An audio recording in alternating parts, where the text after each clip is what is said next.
Live.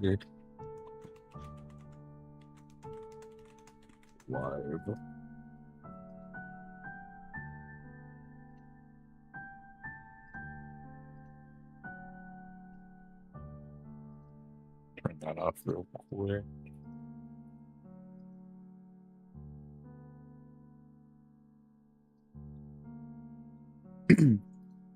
Alright, and put this.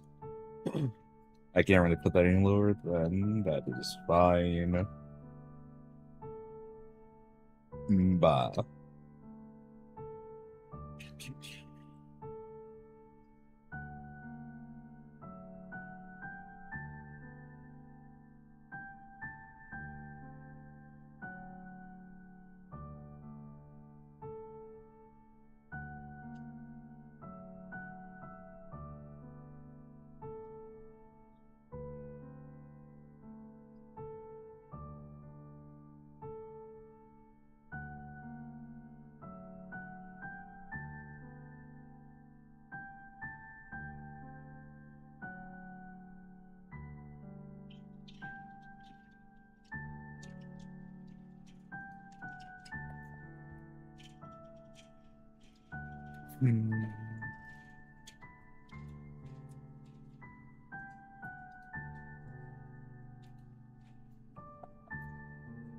And now we wait.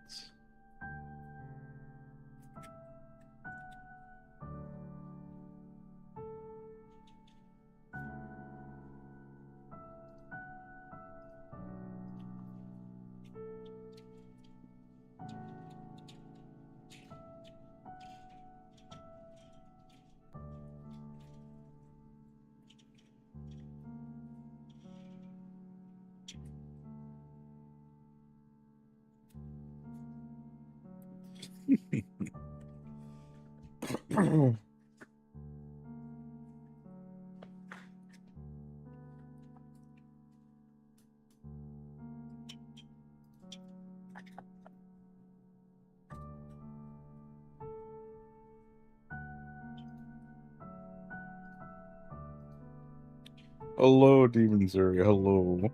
How are you doing today?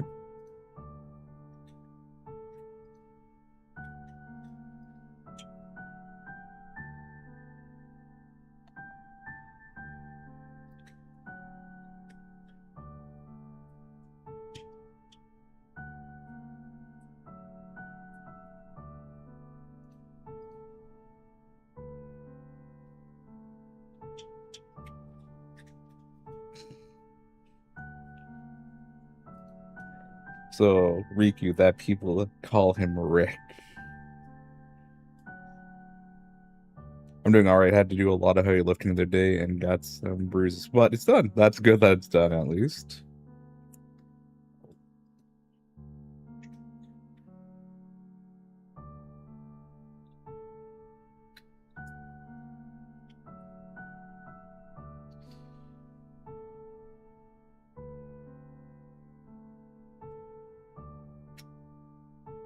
The Note Distillation plays. Let's get that real quick, actually. I'll do it in between today and tomorrow.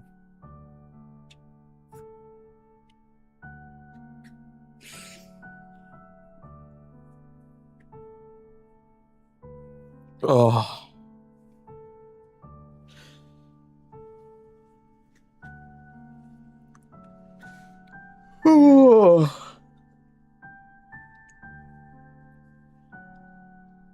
I am tired, but thankfully not too tired. Unlike last week. Waking up every day was like, all right, I already feel like I need to sleep for another 10 hours. Memorial Day weekend went good. And then just last week was a lot of like, yeah, work.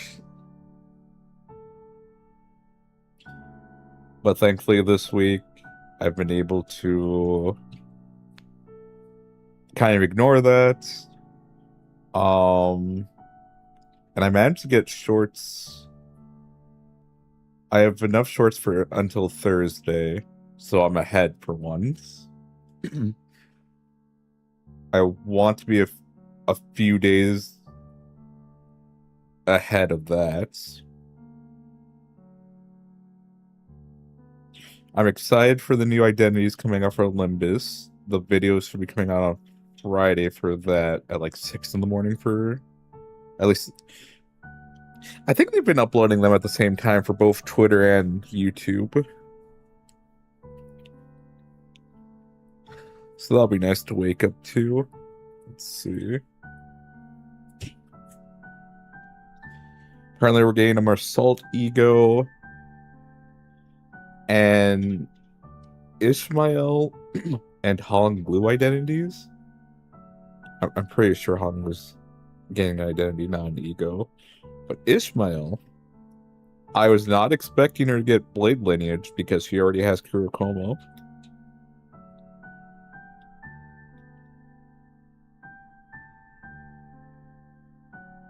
But they can kind of just do whatever at this point. I mean, I kind of would like to see a Ryoshu Blade lineage, but she already got her big ID for the season, so I don't know if we'll ever see a Blade lineage Ryoshu.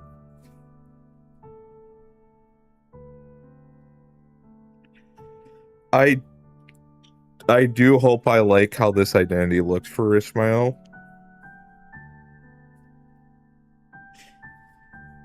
The dumb thing is, I'm pretty sure Honglu's gonna look great in the Blade lineage outfit. But for some reason, I feel like they're gonna fuck up Ishmael's.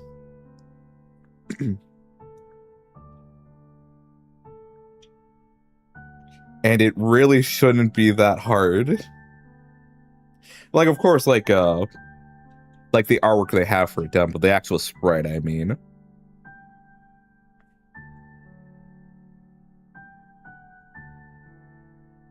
Like, Honglu's sprite will just, like, of course, like the CG art or whatever for the identities and the ego will, that's always gonna happen. The sprite work, we'll see. Again, I am no doubt in my mind Honglu's will look good. And I think it's just because I like Ishmael more, I have higher expectations.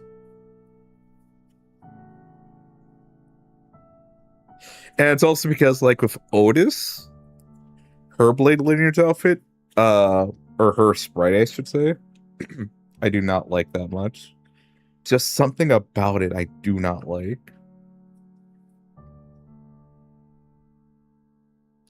And then it also doesn't help that her kit's not that good. I tried real hard to like it back in launch, but yeah. Also, some people are saying that the ego that Marsault gets. One funny comment I saw was it's gonna make it so Marsault rolls a 0. Like guaranteed -20 power on like their skill 3, just so you can actually get the Clash lose on to claim their bones. Because that is one problem I run into in mirror dungeons. Is I keep winning those clashes. Then again, I haven't done hard mode, so it's like in hard mode probably it's a lot easier to lose clashes, but that's not, it's something I haven't done yet. I have not stress test my identities or team build to the max. Also, I know there's a few ego gifts you want to get to make the later parts more bearable. Like, I think one of them is a tremor gift.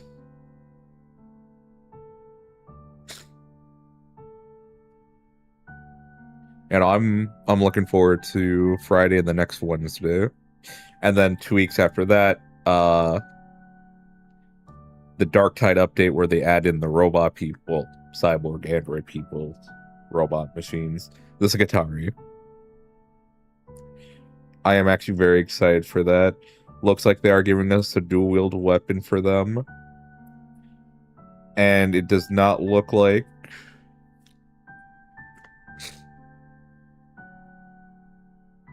I really just want to see some gameplay at this point, but then again, that's everyone who's waiting for that update.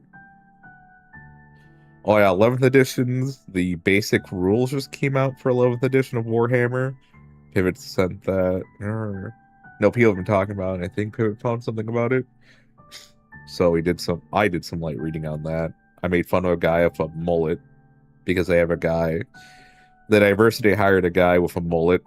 That's how he got the job to be in the pictures, having a mullet. And I hate it. Why not something respectful like a pompadour? Why not? No.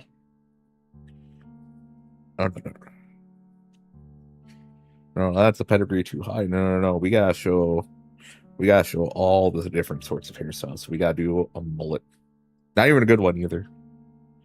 Some of you might say, is there even a good thing? Is there even a good one? Maybe. I can just tell you this wasn't one of the good ones.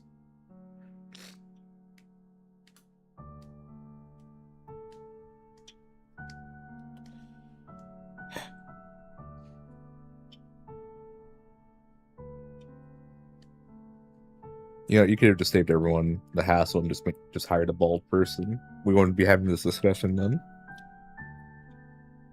If you want a really safe option, just get a man to shave his head, and then it's like, there, you're gonna be in the promotional art now. Or you get me in the promotional photo for the game, showing off you playing. I think also the thing was, the person in the mullet was playing Space Marines. And it's just like,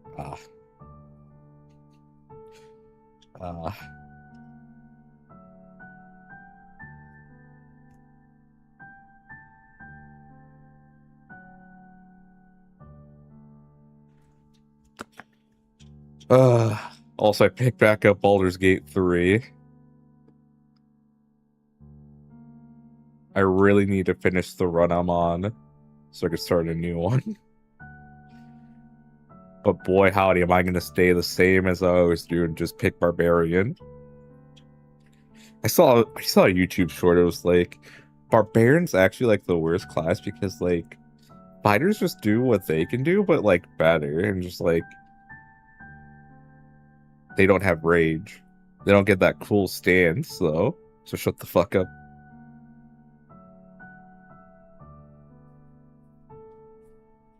I love the stance barbarians have when they rage in this game. It's so good.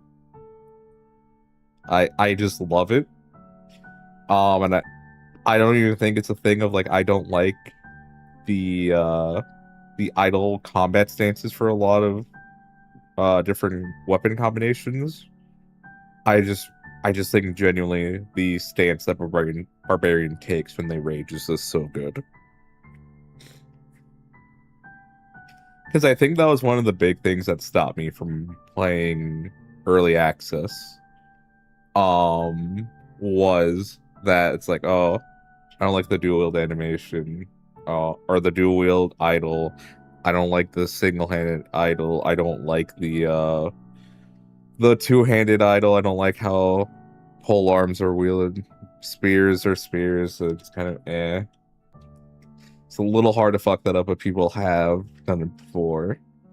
And then they released Barbarian, I think, for the 5th early access patch. I think, I'm trying to remember if they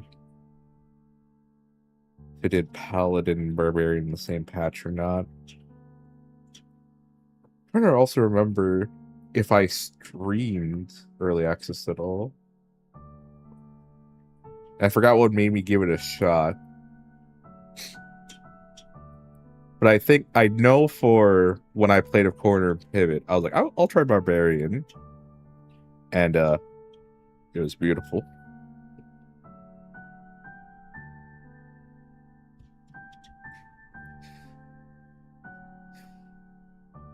Also, it's still insane to me how strong you get in that first act, and then act 2 happens and you're only expected to get like maybe 3 levels, but like in act 1 you can get 5 or 6 levels pretty easily by just doing almost everything.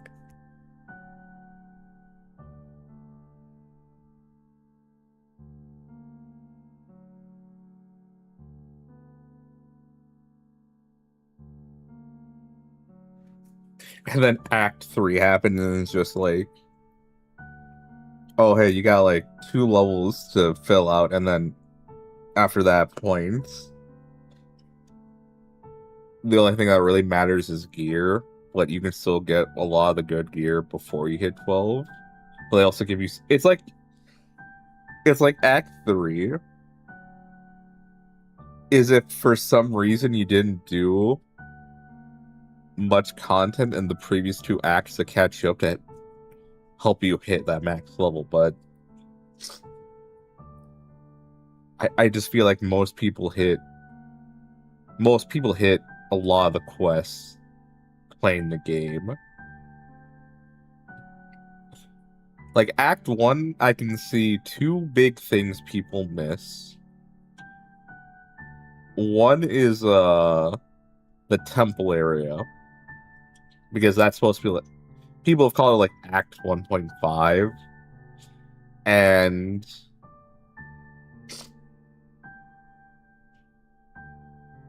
no,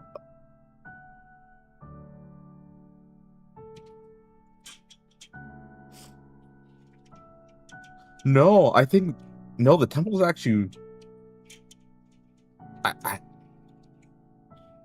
what would people miss more, the temple or the deep dark or whatever, the underground section?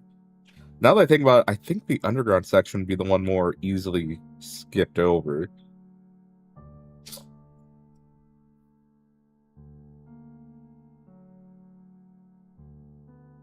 Like, there are a few ways to get to it, but like, it's either you need free fall, you need a thing to jump off a cliff and have feather fall so you don't die, or you need to do a puzzle. I'm trying to think of another way to get down there. Meanwhile, the temple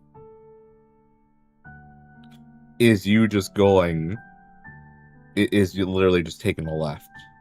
Like, yeah, you have to do a fight there, but by the point you're supposed to do that, you should be high enough level to handle the encounter.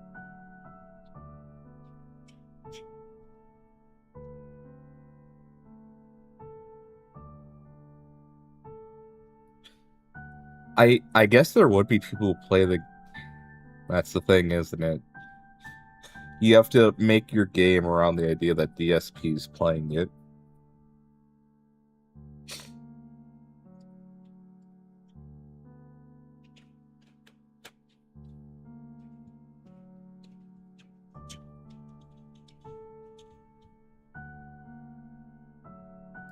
At that point, like,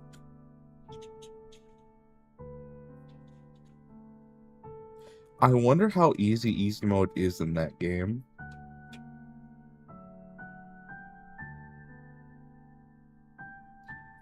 Because they have balance, and then they have explorer, they have balance, and they have tactician, and then they have honor mode, which I think adds even more. I'm trying to remember if like you need to play honor mode to get legendary actions, which are, you know, the game's way of cheating. D&D's integrated cheat mechanic for enemies. Because I think I've seen some enemies on my quote-unquote custom difficulty thing where they have... I think I've seen some enemies with legendary actions and reactions. But I don't know if there'd be even more if I were to do an auto mode run. Because I'm trying to think if... Or maybe this is patched in later, where tactician mode lets you have legendary actions in, or if this is something you need to do at character creation.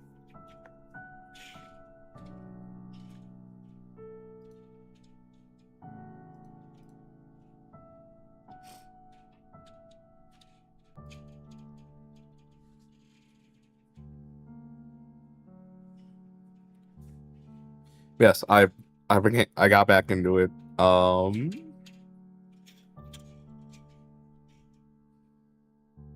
I don't know if I want to go for the full murder hobo routes next.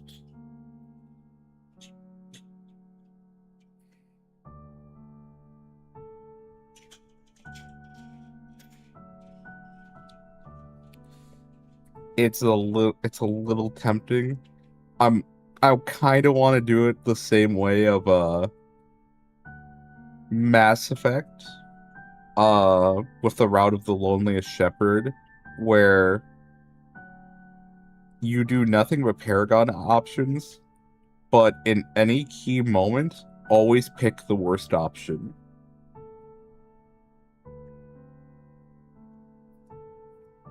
I've always liked that idea of the run where you are trying to do the best you can, but every key juncture, every key moment, you drop the ball.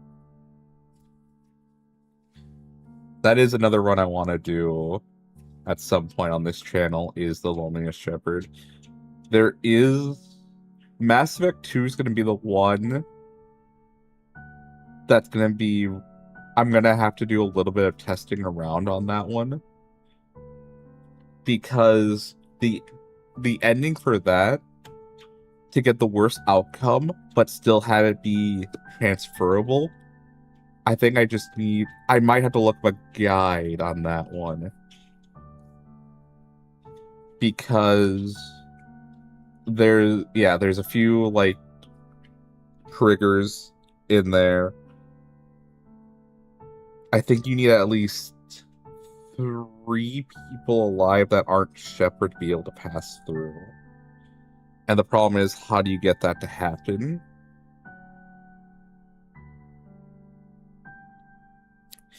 Like, that's the one where you can have the most people die,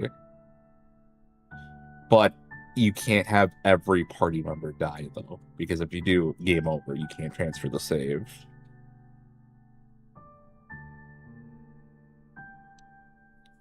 Yes, I kind of want to do something with that Baldur's Gate 3, where I am playing a good person, but then the dark urge, I let it take over, essentially.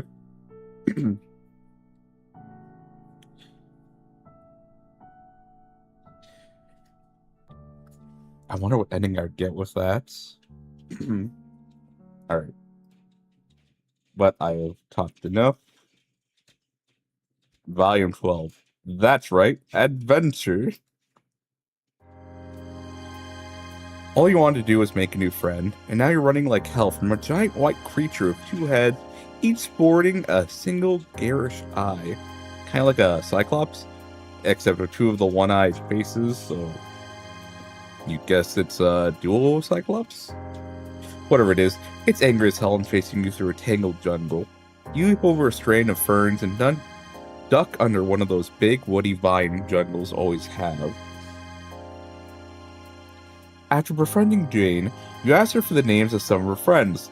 Not too many details, you made that mistake with Solix. Just a little tantalizing friendship and amuse bush to get you started. Specifically, you were interested in the friend that needs her help daily, and that sounded like some fertile ground for a relationship. You kind of regret bringing it up though, because Jane got very flustered telling you about Jake.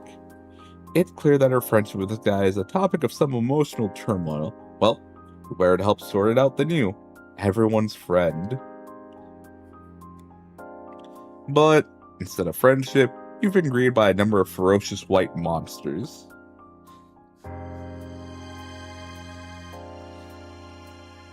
It just reminds me of a meme I sent to Pivot of.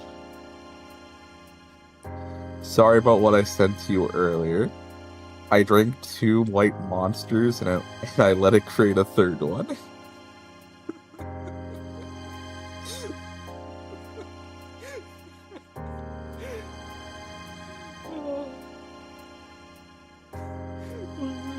Fine. It shouldn't be that long ago.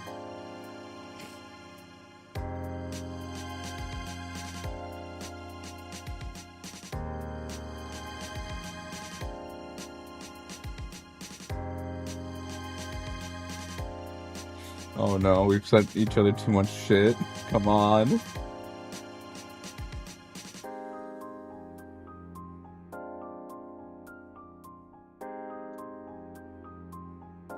Please.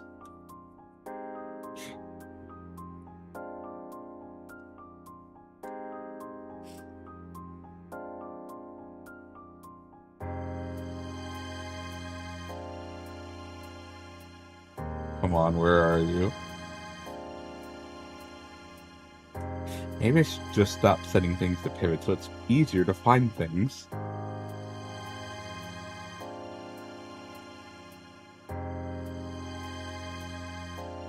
Yeah.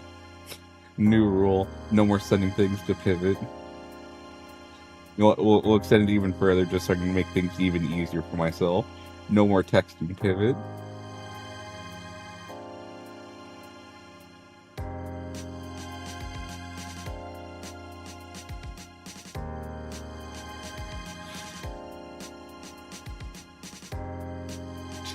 Gem alert.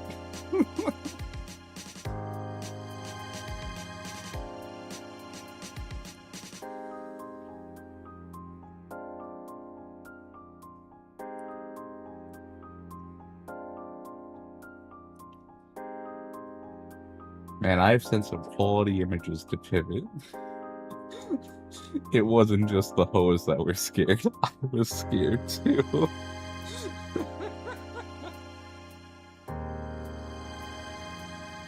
Man, I don't think he appreciates all the great gold I send him.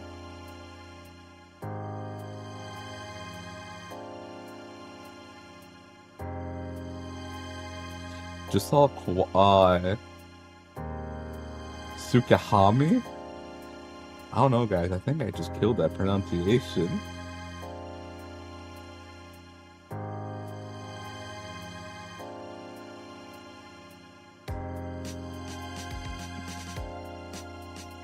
Bro, it was not this long ago I sent it to him. There we go. Sorry for what I said yesterday. I had 2 white monsters and I let it create a 3rd.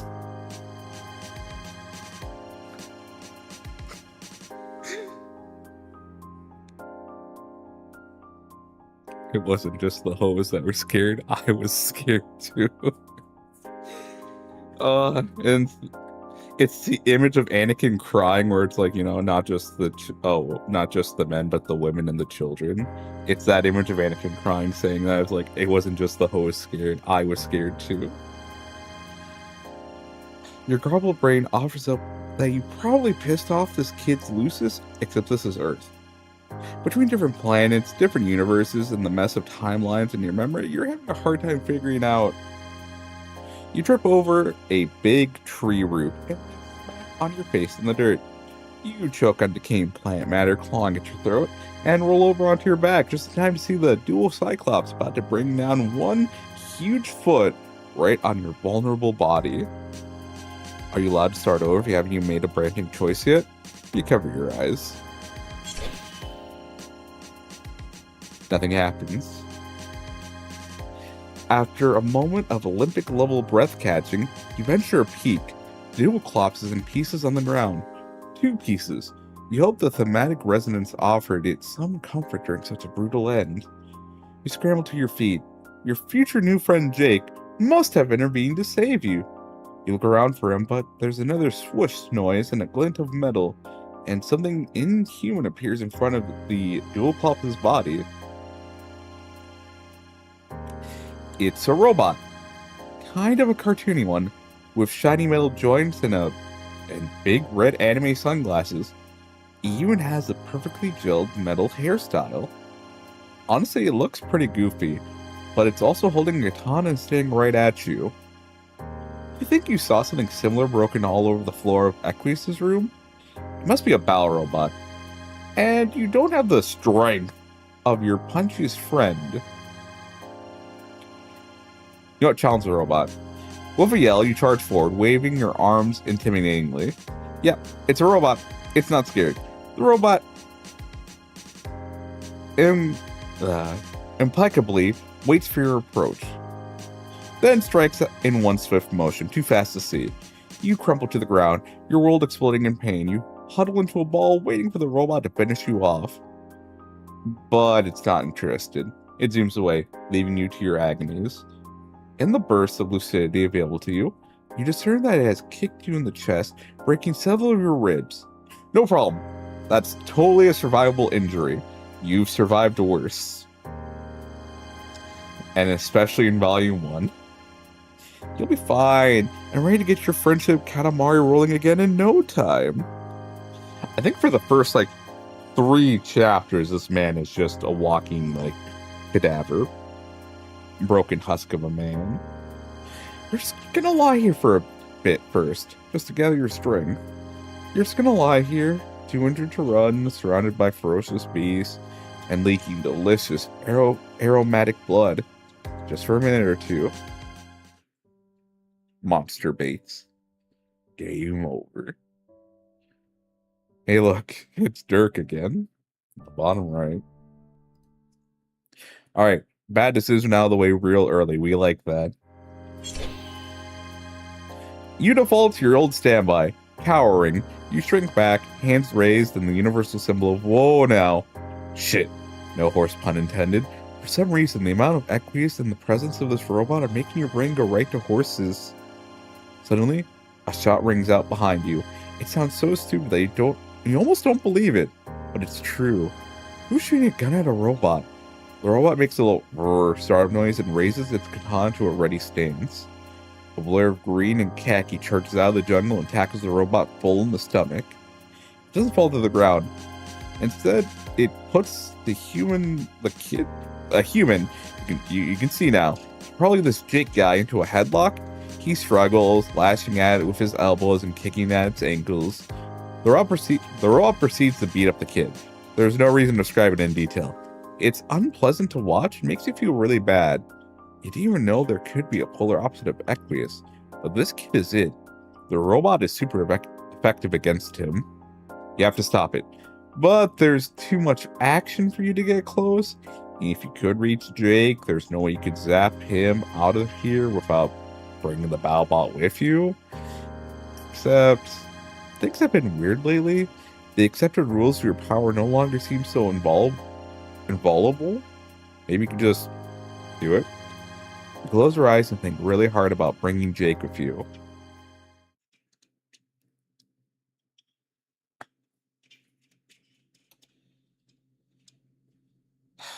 Why am I seeing the Avatar poster?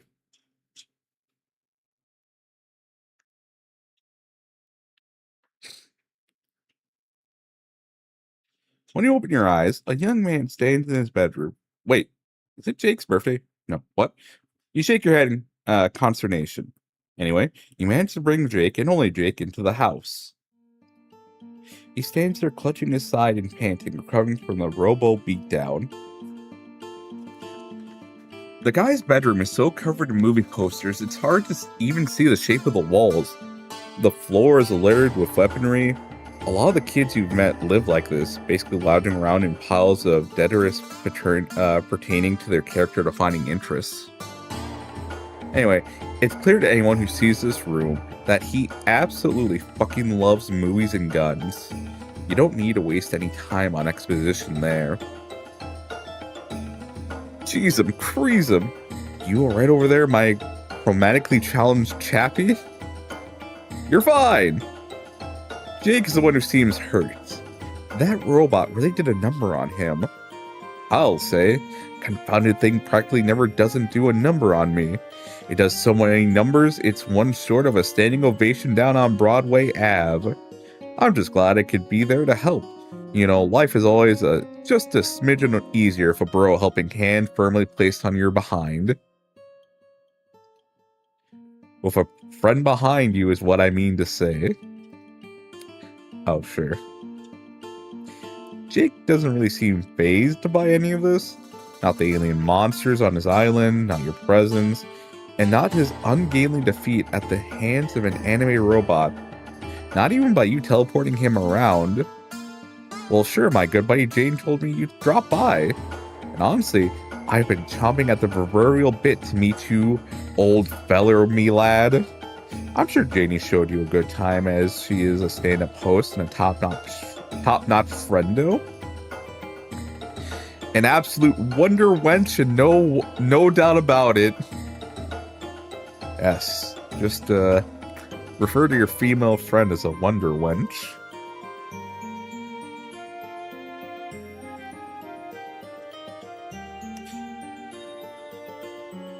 You think if Pivot called Corner a wonder wench, she'd be happy?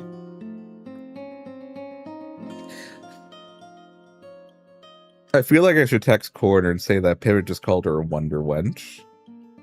I feel like I should just skip the middleman and just do that.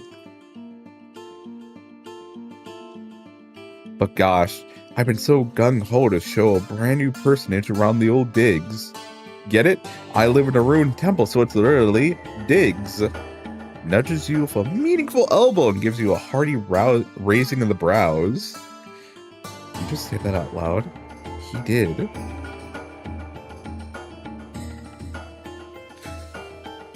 I mean, Nepeta did that. I'm gonna give Jake the pass too for RPing and saying those actions aloud. Well, here you are, ready to be shown around the ruined temple. Where to first? Let's not actually go there. You know, I'm no stranger to danger. There's nothing like a man's familiar four walls to give him a feeling of peace and quietude. We'd better hide out here for a bit. Just a tactical withdrawal whilst my robo buddy and the usual monster menagerie are out and about. Right. The monsters. You can't help but notice that this is the same island where Jade lived. Instead of one big white creature custodian like Beck, Jake has a lot. Trying to be culturally sensitive, you tell him it must have been nice to have such a big family. Jake looks perplexed. I reckon it must be nice. I can't say I've ever had one though. If family's what you're looking for, you couldn't have picked a worse place to mount your search. There is about as much familial spirit in my locale as cows in a cornfield, which is to say there's simply none to be seen. Oh shit, you misinterpreted things. So Jake really just lives here alone? That must be hard. I'll say, as another of my friends could tell you, there's nothing worse than being a teen stranded alone in the middle of the Pacific Ocean. Being stranded in the middle of the Pacific Ocean, yeah, but which one? Be specific. My grandma used to live here with me, but she died a long time ago. You think your friend John, or rather his corpse, is standing ceremonially in Jane's living room? Same house, similar kids, same island, mysteriously dead grandma. It's not hard to put two and two together and come up with your dead friend Jade. Jade, it's a gut punch, even though the inexorable passage of time means that, of course, you could zap to the future and visit time periods where all your friends are dead if you wanted. You guess that's kind of what you did to your old friends by skipping forward so many years on Eternia. Wow. Kind of starting to hyperventilate about this. You focus hard on Jake, trying to pull yourself together. Luckily, he doesn't seem to have noticed anything is wrong with you. Jake seems like the kind of person who doesn't have room in his head to talk and notice other people at the same time. But I try not to complain. After all, things could be worse. I have all the cans a boy could ever want to cook-alize. I get to romp in the pumpkin patch to my heart's delights.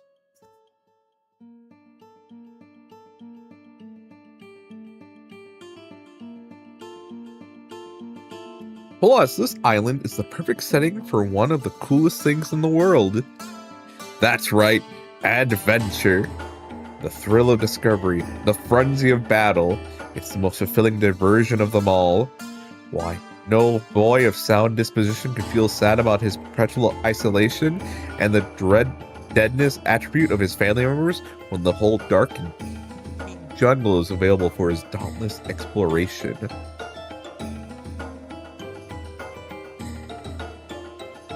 Is that, really what he thinks? You can't help but remember about 30 seconds ago when Jake said he didn't want to go to the ruins.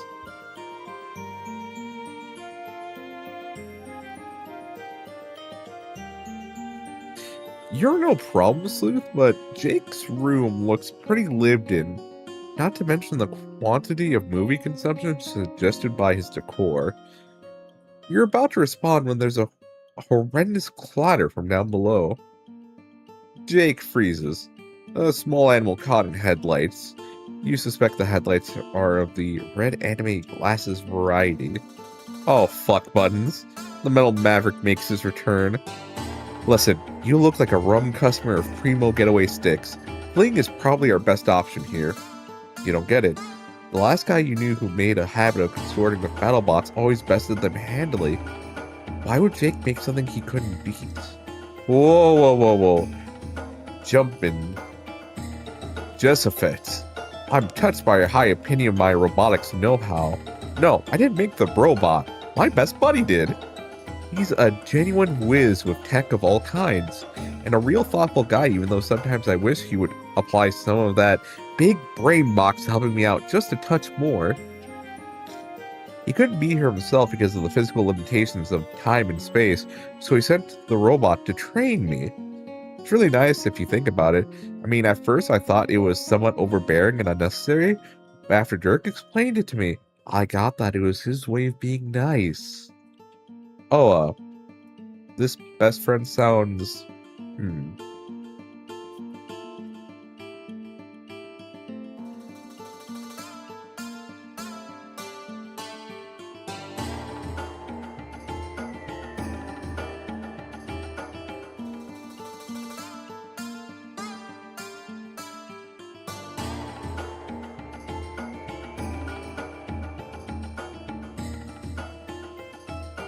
So I don't get why us, the reader,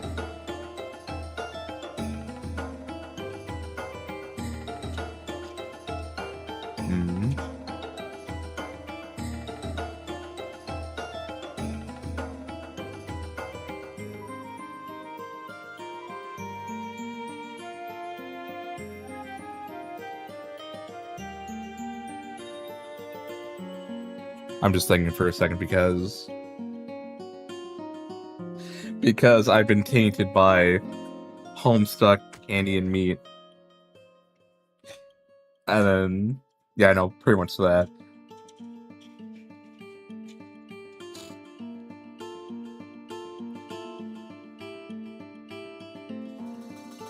I'm just gonna assume that us, the reader, are more... What's the word?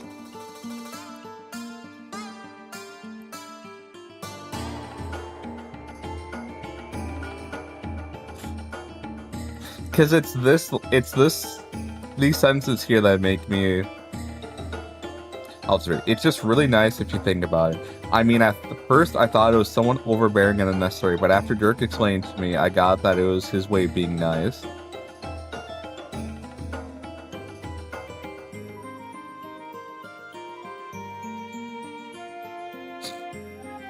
But I have to probably also keep going. Either way.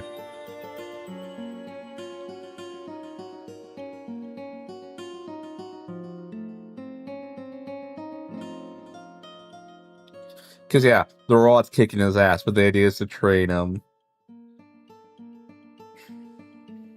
I'm just forgetting... I'm forgetting how also the robot was described in Homestuck proper. Because I think this was also said that it was a bit overbearing and unnecessary. Also, the robot did, like, one or two other things, if I remember right. But if I do remember right, the one big thing was like, yeah, this robot is meant to help train you up. It's just that Jake, I believe, could never beat it. Not everyone is as lucky as me to have 3 stalwart compadres to brighten their day when they live alone on a murder island. When you think about it, I'm just about the luckiest gent who ever was stranded in the Pacific with a passel of ferocious monsters and a killer robot. You guess someone could say that, if that someone was Jake. Another harsh sound from below reminds you of the urgency of the situation. You could easily teleport the two of you out of here, but well... The creepy biotech chittering noise of drones still echoes in your memories. You've had some bad experiences trying to escape a killer robot with its eyes set on a friend. Escape via teleportation seems like a temporary solution at best. Sooner or later, Jake's probably gonna have to face the robot. Is there some way the two of you acting together could take it down? You don't understand. It learns from your actions. anytime I've even started to get the jump on that dad bird pro-mass sucker, it just turned around and given itself a thorough school feeding on the topic of kicking my sweet bippy. If we fight together, it'll just learn how to fight two people, and then when you leave me all by my lonesome, I'll be up shit creek with nary a paddle to be found. It's like that robot in The Incredibles, except instead of being an absolutely fantastic work of cinematic art, it's my real life. Jeez, Creasem. Jake's friend is among the worst gift givers you've ever seen.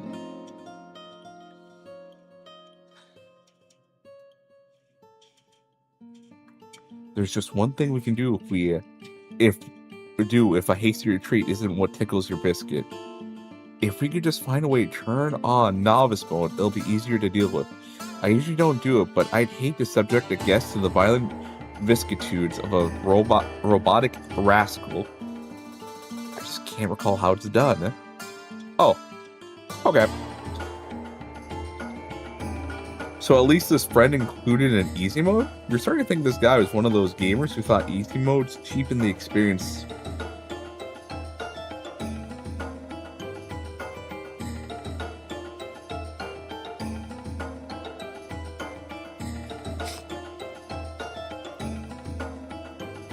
But if he designed the thing with a novice mode, maybe he could remind Jake how to trigger it? Well, I have to admit, you've really put your achromatic digit right on the crux of the matter there, amigo. Strider's a bang-up bro, and I wouldn't utter a word against him, but he doesn't really like to offer help. He likes to be extremely roundabout, yes. Yes, he does. I imagine he'll just think it's my fault for getting in the first place, and he probably won't want to give me the answer because then I won't learn the lesson that I shouldn't be so forgetful. Maybe you shouldn't, Jake. Maybe you shouldn't be so forgetful. Wow. You are starting to form some tentative opinions about this Strider guy. Shut the fuck up, reader. That said, buddy-o, I think you've stumbled onto quite the slick solution to our woes. There's no shame in a brave adventurer asking for help when he's well and truly fucked. Maybe you could find someone willing to offer us their casa as a temporary abode? Oh, sure, you could do that. Maybe Jake could message Jane? Although now that you think about it, given how Jane talked about Jake when you were there, it seems cruel to spring something like that on her with so little lead-up time to prepare herself. You don't want to fluster her too badly. You quickly backpedal, telling Jake that Jane seemed too busy when you were there last. Is there anyone else? Oh, well, Roxy's probably zozzled by now. Zozzled? You know, pie-eyed, attitude, tying one on, deep in the giggle water, 3 sheets of the cold no-reister. Oh wait, she's drunk? Bingo was his name-o. So this is a common thing, and she's Jake's age? You know, I'll make any assumptions, but that sounds, well, concerning. And also familiar.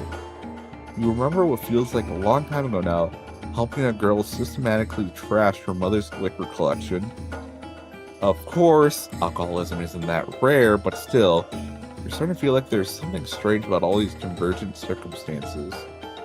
Anyway, is Jake sure his friend is okay? Oh no, it's nothing like that. Roxy's just a fun and wacky gal, haha. Sure, she dabbles in the devil's drink, but she always seems to be having such a good time. I wouldn't want to make any unfair assumptions about it, because he can't think and talk at the same time. His mind is running a mile a minute. So Roxy says she's having a good time. Roxy's having a good time, and that's the end of the conversation. Somehow this fails to make you feel better. I guess asking Strider for help is our only option. I just know he's running on Windows 8.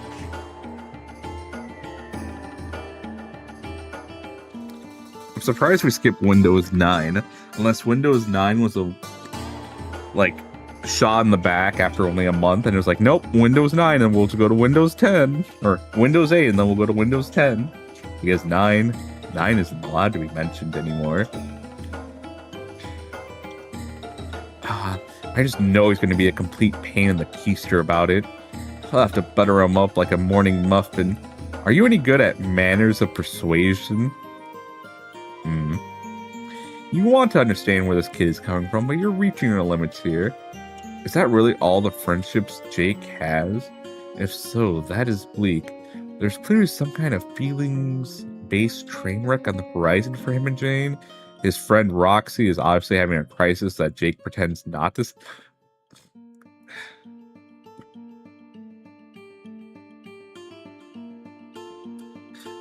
Now, I'm going to say this because I don't remember exactly in Homestuck what happened. But what if Jake is just dumb?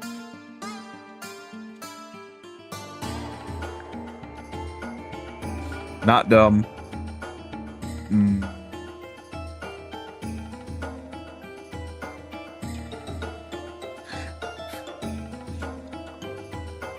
Alright, let's be fair. I think everyone except for Jane is just too preoccupied. Like, Roxy knows when others are struggling. She takes care. But then she's also drinking herself, into a stupor. Jane tries her best to notice when things are going on. But, the whole multi-billion-dollar business, the whole batter witch, the whole slow encroaching on her free will as a person to becoming a slave to the batter witch.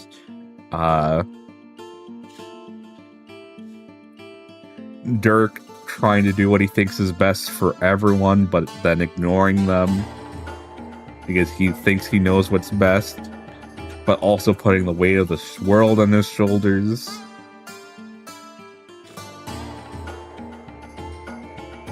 Because again, I don't remember if Jake knows she has a problem. I think it might have been one of those things where deep down he knows it's a problem, but it's only when extremely pressed after, I'm assuming when they all had to die on their respective beds, that's when it comes to life, okay, yeah, maybe Roxy needs to stop drinking. But again, I feel like with Jake, it is just him.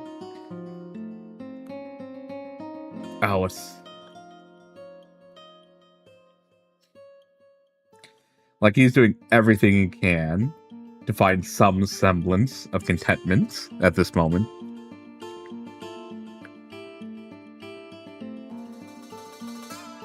Because I will say this one also feels different from the Jake and Homestuck. Where that one definitely felt like the more stereotypical boy adventurer. This one from the early on has some self-awareness. My situation is fucked, but again, it's almost like he can't break the kayfabe of being a boy adventurer.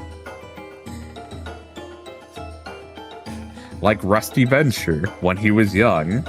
Things are great. I'm going on adventures. My dad's the coolest. And then we learned that, no, things were not okay. Except for Rusty, it's different. Because he just takes it as the world is at that point, where it's just yeah, things suck. And that's how it's always going to be. And his friendship with Strider has more red flags than the People's Republic of China. Ah yes, the great leap forward, where red must mean progress.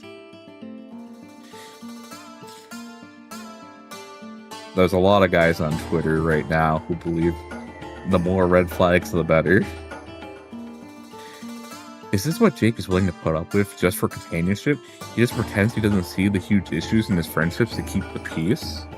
Is this what it looks like when someone is so indiscriminately hungry for affection that they're willing to go along with anything to get it? You've had about enough. You tell Jake you can't stand this anymore. This life that he has, it's not good, not even close. He lost his family and he's scared to leave his house. His only company in real life is a robot that's programmed to hurt him and he thinks it was a gift.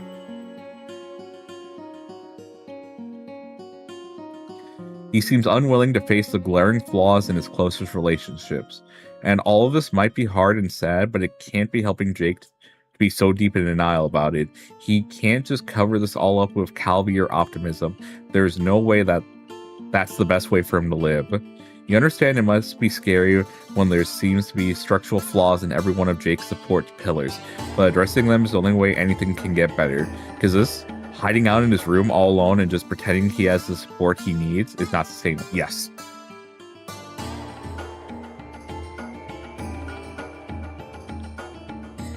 You don't say this part, but if he keeps going along with what other people want him to be, you're scared for what's going to happen to him as he grows up.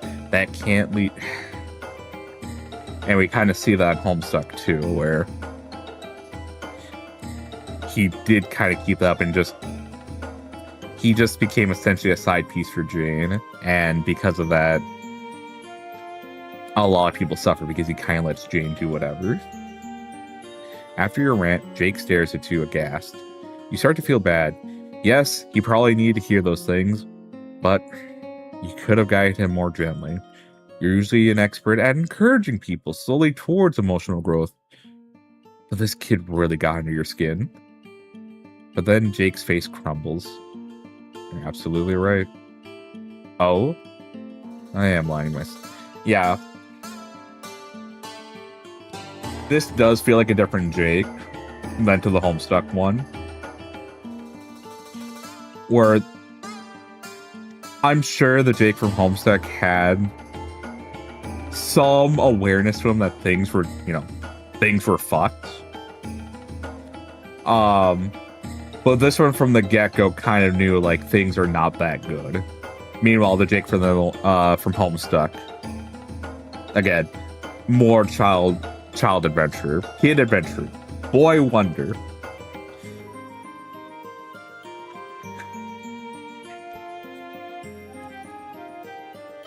Like, this Jake feels to me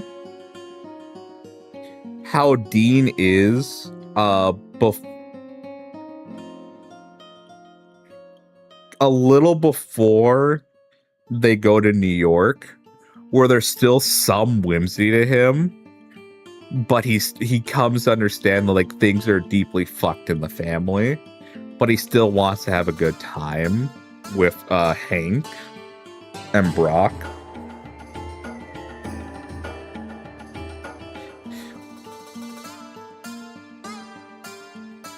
Yeah, no. Jake right now just feels like a Dean that was making that transition from like still having that whimsy, but like also like coming to reality.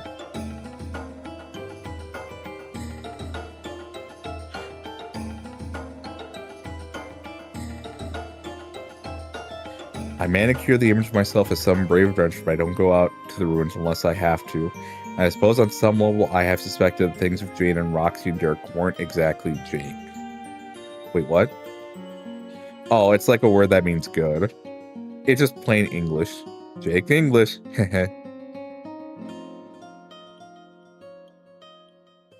Yeah, like I feel like this here, and I suppose on some level I suspected that things with Jane, Roxy, and Dirk weren't exactly Jake.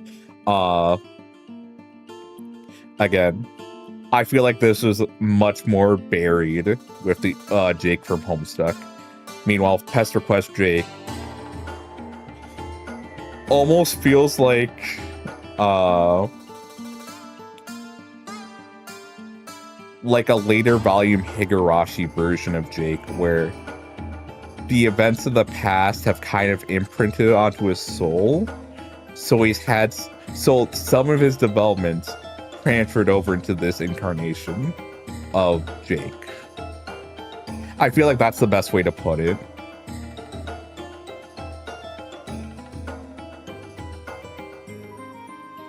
I didn't notice if this was a thing with Jane, but with Jake, after just, talking, kind of trying to get my thoughts in order, I feel like that's probably the best way to describe him, is that the lessons learned in previous Homestuck did carry over, and this one now gets that knowledge, or at least like some things aren't as buried as deep, and thankfully because the reader is here now, some of the things can be worked towards without all the events needing to happen of original Homestuck post-scratch. Anyway, I guess I didn't realize how serious it was or how much I was really ignoring. Gee fucking willikers, it's not easy to hear that all this came... Gee fucking willikers, it's not that easy to hear that all this came across loud and clear to a complete stranger. That really makes me feel low. But I guess for a truly brave gentleman, the only thing to do is to try to do better from here on out. It's scary, but I do want to be the kind of person who is honest and forthright, a real hero. If I'm not doing that, then I need to figure out how to do that. Holy smokes, you really opened my eyes, my mixed mystery friend, instead of Mr. or Mrs. X. As an insert variable here. You've really got a knack for spotting problems. Do you think you'd stick around and help me do better? It's like asking the sun if it minds shining, helping people confront their buried issues and come out of it changed for the better? Why? That's the very thing you desperately latched onto to give your life some kind of purpose. But something about this feels off. Was your rant really all it took to turn things around for Jake? Did you really just fix him? It doesn't seem right. Definitely not good pacing anyway. Jake's looking at you with big green puppy eyes. You have a choice to make.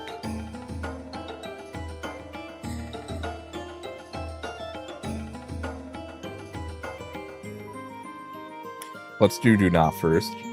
You're about to say yes. Every part of you is straining to say yes and fulfilling your life's purpose. Your real life's purpose. Not like before, when you were being mind-controlled to pursue friendship on whatever shallow and unsatisfying level was possible. This desire to help, to make your mark whatever small positive way you can wrangle, is something you figured out for yourself. It matters. When you're about to open your mouth, you stall. A deep existential hopelessness washes over you. A kind that you thought you were past by now. You know what? Fuck it. Yes, you care. But honestly, you are exhausted. It's so much work coaxing teens to personal revelations with no reward except the temporary abatement of your deep soul-level feeling of narrative irrelevance. You need a break. Why not give yourself a freebie?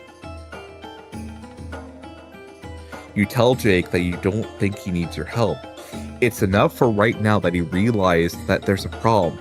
There's no need to swallow down all your personal growth pills at once. Jake looks objectively relieved. If I can shoot straight from the hip, that's exactly what I was hoping you'd say. I think I've done enough already, too. Ooh, this has been a great talk.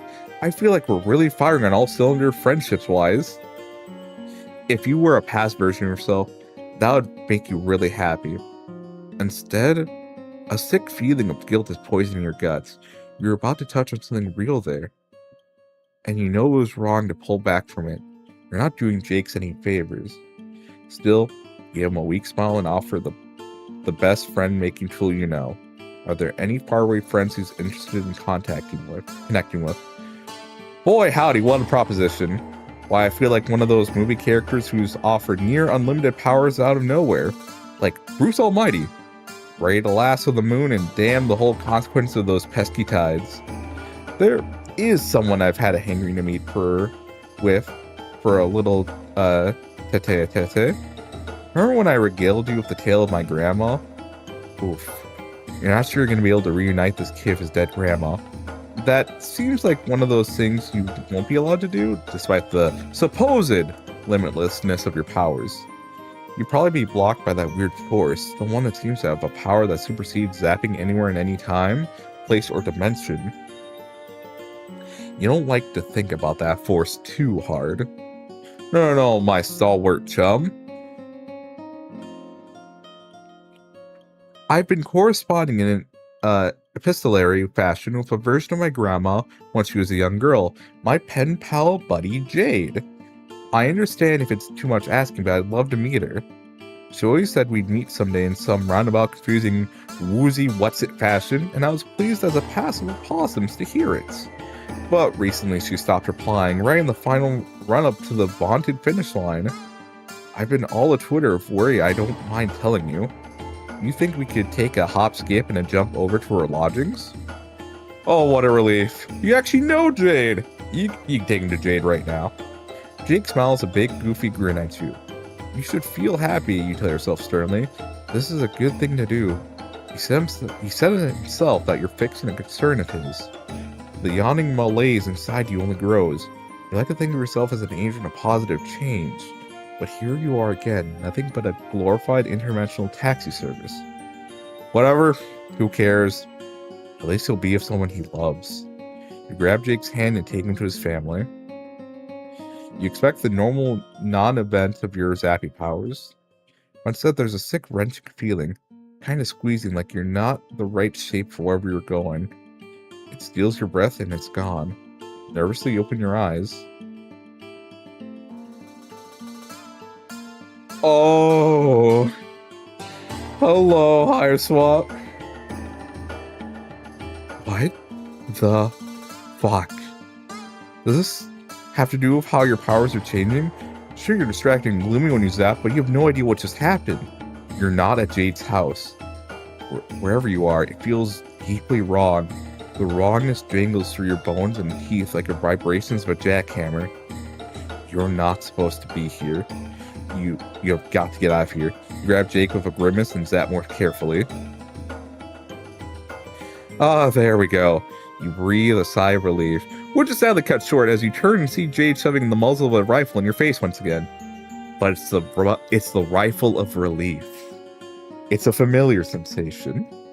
You back up, hands raised. Jade, no, it's just you, her friend. You've already been through all these wacky misunderstanding shenanigans with firearms. I know who it is. I just think you shouldn't be here. What? Don't get me wrong. I appreciate everything you've done for me.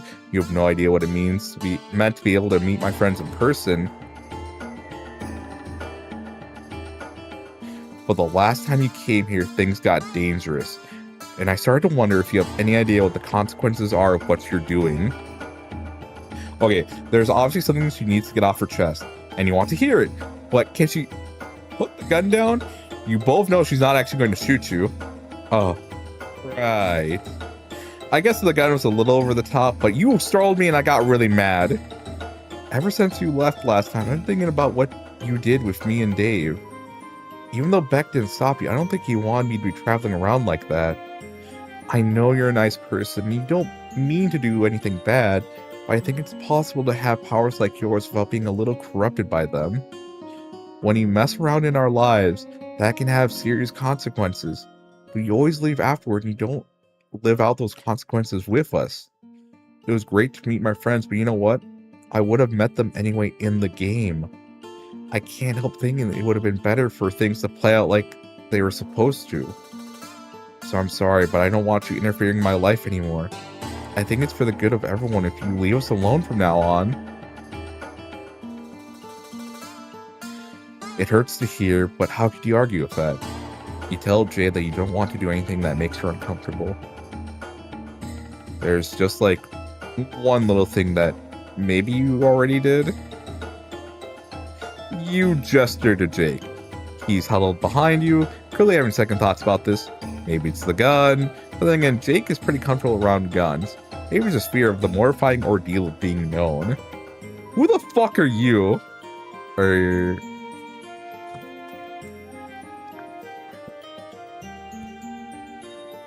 You watch as he clears his throat and fidgets, his hands twitching at his sides like he's thinking about hanging on to his own guns for comfort. I'm your grandson? Jake? That's me. Jade bursts into tears. She flings herself forward and throws her arms around Jake. Okay, I know I just said I didn't want any interference, but this isn't fair. I can't believe you're here. When they pull apart, Jake's eyes are watery as well. He's taller than Jade, being a few years older, but from the shy way he looks at her, you could tell he still sees her as the authority figure here. You can suddenly see how much Jake must have admired his grandmother. Fine. You're still in a mood, but this is heartwarming as hell. You intend to tune out the conversation a little as Jane and Jake gush at each other. It just seems really private. They're family after all. You don't have any place in this conversation, which only adds to your frustrated feeling of being help blocked. It's great that this is making Jade and Jake so happy, but it really has nothing to do with you at all. I guess I can't really give you the tour since you grew up in the same place as me, but maybe we could take advantage of this opportunity. We both grew up alone, right? Isn't there anything you always wanted to do, but you couldn't do it with only one person? Holy hell, Jade, that's a rip snort of an idea. You've got a splendiferous mind up in that noggin of yours. Aww. It's weirding me out how much you sound like Grandpa. It's making me miss him too. But I'm really happy I get to spend time with you. Me too. As to your question, there's one thing that comes forefront in the old think tank. You know how it is being a kid alone in your room on a godforsaken island in the middle of bumfuck nowhere? You start to entertain all kinds of fantasies. Of course. Well, there's this cosplay I've been trying to make work for years. I'm not very good at cosplay and I haven't had anyone to help me bring my vision to life. Is that the kind of activity you'd be suited for? Oh my god. I would love that. What's the character? Only the best, bravest archaeologist / adventurer of all time, Laura Croft. Oh wow. So you want to be a sexy Tomb Raider? I think I'll have to stop picturing you as my grandpa. But I would love to help you with that. To be frank, Jane, I don't really think of Miss Croft as sexy. Oh, I know some unmannerly rogues like to comment on the size of her bamboozle. But from where I'm sitting, she is a consummate professional. I just admire her moxie. Oh, sorry, I was just making an assumption based on her outfit, I guess. That was really rude of me. To tell you the truth, I've never seen anything sexy. To tell you the truth, I have never seen anything sexier about short. I've never seen anything sexy about short.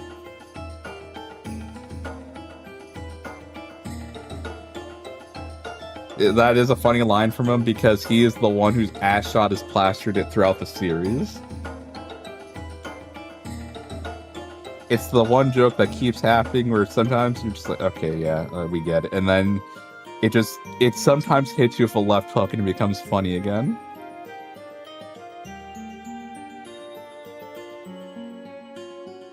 I aspire to the freedom Laura thighs get to experience every day. I think it's a beautiful dream. A man can wear short shorts without wanting everyone to get all randied up about it. You know what I mean? And he has the best ass in the whole verse. Of course he can. What about you, my juvenile grandma friend?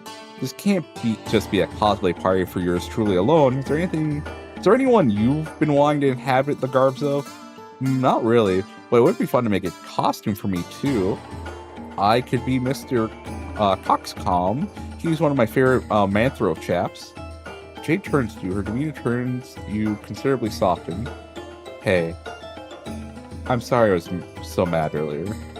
Honestly, I was scared of what you were doing. It really shook me up to find myself on an alien planet. It felt like we shouldn't be doing it. Wait.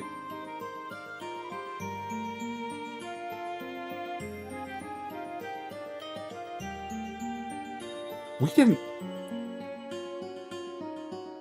But I shouldn't have taken it out on you. I know your powers aren't your fault. Do you want to join us? We could make a costume for you too. Oh yes, please do. Jade, this specimen right here has been nothing but a positively fantabulous friend to me all along. Have you? Have you? All you did was tow him along on a little inter-timeline jaunt. You don't feel like you've done Jake much good. Are you even really friends with Jake? Or are you just piggybacking off of facilitating his friendship with Jade? It's fine, you guess. Things are going fine, even well. But it feels unsatisfying. No real nutritional value. You don't feel good about what you've done, but you guess you might as well get a cool costume out of it. You tell Jake and Jade you know exactly who you want to dress like. Is it Carcat? Or do you want to be Marvis? The three of you set to work together. Yes! I knew it!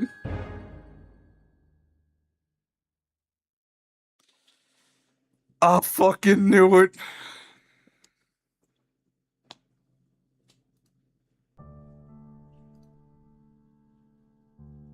Oh,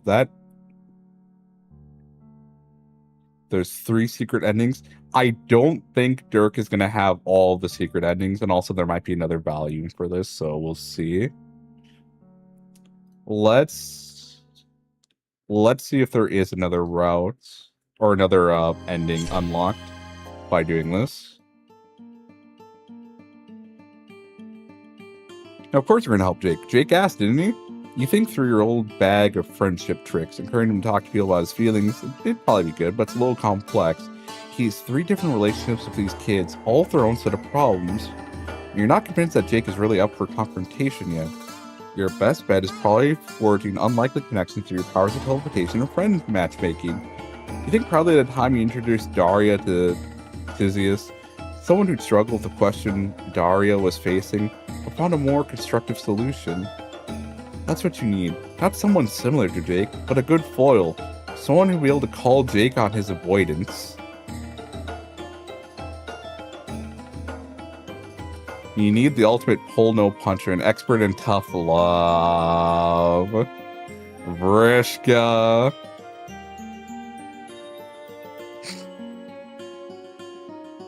You ask Jake if you might take the initiative to introduce him to another one of your friends. Someone who's the kind of take-no-bullshit approach that he needs to cultivate. Someone who can really help. Oh, abso-fucking-lutely. Lead on, buckaroo. Clap your hand manfully on his shoulder and zap over to Vrishka. You expect her to be in her hive. When your field of vision clears, you're at the beach again. You've appeared a diplomatic distance away, not right up in her face. Vrishka's walking down the beach, hands in her pockets, occasionally aiming a disaffected kick at a piece of trash. You call out to her and wave her over. Her face splits into a grin at the sight of you. Gives you a warm glow, like you've befriended someone's mean cat who never gets along with any visitors.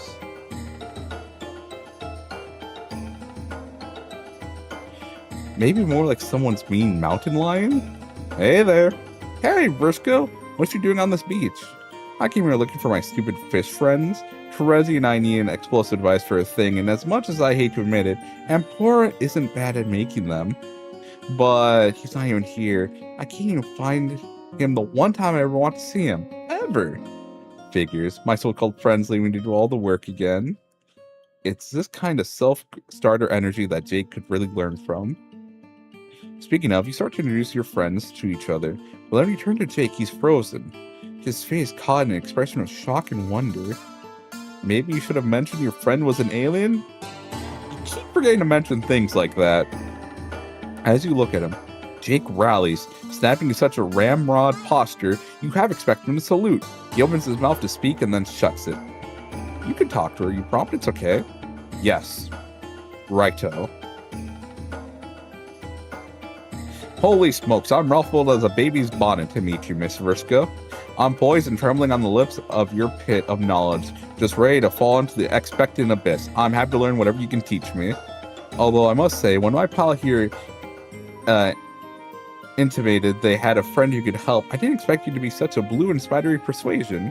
Of course! Why would anyone be anything else when they could be blue and spidery?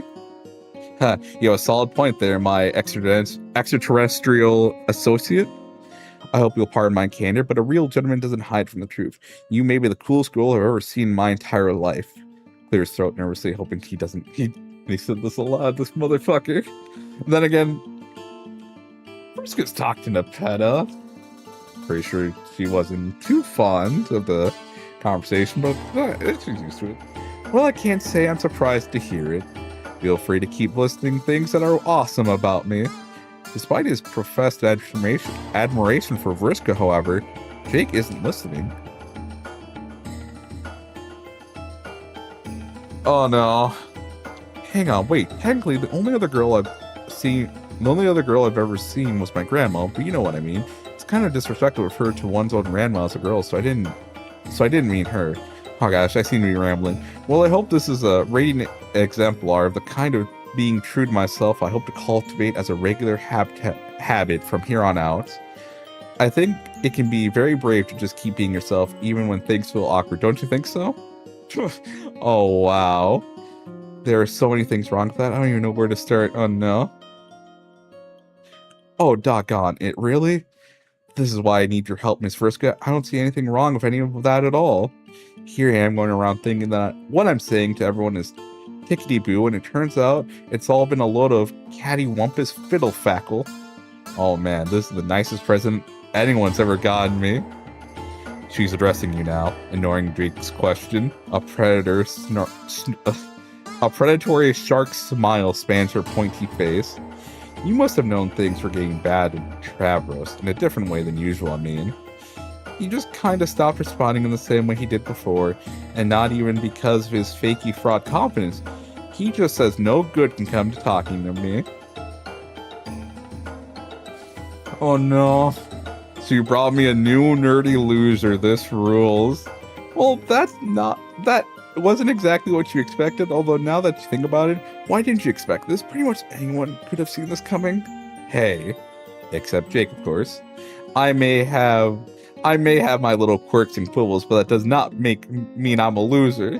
If you weren't a lady, I dare say such slanderous language would earn you a one-way ticket to Fisticuffs Island, which, now that I think about it, is more or less an appropriate moniker for my permanent residence. How do you like them, Granny Smith apples? This is hilarious. I've never met anyone who makes me feel so good about myself. I'm so lucky to be cool. Excuse me, but I haven't heard hide nor hair of an apology yet, Miss Rude Alien Girl. At least Jake is standing up for himself, but you get the feeling that this enthusiastic bravado wouldn't hold up if the issue was an interpersonal one of his friends. Either way, Vriska's not backing down. She sizes Jake up, stepping forward to intimidate him. Do you really want to fight? I have the feeling you're whatever your plan's equivalent of a Colby is. I may not know what that means, but I've never once backed down from a scrum, and I'm not about to start now, chum. Whoa, no. You are not going to let two of your best friends, a category that includes all of your friends, throw down right in front of you. Especially not if Vriska compared Jake to Tavros. Doesn't she remember the consequences of fighting Tavros? Doesn't she want things to go differently there? Wait. What's that supposed to mean?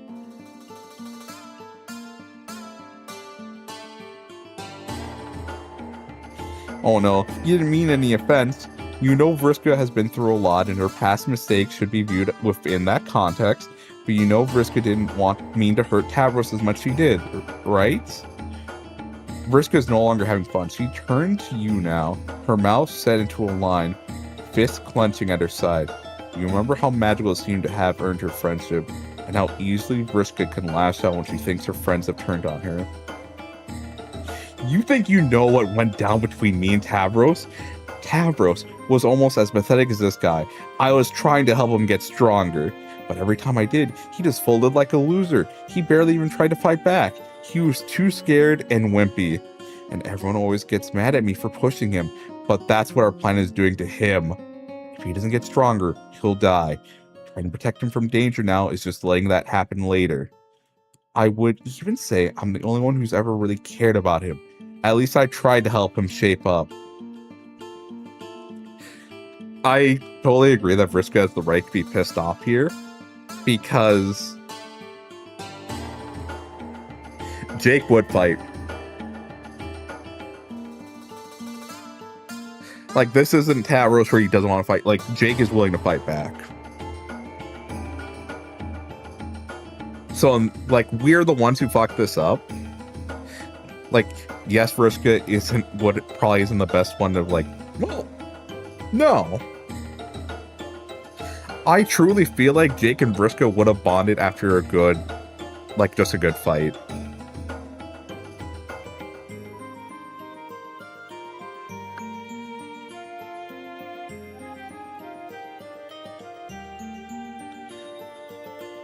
Because, yeah, no, in this situation, we really are assuming we know what happened between Vriska and Tavros. And it's, yeah, I just feel like this isn't the same. Could Jake get hurt? Oh, abso-fucking-lutely. Trolls are a lot stronger than humans. But I think it's just that main difference of Carol didn't want to fight. Jake right now is willing to. He wants to stand up for himself. And he even said fisticuffs. Like, he knows this isn't a play fight. And he's like, no, he's actually gonna fight.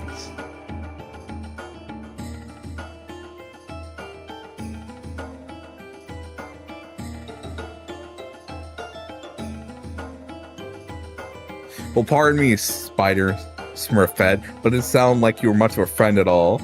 Oh, God, you nudged Jake, trying to let him know that Vriska can be a little scary, and it might not be best to push her on this, but Jake isn't lit. I truly feel like Jake has said nothing. Like, Jake, I feel like, is pushing all the right buttons for Vriska, where he's being himself, and when push comes to shove, he tells her to back off, and that if she doesn't stop, they're gonna fight. Like, this is what Vriska this is what Vriska wants. It's like, he's called Jake weak and pathetic like Tavros. But Jake has done everything again, has done the opposite of Tavros, essentially.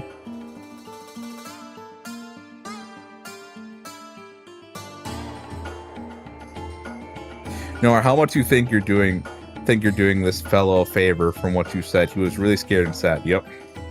And I'm sorry, but that doesn't make someone stronger, it just makes him scared. Even if you think it's good for him, or even if he said it was what he wanted. Like, maybe when he was talking about having a fighting partner, what he really wanted was companionship due to being alone all the time. Yep. And to be totally candid, it's hard to believe you didn't know that. Which means it really is more about what you want than what's best for him, even though you keep saying it's what's best for him, which makes it really hard to argue. Yep.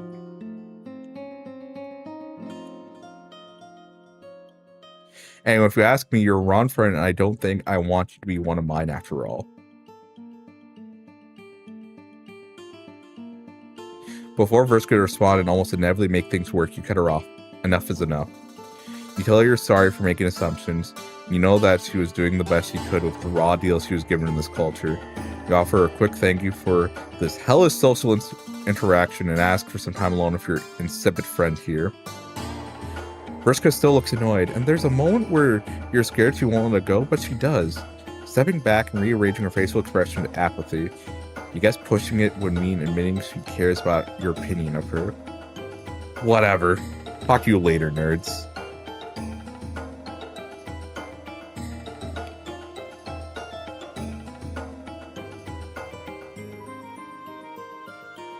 After she leaves, you put a comforting hand on Jake's shoulder.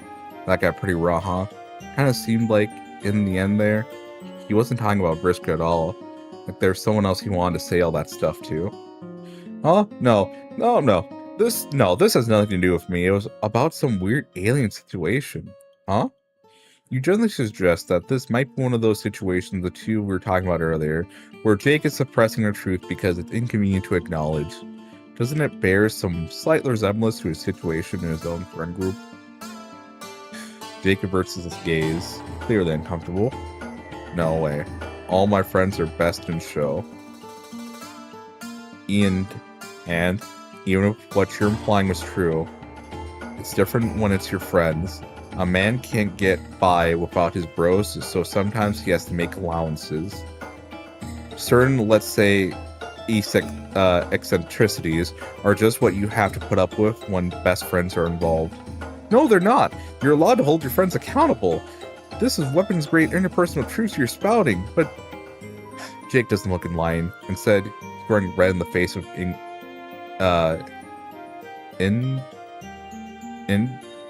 indignance? What would you know about it anyway? Not to be rude, but it's a very personal situation between a fella and his buddies. I don't think I appreciate what you're implying.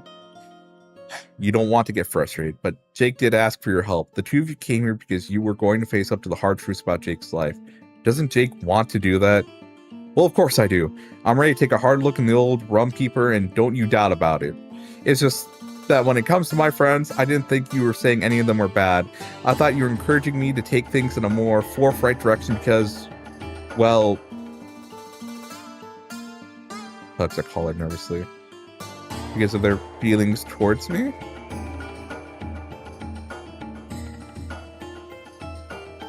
Gosh, it sounds stupid when I say it like that. I hope you know I'm not some kind of pompous braggadocio making myself out to be some slick Casanova type. I'm probably just making it up. I'm the kind of guy who gets confused easily, especially when the number of concussions I've sustained over the years. A real beef-witted bozo, that's me. But more than once, I've gotten an inkling that some of my friends might be giving me the old eagle eye, firing up the courting maneuvers, if you get my drift. So when you said things weren't right between me and my friends, that's sort of where I thought the personal change train was heading. And impression only further bolstered when you proceeded to introduce me to your blue arachnid themed friend. I figured you remembered my sapphire sirens from the Avatar poster, yes. You know, Neytiri and all that. The sweet gesture, although just so you're aware, she's a little too young for me to take that kind of interest. I appreciate the thought, though. Just some constructive criticism for next time. Now you're tempted yourself to say aloud some kind of goofy RP action and gain your embarrassment. You don't, though, because it sounds stupid when Jake does that. Jeez, this is a mess. This kid has issues on issues. When you think you put your finger on one, it always slides away to reveal 3 more. You're playing personal growth whack-a-mole over here, but you gamely draw yourself up and plunge yourself onward, determined. Okay, you tell Jake. So if that's what he thought you were going to talk about, let's talk about it. How does it make him feel, thinking his friends are all attracted to him? What is he planning to do about it? Oh, I think all that malarkey will work itself out over time. I figure I'll wait until someone brings it up and then just go along with what they think we should do. Really? That's a strategy? It seems remarkably lackadaisical, and it gives you that sinking feeling about what's in store for future Jake. Does he actually return any of those feelings? Sure I do. My friends are the cat's pajamas. I don't mind saying I really love them. Right, of course. But is there any one of them he feels different about? What would he say if, for example, Jane asked him out? I'd say yes, of course. How could I say no to a top Sheba like Janie? She's smart as a whip with a mug to match. Alright, what about Roxy? A fellow would have to be as daft as a doorknob to turn down Roxy. She's a genius tech hacker spy like in all my favorite movies. And Strider. Are you kidding? Strider's my best bro in the whole world and a mighty strapping gent if we're getting into it. I can't think of any reason to say no to a proposition like that from my best bud. The way Jake conceives of things is just far enough off from your own viewpoint. You can't help feeling like you're passing by each other without really connecting. For example, he doesn't have to have a reason to say no to a friend asking him out. It comes down to his feelings. Does he really have strong feelings for... Yes, You would have to word this so specifically for Jake for him to get it. Because this right here, does he have strong feelings for any of these people? Yes, they're his bestest friends in the whole world. Of course he has strong feelings for them. And then he says, do you love... Of course I love my best friends. Again, you would have to say this very specifically to this guy.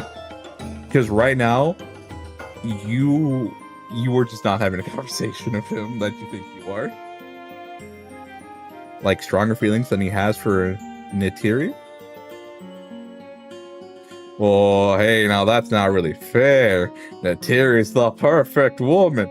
Like Ishmael. My taste in women might be a little dangerous, but it's alright. She's just a woman of the sea. No, you insist. It is fair. If someone has feelings for him, he should not be with them unless he has stronger feelings for that real flesh and blood person than he does for a poster of Neytiri. It's important. Well, to put it that way, I don't know if I've ever had feelings like that. I don't even know if I'm capable... And this is something he does bring up in Homestuck, if I remember. I really like that they have this expression for him on this one.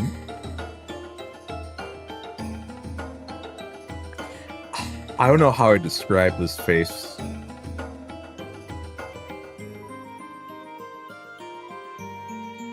Like, when I look at it, it sums up, I just feel like it sums it up perfectly, where it is, like, there is that tiredness.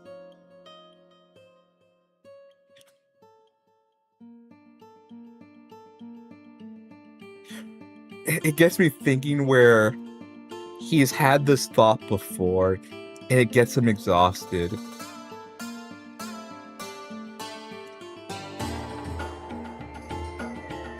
Like a tired frustration. Because to me, I'm thinking, if he's had this thought before, and he thinks he's not capable of them,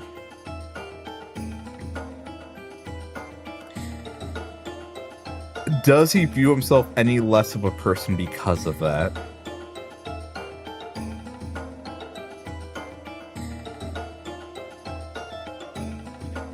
Where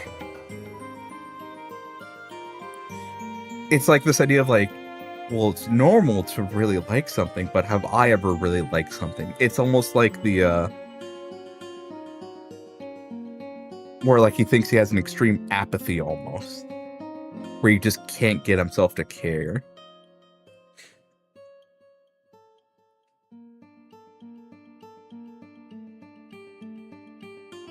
It's like this frustration tide of like, of just having thought about this before and thinking yourself incomplete because of it. And like this can tie into so many other things of like, I've never had something I've ever been passionate about. I've never had something I truly excelled in. Things like that. It's just another one of those conversations where you've had your time to be emotional, to be frustrated, to be mad, to be sad, and now that's just it. That's all that's left, is you just get tired. If that's the case, then he needs to be prepared to tell his friends that. It's not like he has to have these conversations now, but someday the feelings his friends need to be addressed, and he needs to be ready to turn them down.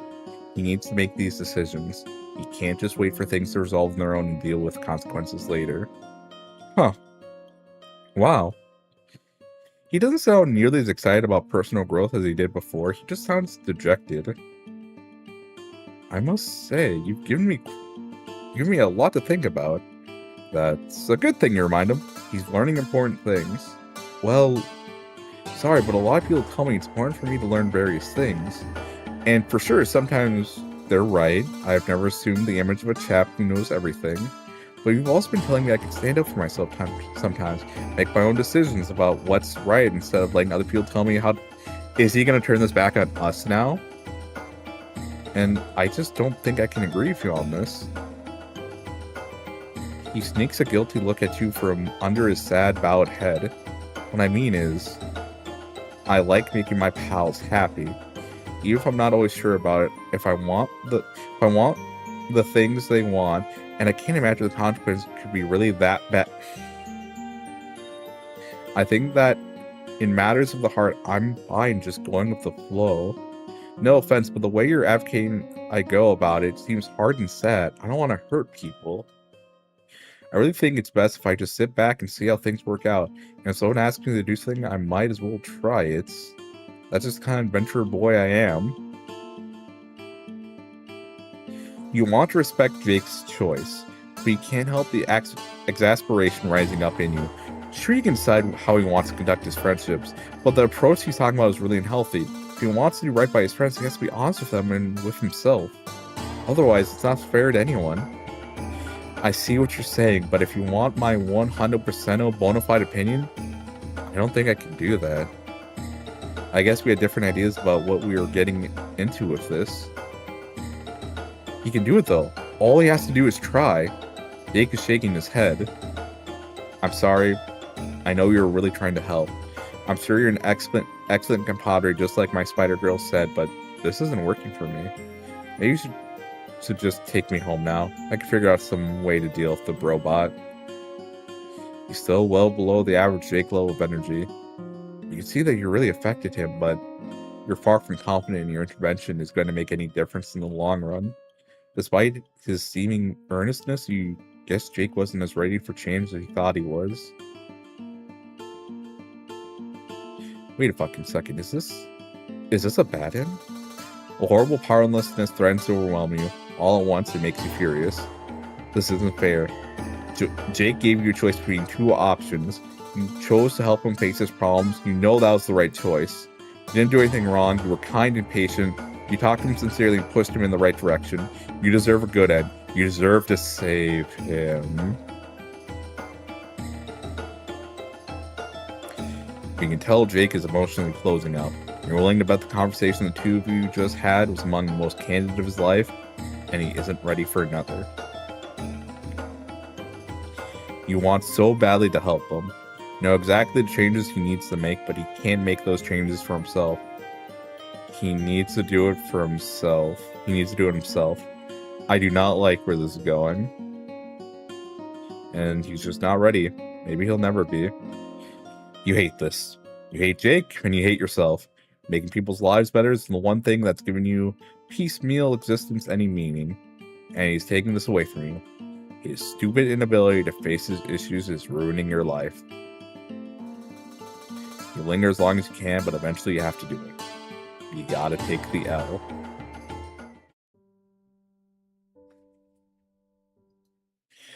Oh, Jake.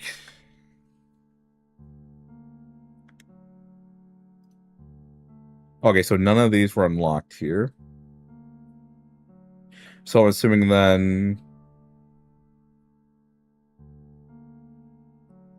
these, so either this one or this one will lead into these ones.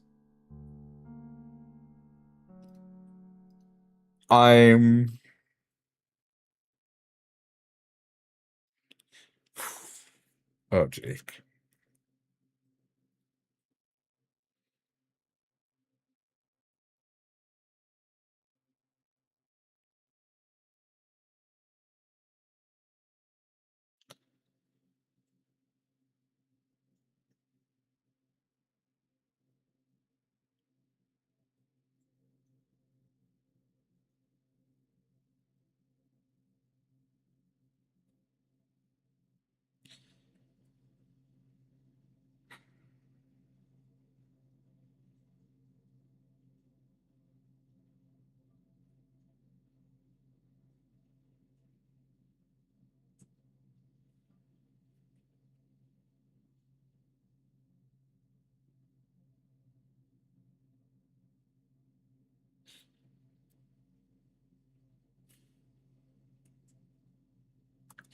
I still really like that scene where that scene of I don't really know if I'm capable of thoughts or things like that, and he just looks tired.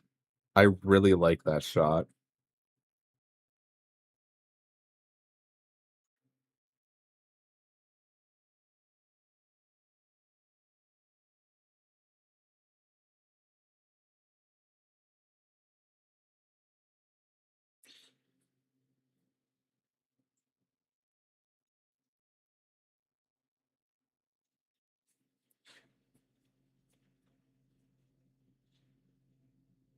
I think that to me just sums up his anything that doesn't have to do with being a boy adventurer. That is that that shot, that those lines just sum it up so perfectly for him. Where it is just he truly believes it's out of his ballpark and he's had time to reflect on that, and all it does is just make him tired. And so he chooses to live in the flow, but he wants to live in a flow that makes his friends happy. And you can see the beauty in all of them.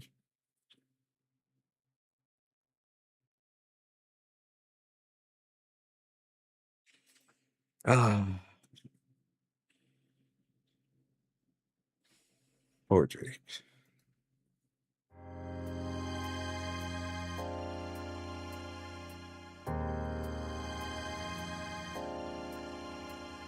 You spend a few good days fucking around with your newest friends. They seem to be on their respective paths towards something. You're not exactly sure if self-actualization is a part of it, but you're trying not to be too bent up about it. This Earth's friend group seems to have a lot of interpersonal complexity. To be fair, you do only really know half of the friendship quadrangle. It's probably past time to meet the other two corners of it, so what all the fuss is about? Get your side of all the drama before you leap to any more judgments. You thought a lot about what you said to Jake and what you wanted to say but didn't. You're shame at the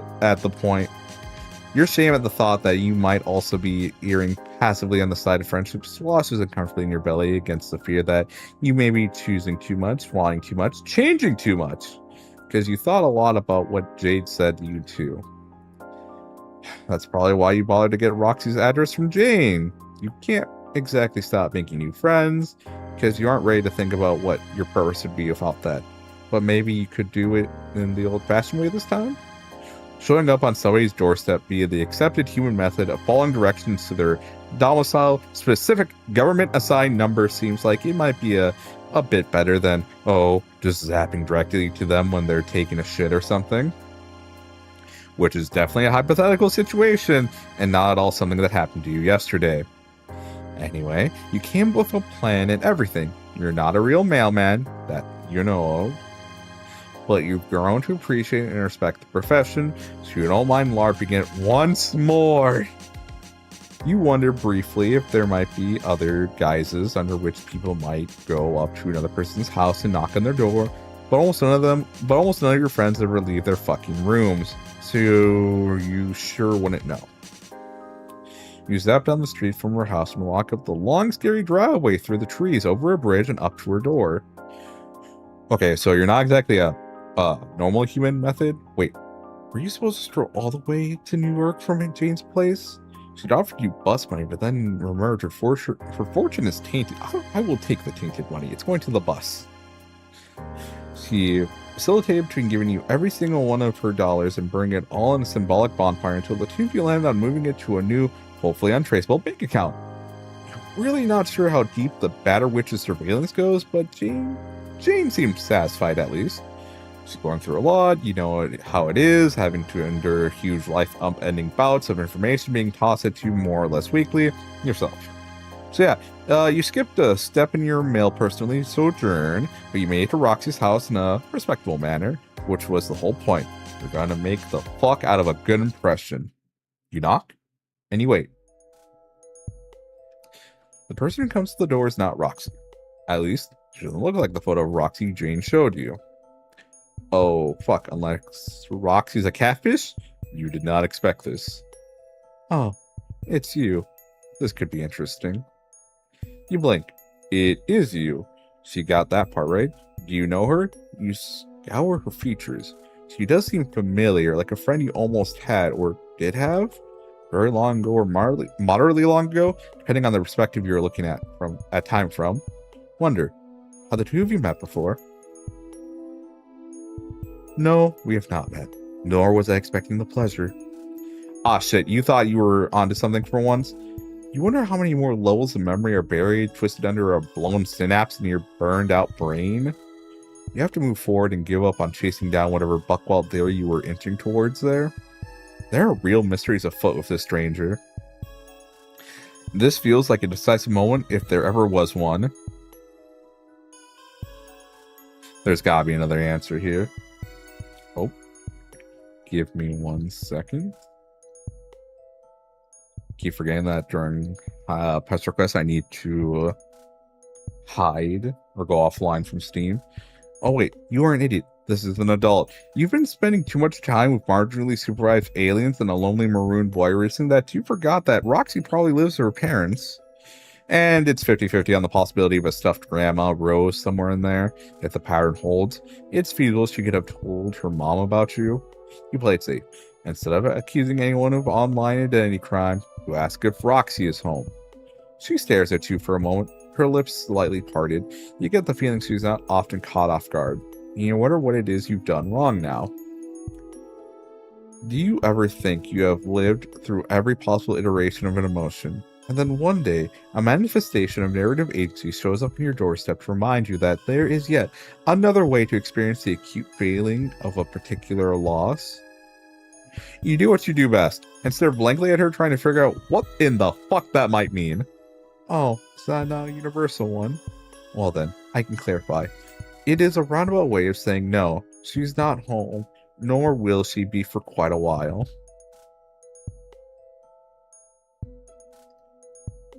I would offer to take a message for you, but if you're a bag of tricks, I think you can manage the wait.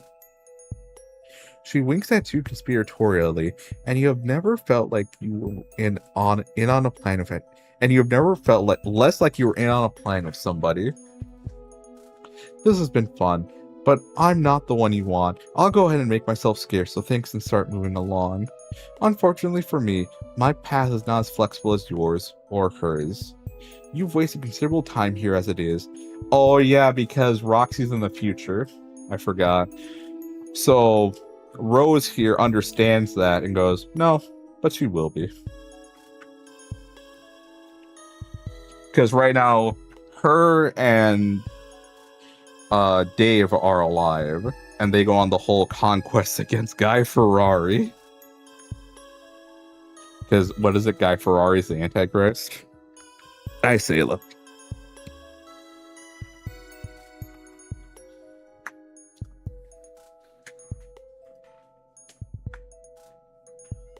Scoot along before you touch something you shouldn't.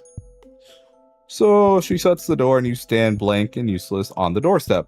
Maybe this isn't the right house and that lady was just having a good old time fucking with you.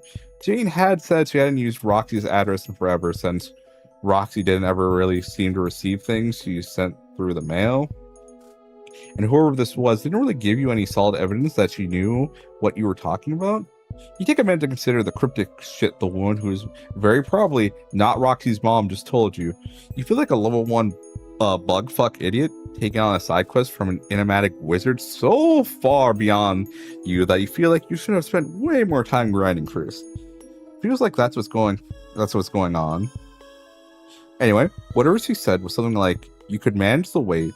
Maybe this one's an issue of time, not space. It always seems to be one of those two bastards, huh?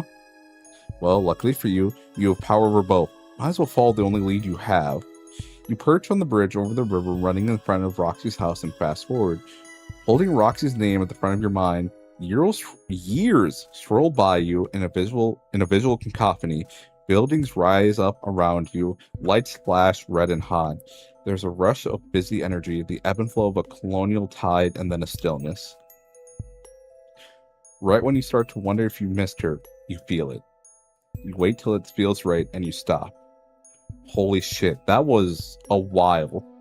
You traveled forward in time from John's era to meet Jane, you guess, so you suppose it isn't the most unfathomable thing to have to do it again, but wow. The trees that surround you just a minute ago are gone, replaced by a sea of crumbling buildings and a low, skittery sound, like pressing your ear to an ant colony. The vibes out here are real bad. You hurry up and knock. The door opens slowly. Roxy, for sure it's Roxy this time, peeks her head out, spots you, and then squints at the empty street behind you. Seeing no threat, she bumps the door open and her elbows opens the door with her elbows and drops a huge pumpkin in your arms. She stumbles a bit over the door jamb as she does it, and you almost don't catch the pumpkin in favor of reaching for her, but she steadies herself at the last moment and leans against the frame unfazed. Here you go, little buddy. I appreciate you knocking. It's a lot more polite than the usual breaking and entering you guys do, so I picked out a nice juicy one for you. Don't go tell everyone to try this shit though, or else I'll never get sleep again in my life. I'll just be running produce to my door 24/7, unloading snacks to every chess guy in existence without rest. Nah, but you're eating noises. This is not at all how you thought this would go, but you honestly should have known better than to do anything if your expectations would throw them in the trash can. So you roll with it and thank her for the pumpkin, calling her by name for max politeness. You can't see much over the fragrantly large gourd you're still struggling to keep hold of, but you feel her go still. Did she stop breathing? You crane your neck to peek over the curve of the pumpkin and fuck. Again with those expectations. You did not anticipate pure terror to be the emotion constructed on her face, but there it is. What shit did you just say to me? You said, thank you, Roxy. You open your mouth again to introduce yourself as the friend Jane mentioned, but all your words shrivel up in your horrible mouth because Roxy has flattened herself against the door frame, her head tucked down like you're blinding her. What? You're not a... You said my name. She slinks down to the floor and kind of rolls back inside, shutting the door behind her. Hear nothing then a deep heaving sob. What the fuck just happened? You knock, politely, just once. Hold on a minute, I gotta do something. Don't go anywhere. Don't drink yourself into a stupor. You hear nothing but footsteps trailing away into silence. It could be time to head out, but she told you to wait, so you do. You are nothing if not committed. About 20 minutes in, the low, skittering hum in the background fortifies itself into a more present rumble. From around corners and out from dilapidated doors come the source. The patter of feet, a low, unintelligible whisper, and then the clinking of joints. It's people, and they look like you. Well, almost. It's more that you look like if a child drew them, their simple frames made simpler with softer edges. Your skin is actually skin, right? They chitter around you, and you squish your arm meets to make sure, yeah, you aren't chitterous. Whew. Wait, or is that bad? Trying to process whether you're relieved to have the bodily makeup you thought you did, or if you're sad that the space of time you thought you might have finally found your kin was so fleeting. You don't get a chance to sort through it fully because the new guys are surrounding you and they look hungry. It might well be you or the pumpkin here, so you hold it out towards them and hope for the best. They take it and, chittering what seems to be their thanks, shrink back into the night. You check them off your mental list of predators and sit for a beat. It feels like you're waiting for more than Roxy's return, like this is a moment of choice. Jesus fuck, you went all this effort to try things a new way. And what did that get you? Nothing. You've never had such a spectacular failure to connect upon first meeting someone. What are you supposed to do now? You wait, but the familiar push against your ribcage decides something doesn't come. What is this drive to make you choose anyway? What if you just want to sit on your ass and do nothing, huh? What if you're tired of choosing when every choice you make takes you further from anything good? And who knows? Maybe you're supposed to do nothing. Maybe that's what your plan was all along, huh, tough guy? Hi, Sayla. You don't know who that little jab was aimed at, but you want nothing more in the moment than to, petulantly slap the reins of choice off your shoulders. Only their reins to slap. God, impotent rage is the worst. After a minute of continued seething at nothing, you feel it. Fuck it, let's see Nepeta. Nice try, can't tap me with a fun friend this time, bucko. I don't think... No, she just said the chess guys can't talk, so... Fuck it, smash a window, bitch. Don't tell me what to do, you're not my mom. More than you know, Chungus. Sayla Maya Chungus. Look at me when I talk. I can't do these voices at her anymore. She doesn't even care. She just acknowledges that I do noises. Sayla. Like, she slightly turned her head towards me when I said Sayla. But, like, when I just do random noises in general, it's just like, you do that all the time. Like, it's truly when we make noises that they have not heard often. Like, I'll do the wrestling voice, like, I'm gonna put you under, woman. I'm gonna put you in a headlock and slam you off the Hell in the Cell. Like, she doesn't care. Hi, Frida. Okay, I'm gonna have to pet the cats. I'm gonna pet Frida while she eats. Give me a second. Yeah, no. Frida's looking at me expectantly.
Okay, so I get right by the mic for this one. Typically around this time, Frida comes meowing at me and wants me to like follow her to the food bowl and then start scratching her butt, and then scratch her butt while she eats, or scratch her tail or whatever. So I was like, okay, whatever. Scratching. No, this time she was like, hey, scratch my tail, and then while we go, we're not going to go to the food bowl, we're going to go to my brother's bedroom. See my brother's bedroom. What do you think is the first thing I fucking see when I get in there? Char is in Frida's usual spot when she sleeps. Char has never slept there before. That is not where he sleeps. That is not his designated location that he himself chose. He is now sleeping where Frida usually sleeps. And I think Frida was just like, can you do something about this? And I'm sitting there like, eh.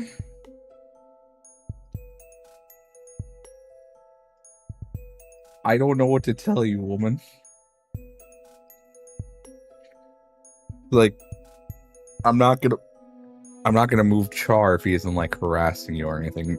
He did a dickish thing and take your spot, but like, that's all pretty much. But like now she's just on the corner, so like she's chilling. And again, I thought she wanted food, but no, it was just to let me update me on the status of the war between them. Like, this asshole took my spots. Like, now you're not hissing at him, and he's not trying to like swat at you, so I'm not gonna do anything. Because I'm pretty sure if I moved him, he'd try to go back to that spot. Frida would then be in that spot, and then they start fighting. She's like, "All right, Frida, you're laying down in the corner of the bed now. Perfect. Okay, I'm not touching this then."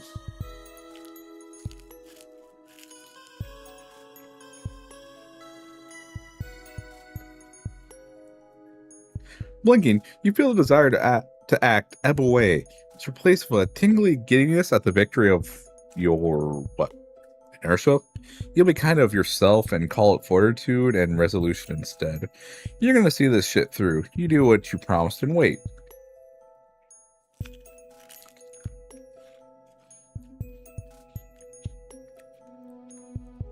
Eventually, you curl up on the welcome mat and pass out like a stray kitten. At some point in the night, you open your eyes for one bleary moment as a chest guy lays a blanket over you. The creak of the door next to your ear jolts you awake. Towering above you You okay, cat? What'd you almost trip on? I'm telling you. Yeah. Down you go, woman. Down you go. Towering above you in the sharp, bright rays of morning sun is Roxy.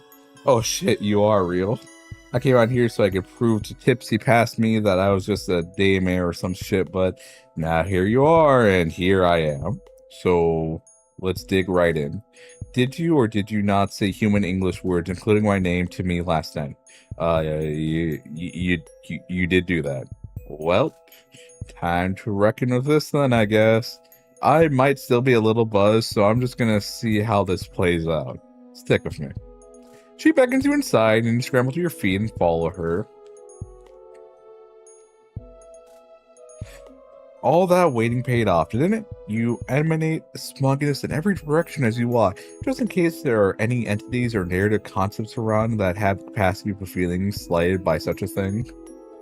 You trail behind her into the living room, explain how you knew her name via her friends. Oh, okay, that makes more sense, Lamau. That'd make you the one who convinced Jane of the stuff about our reality that I've been trying to get her to see for quite some fucking time. The benefits of being able to be there to show her in person, I guess. She stands next to the couch, her shoulders bunched up, popping like fingers. She isn't looking at you. She told me you could time travel, but she failed to mention the part about how you were some kind of alien. Alien, sorry to offend. But if I'm being real, it's not like our communication style is full and truly about gaps on a normal day, so this checks out. She scrunches her face up and groans. I'm so sorry. I'm being a jelly-bellied Duborag downer. Well, what in the fuck is wrong with me? Oh boy. Here you are, a friend in the flesh, and I'm just over here within whine away about my other friends whom I love very much. This is just a lot, Lamau. I've daydreamed all the potential friend meeting scenarios I thought might ever happen, with any and all combos of my full or whole friends whisking me off on a friend sojourn. I just didn't consider a new one might show up on my door disguised as one of my little neighbors, so... Yeah, you're super sorry for how last night went down. And for what it's worth, you made friends with like a lot of people, and all the friends making skills I thought it said friend maxing instead of friend making were not in the new brain rot year yet. We aren't at where every word has to have maxing at the end of it. No, it's friend making skills you've learned in your travels didn't save you from fucking up this one. There's no one foolproof way to do it, you figure. You would know, as a proven fool. Oh, that is good to hear. Still, I'm sorry about ditching you right off the bat. I went to find a small sip of courage, which turned into a whole swig of courage. And that became a whole ass ball of courage, which, as you know, can happen. So I did not so much come back outside to confront my harsh realities. Namely, you. As I did confront the soft the soft, real titties of my pillow on the floor next to my bed. Anyways, it's just that I've never heard my name come out of someone's mouth right next to me in real life before. You don't comment on the booze thing. Y'all just met and you don't want to come off too preachy just yet. You try another angle instead. You could always try the meeting thing again. Like acting it out. Oh, sure, yeah. Of course, you didn't mean literally going back and redoing it. This is a salvageable situation, and you don't want to waste a redo if you don't have to? Well, what you mean to say is you really get shit right the first try anyway. Might as well give each other a clean slate. You hold your fist up and knock on the air in front of you. You hope she thinks this is cool and not lame, since you just kind of leapt into it avoiding thinking too much about all of your false starts. You don't have to worry for long because she smiles and it's brilliant. The shivering tension in her body shifts from anxious to excited as she hops the bit. Getting into the moment, she reaves in, smoothing her shirt, then puts a hand in the air. Oh? Is that a knocking on my door? Whomsoever could it be? She bends dramatically in welcome as she opens the invisible door and clasps her hands together as she focuses her bright gaze on you. Oh my fucking G. Welcome to my abode, stranger. Soon to be more than stranger. Get on in here and gets to friendsitude. That might be coming on a little strong for typical company, but luckily, you are as friend thirsty as they come, even without old goofball nuts forcing you to be. You introduce yourself and step over the pretend threshold, hand extended. Roxy takes it and pulls you into her a fast, tight hug. You wrap your noodly arms around her and return it, as tight as you can. At first, you tell yourself she needs it. After all, you can feel her trembling back, her unsteady breath.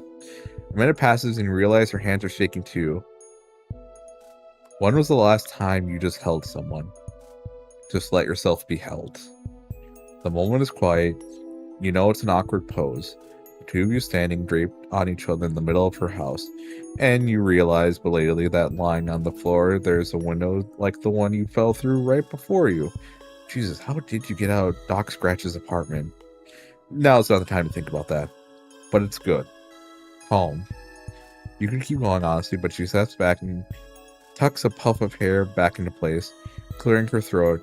She's still looking away from you, but she's grinning. Yeah, that was much better. A couple of friendships starting pros, am I right?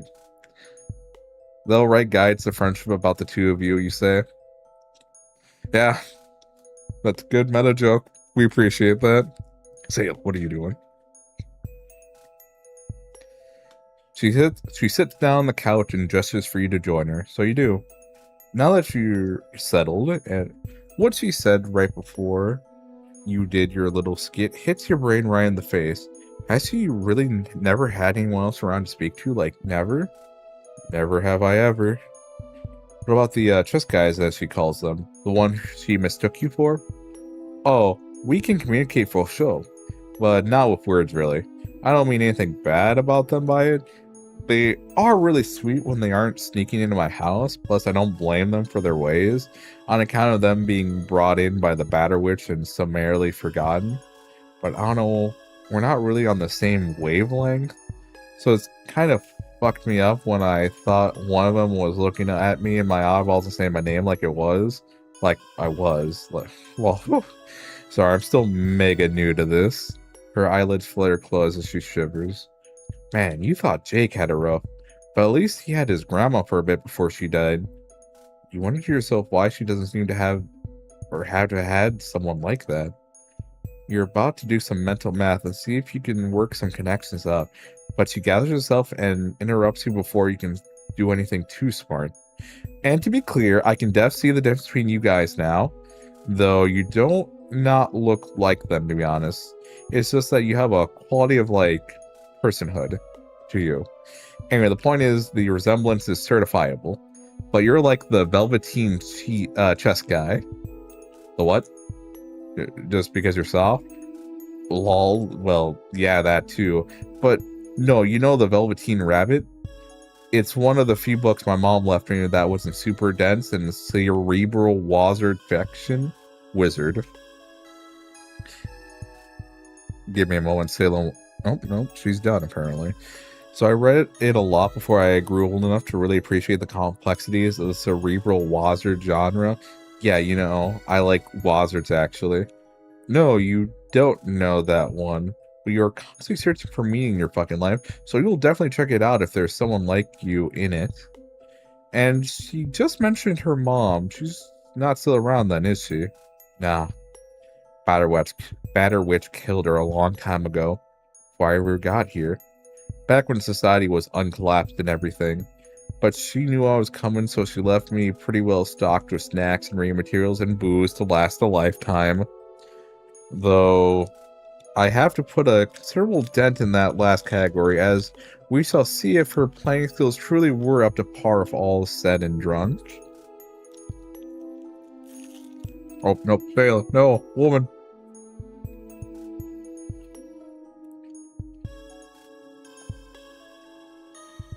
I don't know why Sayla has the tendency to be like a chicken and just need to lay on things that are small.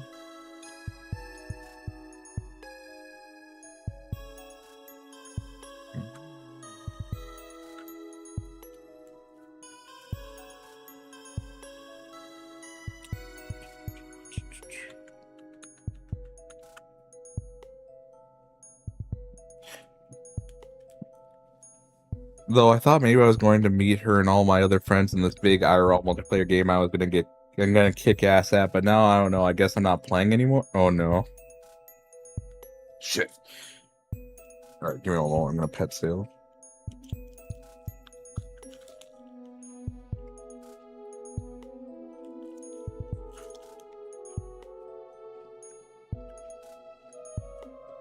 Also, I am eating a freeze pop.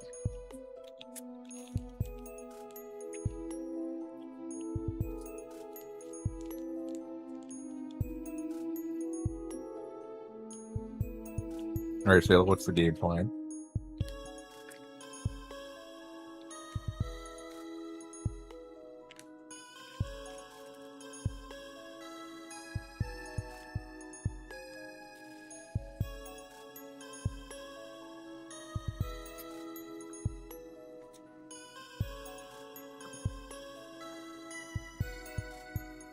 Yeah, so oh my gosh, don't fall.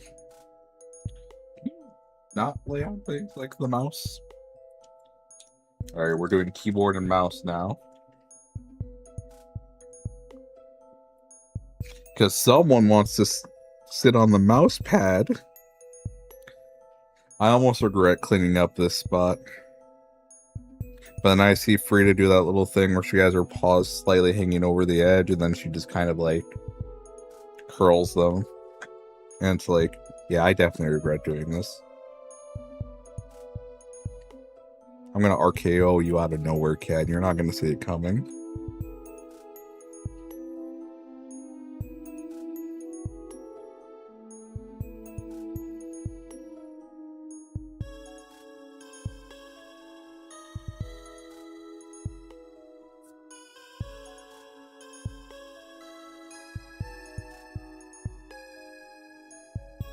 You jump as you put two and two together. You went to the past before, or, well, you came from the past, from Jane and Jake's time, which Roxy already knows. But spatially, you were in this house, and then in that time, there was a woman who lived there then. You thought she was Roxy's mom at first, then you maybe convinced yourself she wasn't, since a few hundred years happened between her and now. You don't know, a lot was going on. Oh my gosh, what? Was she beautiful? Hold on, let me show you. That's a shotgun. No, that's a harpoon gun. And she has a broken window. Yeah, she's multiple of them. But not the one we know of, though. Or not the one we went through. Roxy roots around a bookshelf for something, and your brain starts expanding at a rapid rate. Concepts that have been hovering on the peripheral of your mind suddenly converge. You already knew that Jane and Jake's deceased grandparents were your friends from the past. But you haven't considered this since you didn't know Roxy lived in the future then. Of course, all this shit's connected. Of course, that's what would make... Does she look like this? She hands you a book, cover open to show the author photo. There she is. Younger than she was when you saw her last night, but older than she was when you first met. You can't help saying her name out loud. Rose. OMG! Why did grown-uppers say you'd never met before, though? Is she not the same person? Fuck the earlier math you were doing. This is way bigger than 2 plus 2. This is some serious mental calculus. You wiggle all your brain worms at once, and it hits you. The way it felt different than normal when you hopped from Jake's house to wherever that one place was. How it happened when you brought Jake home again, too. Like your gut dissolved sideways, how they rearranged slower once you landed. Had it happened when you first landed in Jane's yard, too?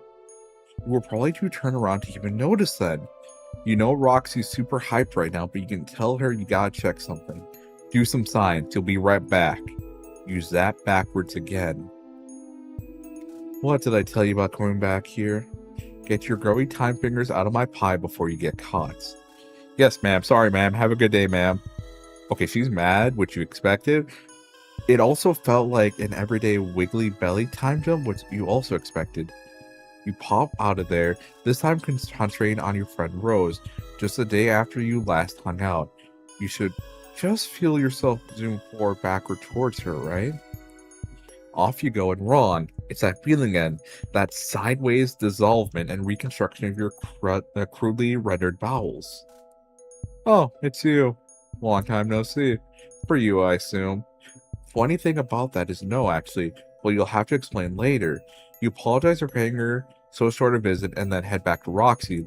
The feeling accompanies you yet again. You pop back into Roxy's living room a fraction of a second after you left. Those brainworms are wriggling at top speeds.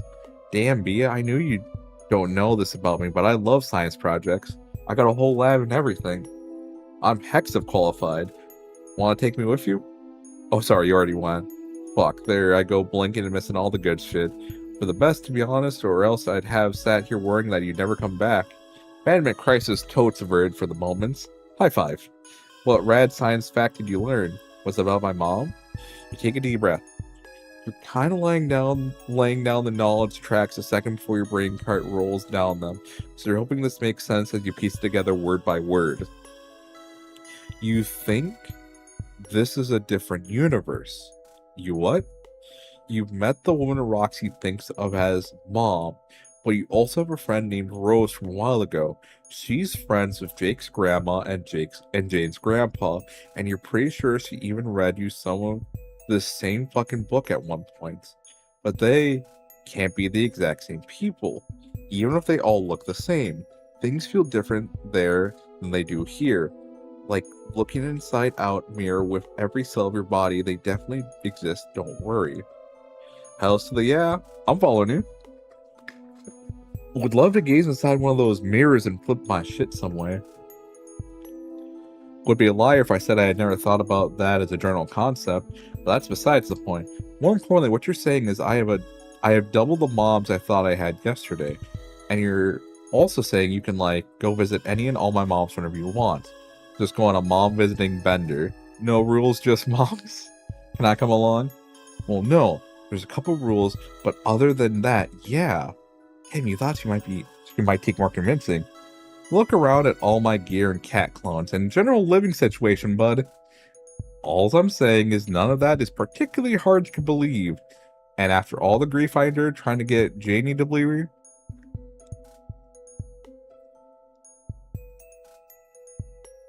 sorry, there's like a hair in my mouth. It'd be pretty fucking stupid and not to mention rude as heck of me not to believe you now. You're my friend. That is a relief. Your grasp on this shit is tenuous at best. So it's good she is so easy to win over. It is one of my best qualities, or at least one of my biggest ones. Oh, though before she gets too excited, one of the rules does seem to be that her mom in this universe doesn't want to be visited, though. That's kind of a big one. Oh, I see. Well, did she say why? And if y'all already hung out, that's so bad about one more chill sesh.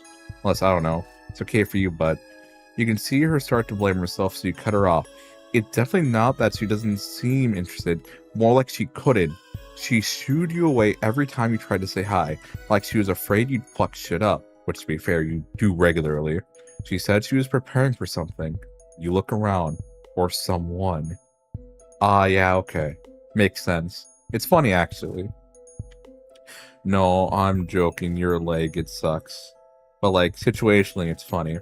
Because that game I mentioned that Jenny off destroying, a week ago I wasn't sure if I wanted to play, was pretty ready to go to desperate measures to not play it at all, if I'm being totes honest. BDH. But then when Janie said she met you and was all hell-bent on doing some righteous mining to the whole company, I don't know. It hit me that I kind of did want to play after all. Like, I thought maybe I'd meet my mom in the game and I'd finally get to talk to this lady I built my whole ass self around. Get to see how she is in actual real life and figure out how bad I fucked it up in my version of it. Well, anyway, we aren't playing it, so it doesn't matter. I've been trying to be a good friend and lend my hacker skills to Janie but it hurts and I don't know how to tell her. And then you showed up and my options shifted like 75 more times. I barely got time to come to terms with it being okay to want something before it gets swiped away from me. Shit. You really didn't mean to mess with her expectations. You should have kept your mouth shut till you figured out what all this meant. She smiles at you. And you don't have to have known her for long to tell you that it's forced. You can fix this.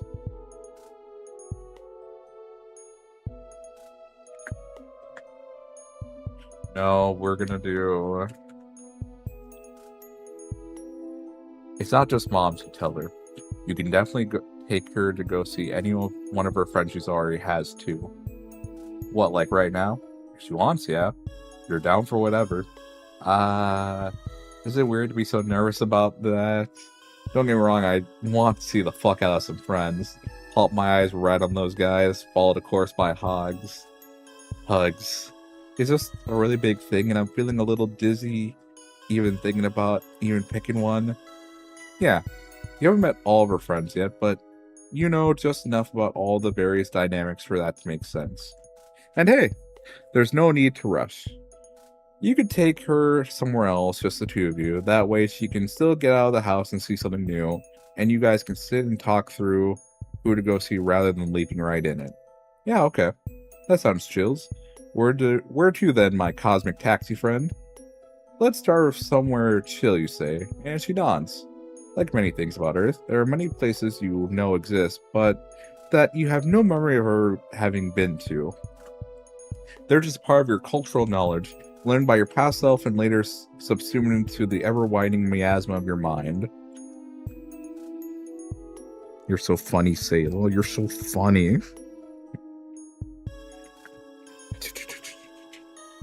You pick one of those places, somewhere that feels like, at one point, it could have been something you cared about. It looks like a forest at first, but the pine trees have been shaped by wind. You turn and the earth in front of you butts up against the ancient stone of an outcropping. It stretches out before your feet in a long, straight arc until it curves into nothingness.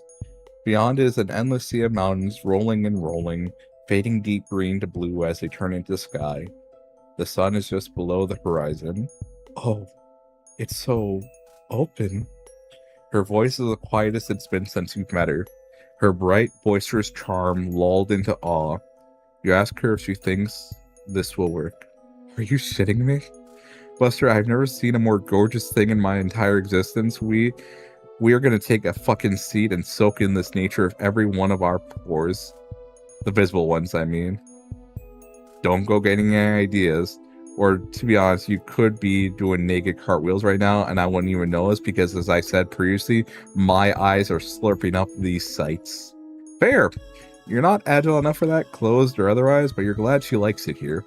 The two of you sit for a while, soaking it in. This is a schedule-free life you lead, so however long it takes for her to talk is fine with you. Doesn't take too long, though. So, you met Jane.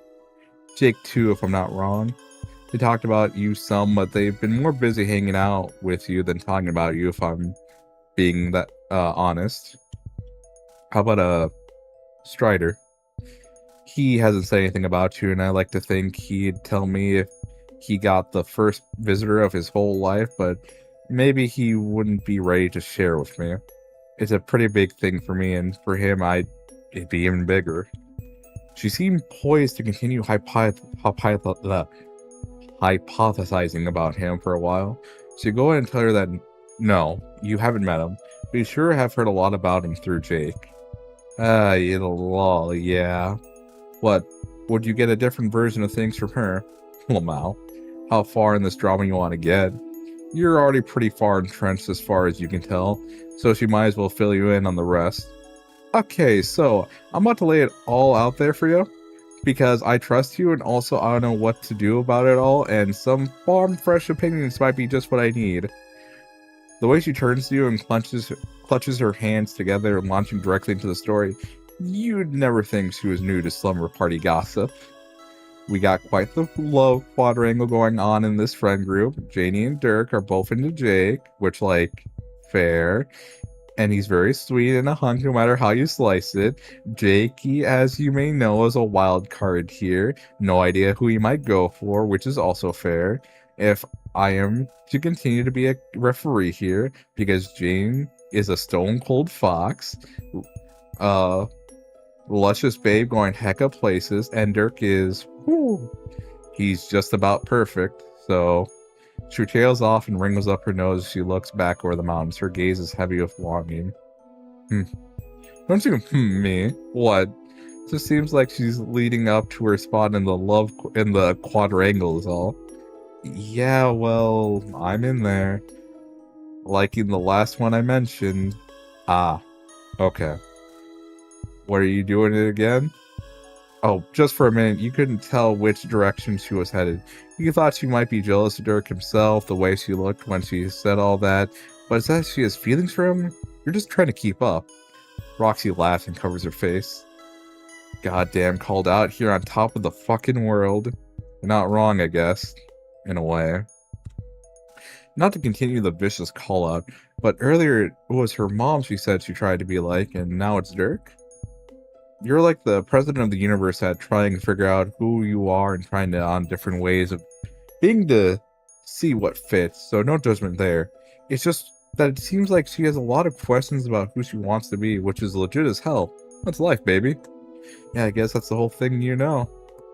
I want to be like her because she's my family and like the only person I've ever known about for so long. Sayla, what are you doing? Then I met him and I was like, oof, there's more unlockable options? Who knew? Maybe I could, I don't know, I do have belongings for him to be sure, but you're right. Sometimes with him, it does get all mixed up. You're ever not sure if you want to be someone or be with someone? I mean, I like the me I made from nothing, and I don't want every single piece of his bullshit, of course, but he's like this shadow just out of my range of vision, like some kind of what if. Me if I had just been, I don't know if this makes any fucking sense outside of my own head, though. What's that you said about that turnaway mirrors? Let's hop on that universe jumping train and see where it takes us. Metaphorically, I mean. I'm not ready to move a single ass cheek off this bitchin' rock yet. It's all metaphorical anyway. Well, not the multiple universes thing. That's pretty much a fact. As far as you can tell. But the turning yourself inside out bit, Whatever it is about him that she feels pulling at her, this thing she wants for herself, it's probably bigger than him anyway. He's just the person who made her notice it, same as it is with her mom. And anyway, it turns out lots of options are unlockable once you realize some locks were in your own brain to begin with. Damn, buddy. Is this what it's always like to talk to your friends face to face? Hauling up piles of deep, meaningful truths left and right? Or is it just a you thing? You have absolutely no way of knowing, but you do know it happens a lot. It happens to you a lot. It's different every time, though, and it never gets old. Good, because I feel like this got up layer one of all my thoughts and feelings about this stuff. I'm a little afraid to dig deeper, but if you're there with me, maybe we'll find some shit in there and not just big empty question marks. Shit, yeah. You can go for a round 2 whenever. Your game keep digging at Andy all day if she wants. Though they did come up here to decide who to visit, right? Does this mean the choice is Dirk? God, I don't know, man. Yeah, maybe. Eventually. I want to see all 3 of them plus another friend I haven't mentioned yet, but you get along with her because is she the last one then? Because she's also an alien. But I also might want to start with my kid mom who is visitable. Not yet though. Well, I never would have thought I'd be putting this off any longer than I had to, but me and you has been one of the best things I ever did. I want to sit and stew in this friend soup with you for a bit longer. And then savor the bites of my other friend soups when I can. However ready to eat or not I might be. Shit, this Metapod is getting away from me. Can you take over? You're not sure how salvageable it is, but yeah. You're down to simmer for as long as she wants. And you think she and her teen mom will get along very well. Shared mom trauma and drama included whenever it comes time to introduce them. She shouldn't worry about being perfectly ready either. You haven't skipped ahead to see who she becomes, but you're pretty confident she has it in her to be someone she can be proud of and comfortable being. Someone that can look back on this Roxy of kindness too, no matter what choices she ends up making. You're gonna make me cry again, please no. Also, not that I'm gonna forget today ever, but I should document. She pulls her phone out and holds it up to frame her shot. She's glowing in the light of sunrise. You watch her. You watch the sun, you watch the fog curl through the valleys below. Okay, now a selfie. She drapes her arm over your shoulder and points the camera at the both of you. Work it. Oh yeah, that one's cute as fuck. She messes her phone, opening a chat with someone whose handle you don't recognize. You wonder, as she sends the photo their way, if it's the alien friend. It'd be cool if Roxy was friends with a troll you haven't met yet. Hey, you there? I guess not, but it's okay. I just wanted to say hi. I know we didn't talk much about the game not being on anymore last time we got to chatting, but I know we were both feeling it. And I got so many more updates for you when you're back online, so get hype. And check out this choice as view I'm peeping right now. It's the preview. Thinking of you. Talk to you later. Time to get company on this rock. You may end up being here for a while since Roxy's not quite ready to get zapped anywhere else, which, when you consider it, it is fine. There is a difference, you think, between inaction and patience. There are small, weighty changes made in stillness. You worried you chose too much, and Roxy afraid that she was robbed of choice from the start. Me in the middle. She pockets the phone and grins at you. You lean back on your elbow and tilt your head up towards the sky. That was nice.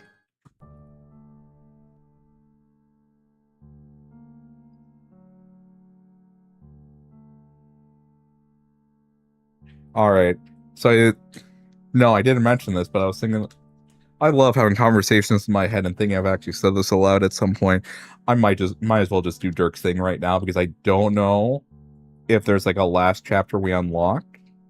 Oh, I need to do an Apettis thing real quick. Fuck. I don't know how to unlock that.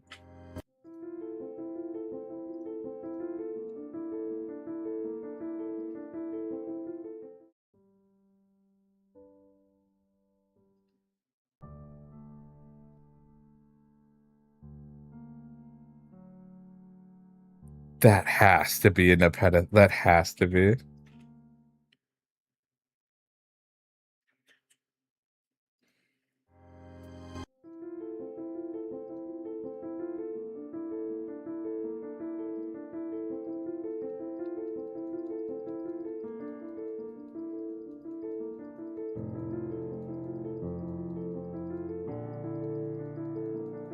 This might actually be worth reading. Fuck.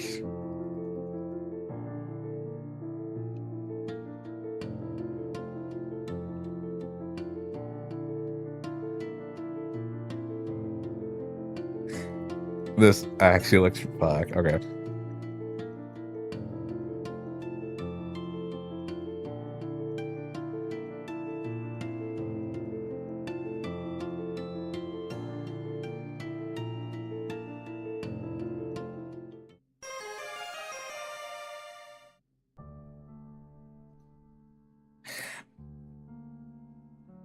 Okay, no, we're reading that. Fuck it. All right. Da da da. Play along. All right. Deflect. Wild. It's really wild that she doesn't see you in her dreams. No reason. Oh, by the way, does she want to see your sweet powers? You have super sweet powers. That.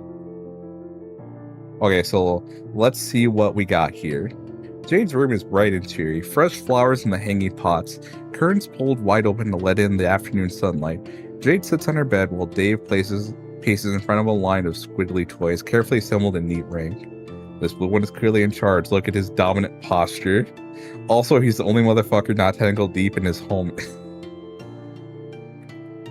Also, he's an untangled buddy that is some shit really cuts to the core of, like, emotions.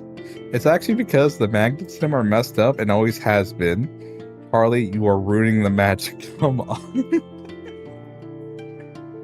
Oh, hi, Frida. Do you want to eat food now?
Also, I feel the need to mention that Frida's the only smart cat we own.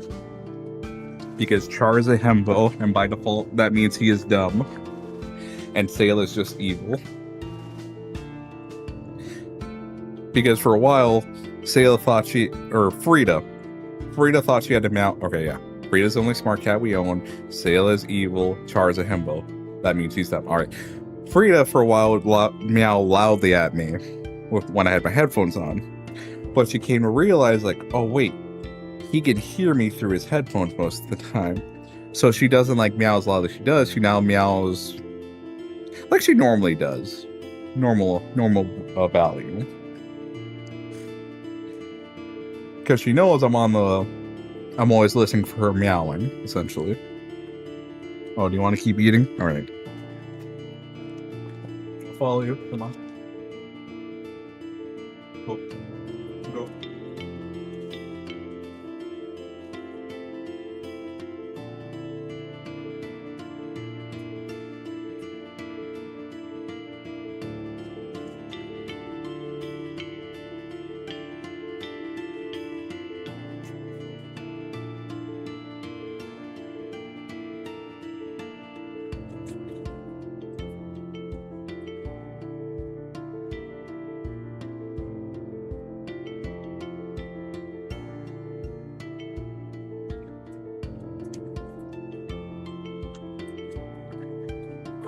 But yeah. Frida's a smart cat. Oh, hey, mailman. Did you bring another stray alien? Because the last one has a fucking attitude and also surprising good.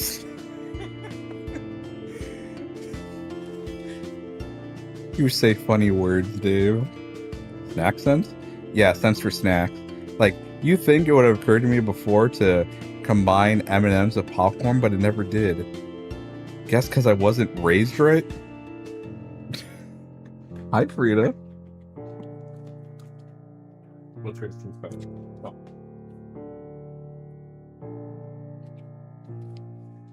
Or are you gonna be a bitch and steal my seat, woman? How's this gonna go down?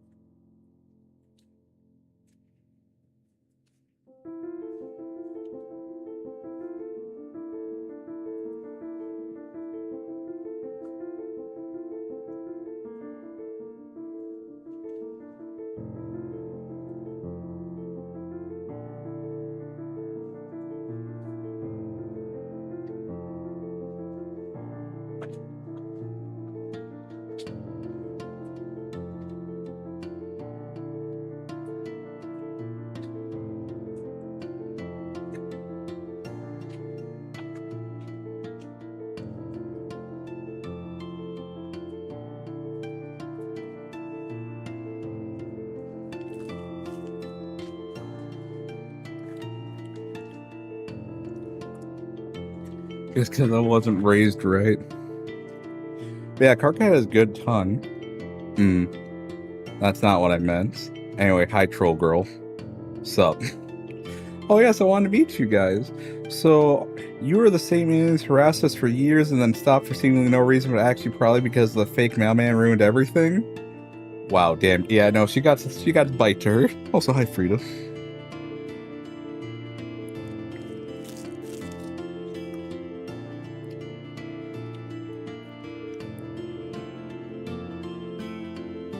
For the sake of this family, I will turn on the AC because I think the cats are warm.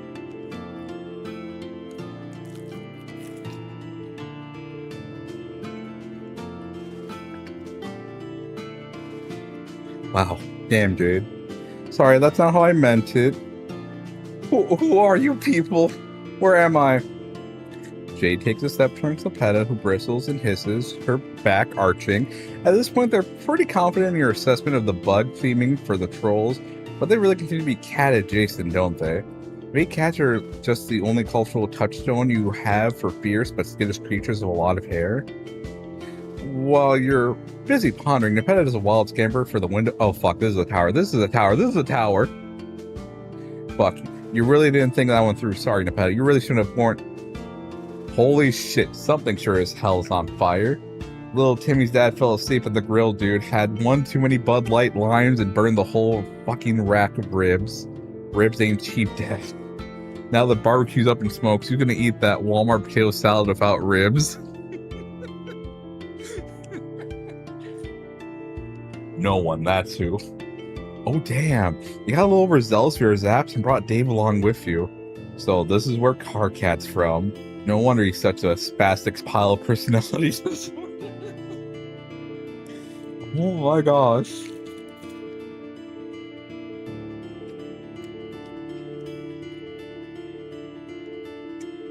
You guys have seen that image of Gumball where it's like when they're low key like roasting your goat, but they're high key right or whatever. It's Gumball and the computer crying.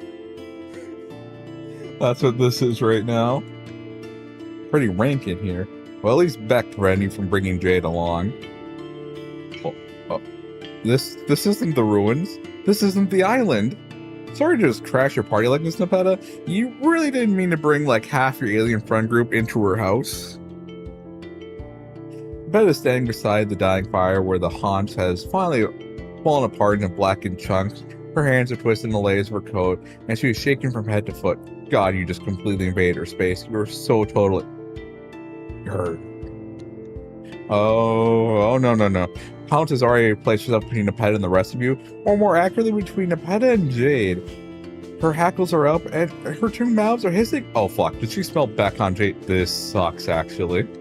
Pounce, wait. Don't do anything just yet. Pounce. You get in there in time? Yes.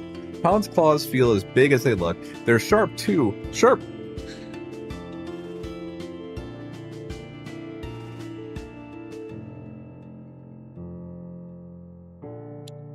Sharp claws, incredible. Those claws, Santa claws.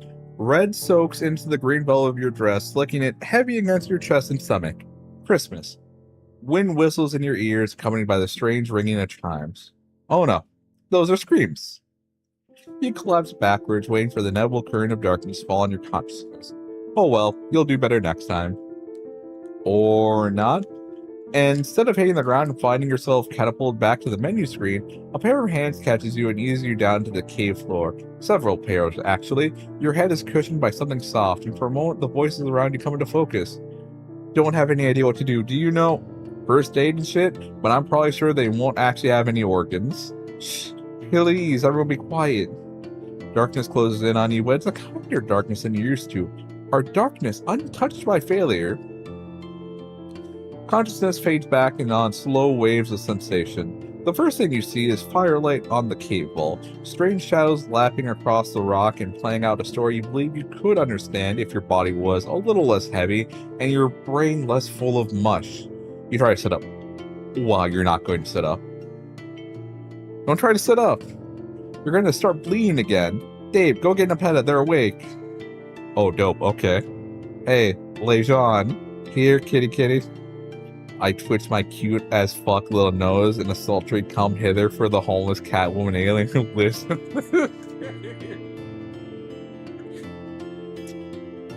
Frida, where are you?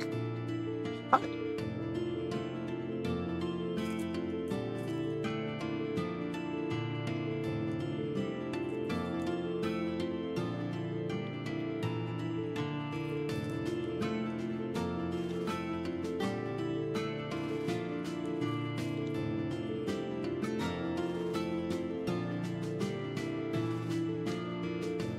So what's up, Frida? You got something to say? We're streaming right now. I don't think they can hear your meows with how I have the microphone set. I don't know if my voice is being cut out at all because of the voice focus and the AC being turned on, but is there something you'd like to say that they may or may not hear? Or do you just want me to follow you?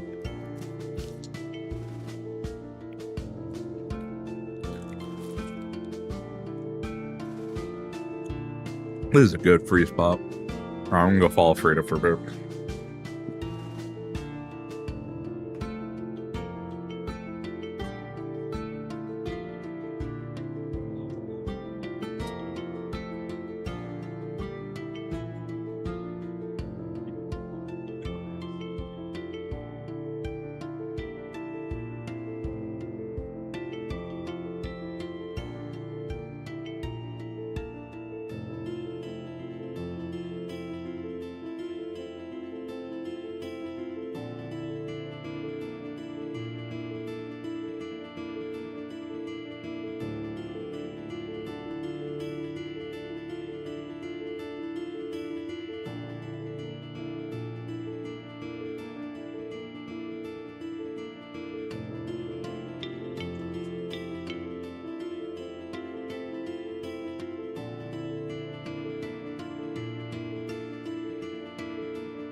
Okay, I decided to follow Frida.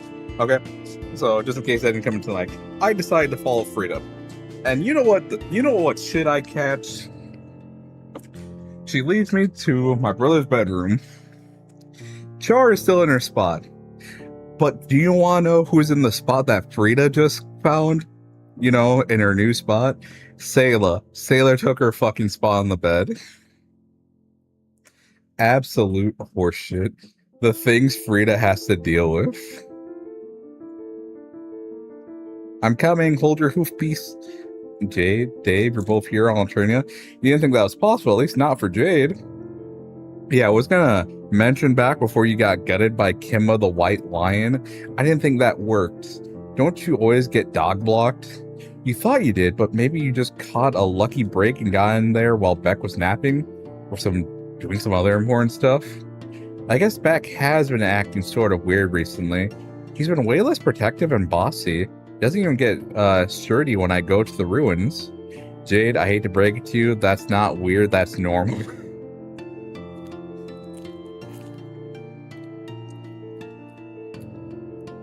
Dogs are supposed to chew the remote and shit on the carpet, not raise you from childhood. Animals are not parents. You know a couple trolls who would disagree with that, but you digress. Wow, your body doesn't feel good. That's because Pounce almost killed you. I wasn't even sure you could die, but you proved me wrong. You did a pretty good job of almost dying. But you aren't dead. Hi. Dave held your guts in. It was very gross and extremely fascinating. Jade, you are just the blessing on this world. You're just so funny. You're not as funny as Aradia, though. She will always be number one.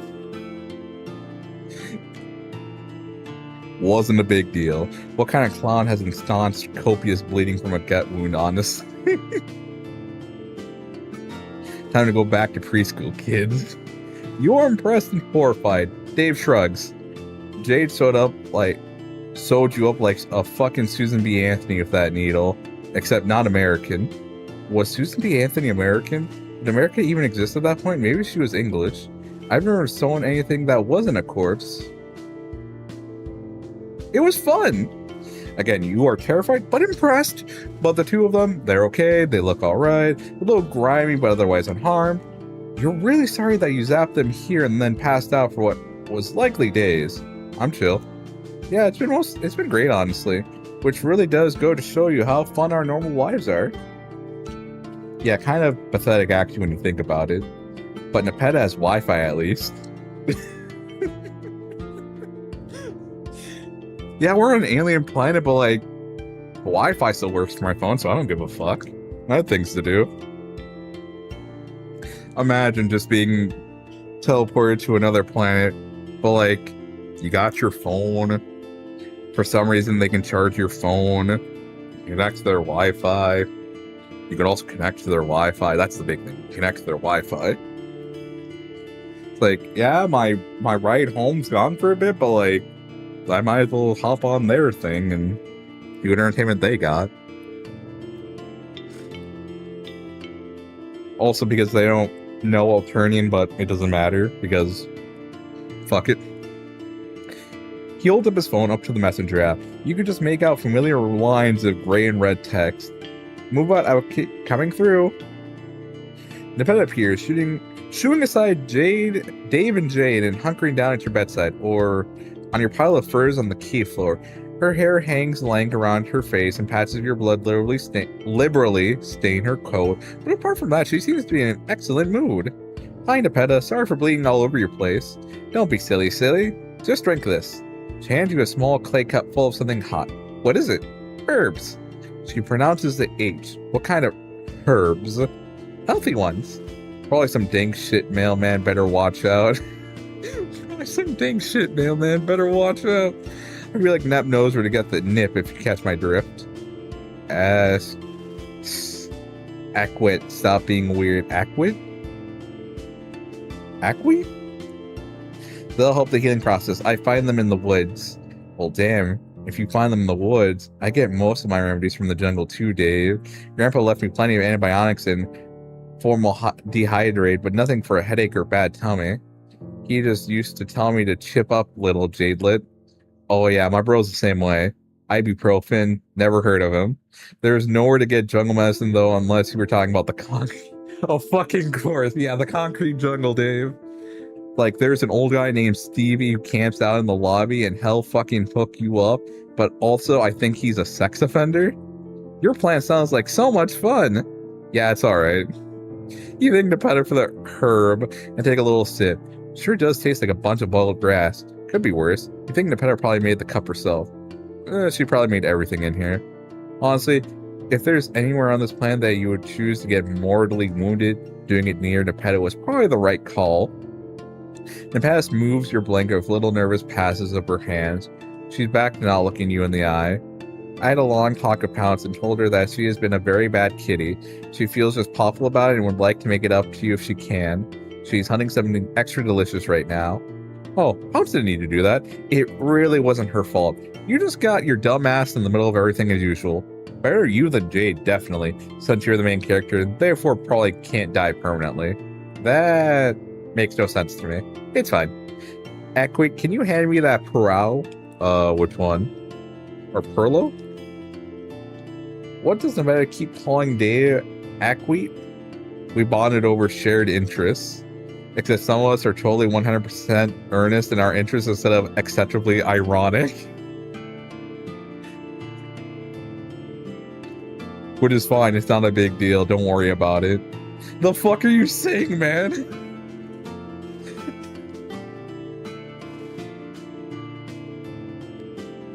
Our bonded Aquit.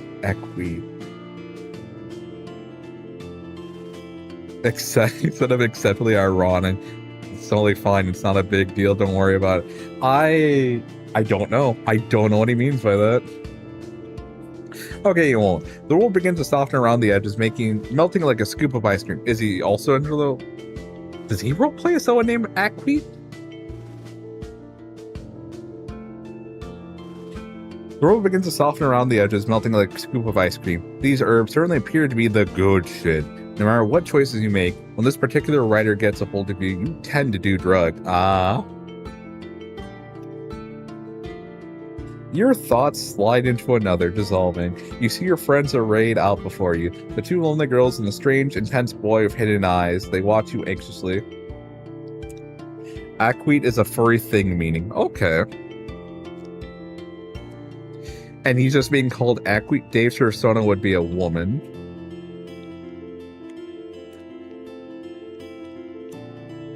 So what does Aquit mean? Or Aquetti? I'm just calling it Aquit. Sayla, you best behave yourself.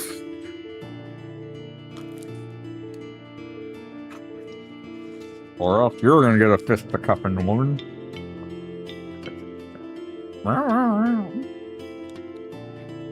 It's a female name. Okay. So Dave has an acceptably ironic appreciation for the furry RP thing. I'm surprised Jade's not in this conversation because of that.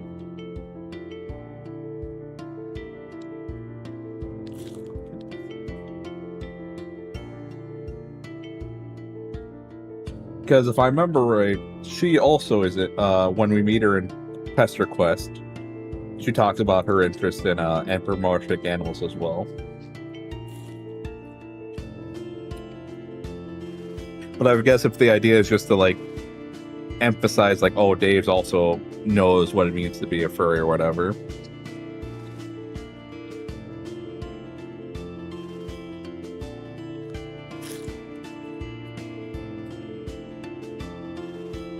You started this journey believing you needed to save these kids, and maybe that's still true.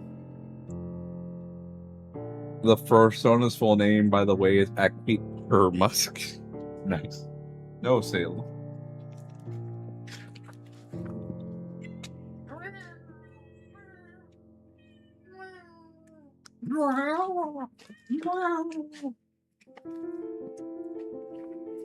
They're so funny. And maybe that's still true. They certainly need someone to fix the mess of their lives and their plans and the crushing weight of brutal reality bearing down on them. But maybe you need saving too. Maybe you can all save each other. Whatever. You're high. You'll rest now.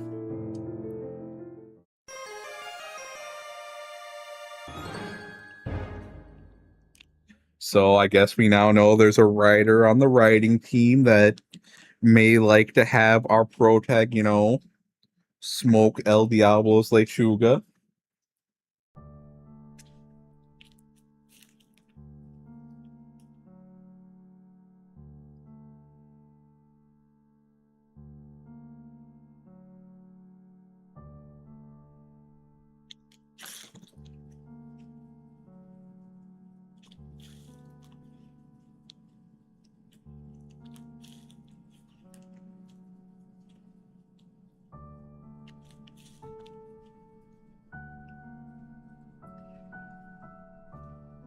Alright, so we have all the different endings that we need that aren't bad ends. I'm debating whether I want to do Dave's or not. Just because again, I feel like there will be like one more slot unlocked after we do Dave's thing because of the whole Chumroll thing here.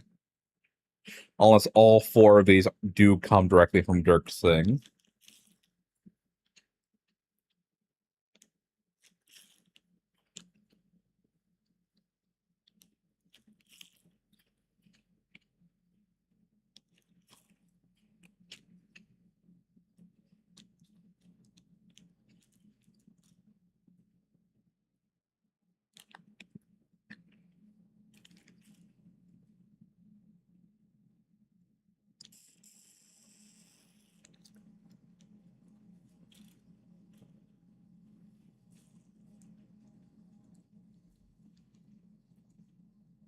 Alright, we're gonna do Dave's.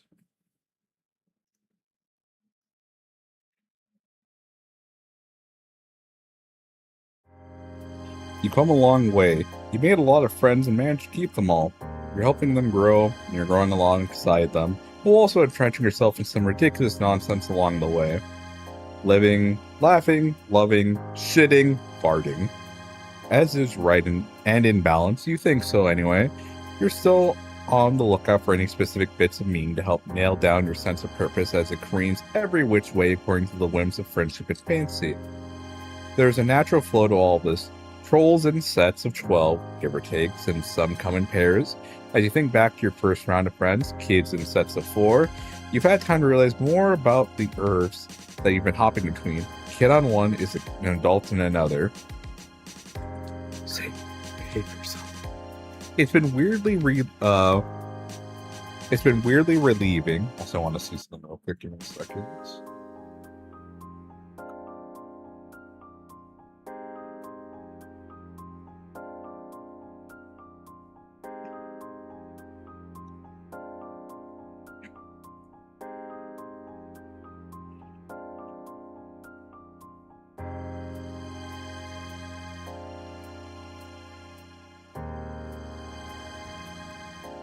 I'll turn off the...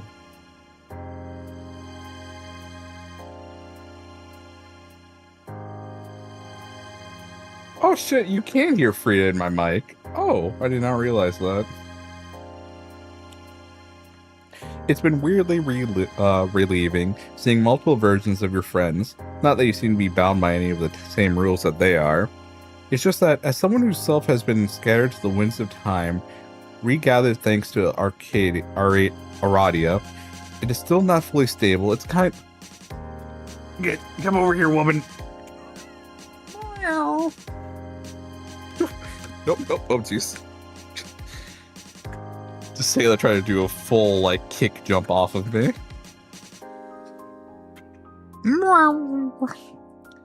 It's still not fully stable. It's kind of nice to see that it's not just you out there trying different shit out, self-wise.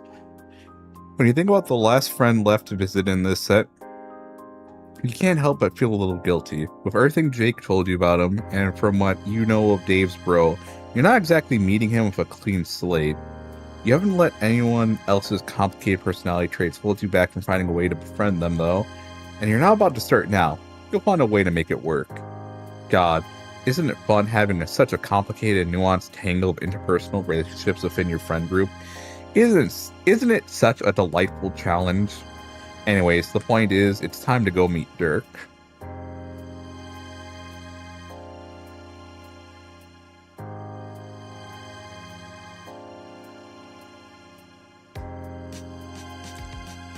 So, you go, and don't know much about where he lives, except that it's in the future. Like Roxy minus chess guys. You zap on over what should almost definitely be the perfect distance from his door. There is a moment where you are weightless, suspended in midair like the cartoon Coyote Man, whose name you cannot remember because suddenly you are plummeting downward, and that takes all of your attention. From what you can see in flashes as you spin head over heels, the thing you are rapidly approaching is the ocean. Before you achieve game fucking over, before you even begin, you stall yourself with a zap in and out of reality. Appearing just a few inches above the water, you land with a delicate splash. Now that the imminent threat of death has passed, you look up. Metal rises up from the water in a towering scaffold. Dirk must live in the building up there. God damn it. You haul yourself up onto the janky platform at the corner of the scaffolding. A few above water runs upward and get your shit together. Not much to look at, you probably wouldn't even be able to spot it from a distance, but it'll do. In a minute, you can pop up to the top floor, but you should bring yourself out first. There's a chair, which is weird, you sit in it. That was a slick fucking trick.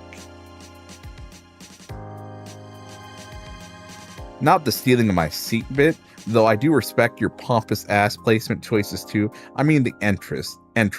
Nice save. You whirl around. There's no one there. Aside from the endless ocean, the only shit in sight is the stuff on the platform. Which, now that you're considering it, kind of reminds you of one of those outdoor man caves you sometimes see at rich people's houses. The kind where you don't know enough about electricity to get why rain just doesn't fuck the whole thing up. Except instead of like a grill and a TV, it's an ashtray with an old cigar in it. It's a few screens, a keyboard, a turntable, and speaker, a couple of hoverboard looking things, and some complicated aquatic equipment. Both situations contain a mini fridge. Dirk? You say his name and hope he shows up. After Roxy, you realize you really thought you wouldn't be going to be bamboozled by another fake out meeting, but who the fuck knows? Maybe this guy's a ghost. No, that's stupid. The one and only. Where is he? There's no need to get freaked out about it. I'm just talking through the speakers. Or, more accurately, I'm just sending data through a text-to-speech converter, which is playing through the speakers. There isn't a function I've ever had occasion to dust off, so this is genuinely thrilling.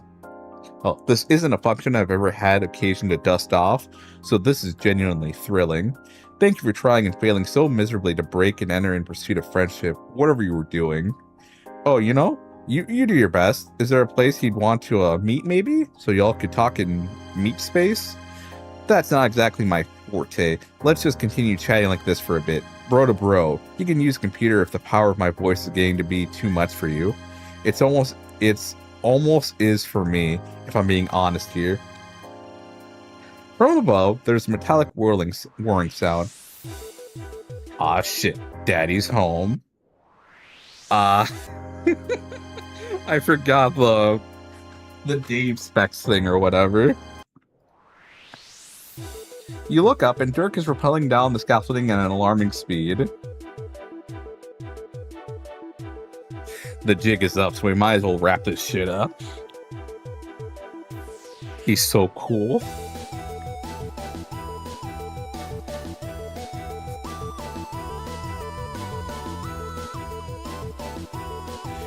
Dirk swings in, landing with both feet on the platform. He strains and stares at you, chin up. Well, you think he's staring at you. He's wearing shades, which you expected. It's been real, and don't worry, I won't be far. I never am. Neither Dirk's hands nor his mouth are moving, but his voice is still playing over the speakers. Your smile is nervous and probably too full of teeth. What's going on? So you're the friendable alien I've heard about.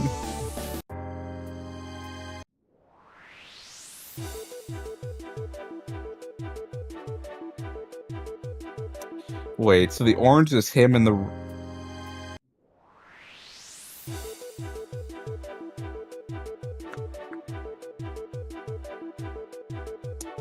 I forget. What color is he? His shades are the red one, right? But then again, he was acting as if he was Dave for this, so this is still the shades, maybe? I thought for a minute you already ate it, but I see you Peter Pan that shit. I'm not unimpressed. He says this the regular way with his mouth. It should put you at ease, but it does not. Does he not remember talking about that already? You tell him it's nice to talk face to face since you thought he didn't want to a minute ago when he first met.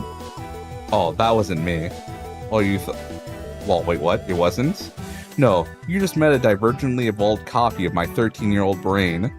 The use of the speaker system is new. but it makes sense he'd up his game for interfering with relationships I'm busy forging in 3D. I guess I should go ahead and be proud of him for it. Well, damn, okay. You guess you have no reason to believe that's not possible, since... Wait, did he say relationship he's busy forging? Isn't that your whole thing? I was under the impression that you were here to befriend me. My friends haven't exactly kept quiet about you. I just figured you were saving the best for last. I was, buddy. Oh no, that's right. That is your thing. You just thought he thought, you know, he might be more of a challenge. Wait, are the friendship negging him right now? That's what's happening? How'd it come to this? Well, hold on. Let's not get ahead of us. Oh, he's flustered.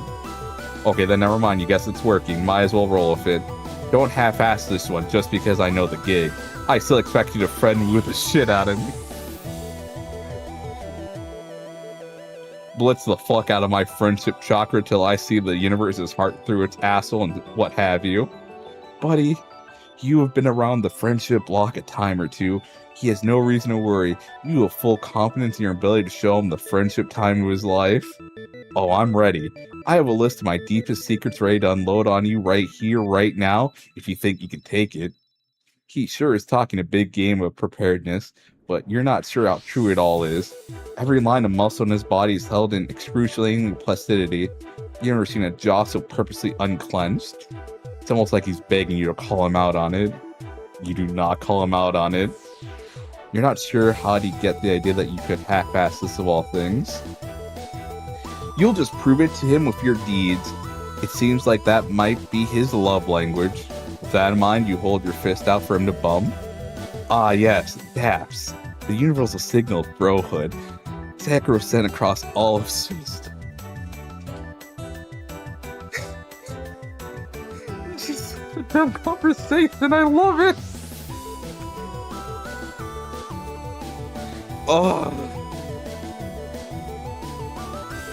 Oh, my eyes are tearing up a bit. It's so beautiful. You would be honored to give him his first. The corner of his mouth twitches. Not quite a smile. What kind of monster would I have to be to refuse you? Bro, he's so cool. You do the thing. If he's having a moan about having touched another person for the first time, he isn't showing it, which is fine. Each at their own pace, right? So now that we've got that handled, what's next on the agenda? Do we leap straight into the heartfelt Q&A, or are we doing an activity first? Man, what should you do next? You're not used to your friends giving you the third degree about your process, so you're a little out of step. You can't tell if he's genuinely curious, or he knows he's unbalancing you. Either way, it's intense. You look around for inspiration. Grilling? Nah. You're not a couple of dads. Oh, the high-tech scuba gear could be cool. The tingle of choice pricks at your neck. I'm not sure you have the musculature to hold that up, no offense. I didn't have your literal stick figure proportions in mind when I designed it, and it's built for more looks than weight efficiency, so I don't think you'd last long in it. You're not missing much though. It's not particularly thrilling down there anyways. Oh, phew, good points. You can totally see yourself sinking like a stone, flailing your arms in a vain attempt at trying to look cool while swimming, clawing at the metal flaps to free yourself.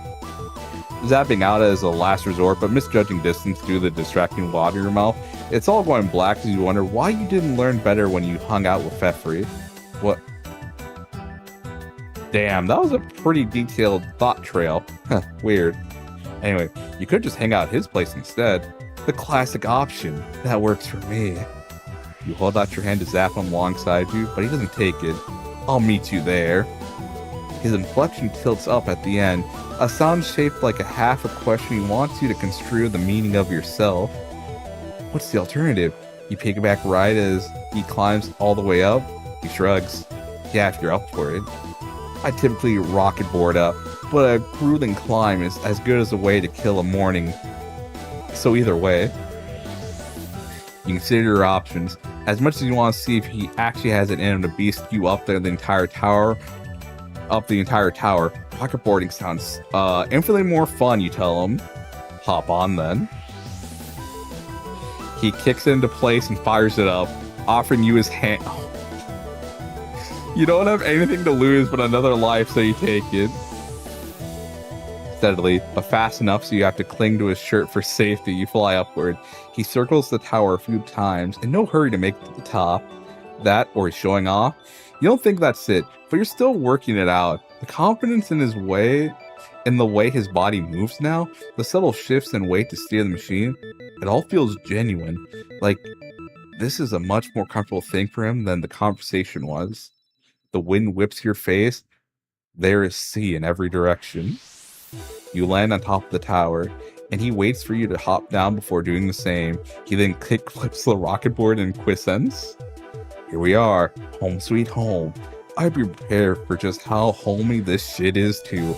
I had nothing but time to flex my massive decor muscles. Hey, Cal. Hey, horses.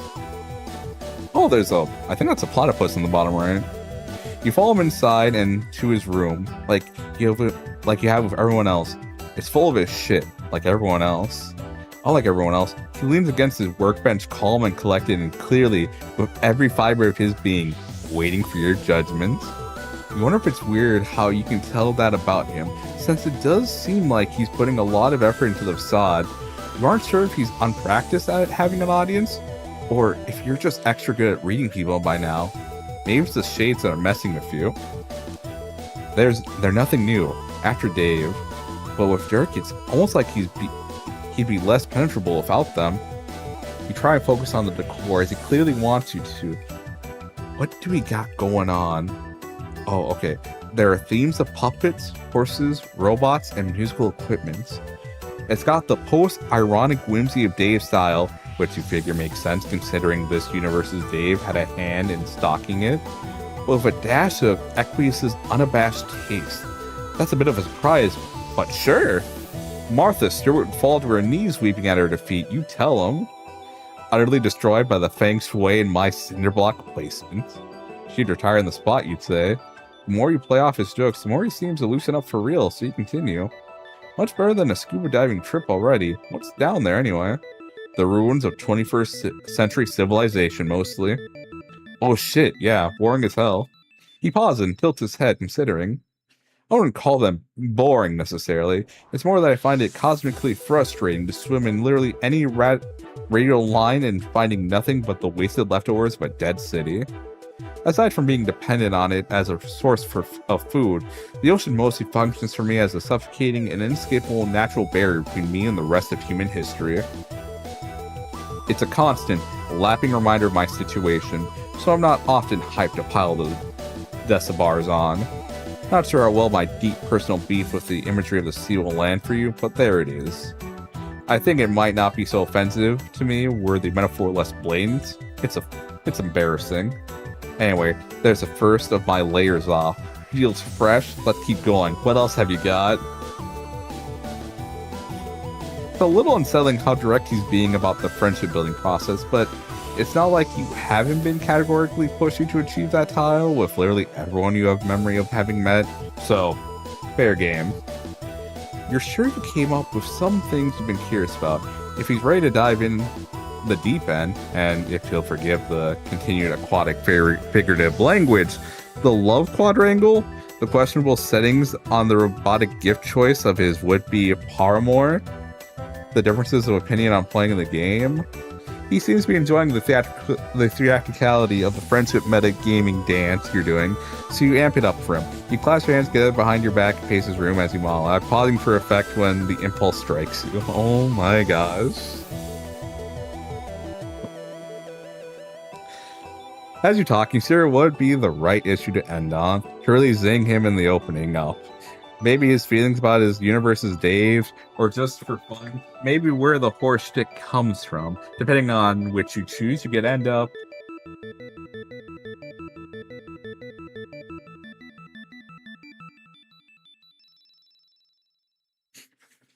He doesn't want to talk about the horses? Loath as I am to interrupt this Ace Attorney monologue, I wouldn't touch that.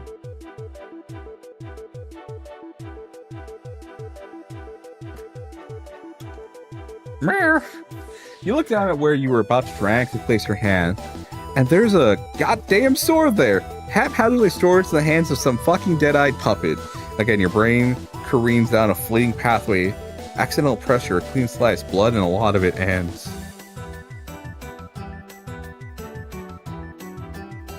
Oh, you lose all your fingers. Leave the katanas for the big boys. Although, if you want to touch a weapon, holy shit, do I have an idea.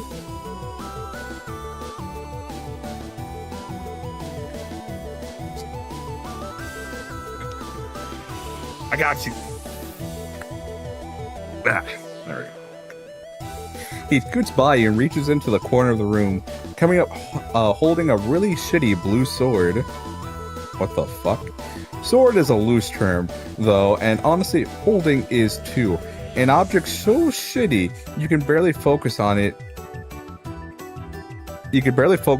Is sort of clipping through his hands. He holds it out for you as best he can. In the name of the succulent convergence of science and horseshit, I need to see what happens when you touch this thing. You reach out and take it from his hand. It stays under your grip. Oh shit, how do I do the thing where I can, I'm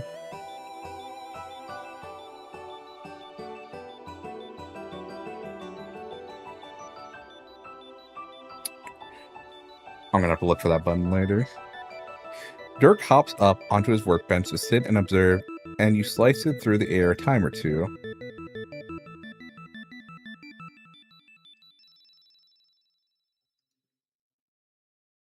Absolutely goddamn incredible. Something about your narrative liminality and rudimentary form must allow you to actually wield this piece of shit artifact I inherited from my bro. The implications of this are likely jack fucking nothing, but still easily the best thing I've ever seen.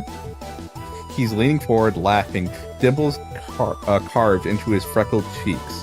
There's a small twist in your heart about it, and you can't place why.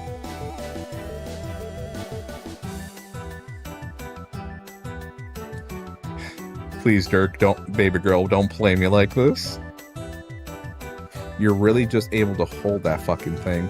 He clears his throat and settles down, adjusting his glasses. Thanks for that. Anyway, where were we? Alright, you were attempting to locate my weak points. Did you want to keep adding to the list or zero in on one option?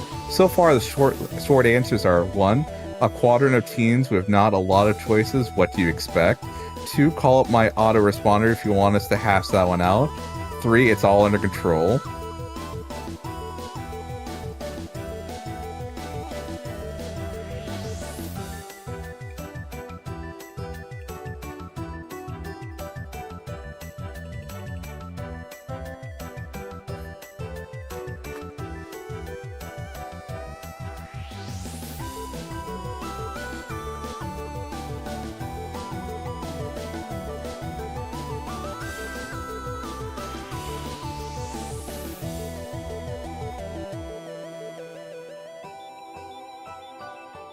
So then when he answers those 3, he's talking about this one, the quadrangle, the questionable settings, and the robotic gift choice to the would-be paramore, and the difference of opinions on playing the game.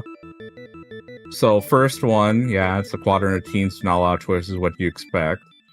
Responder, that's for the settings on the robot, and 3 is about the game.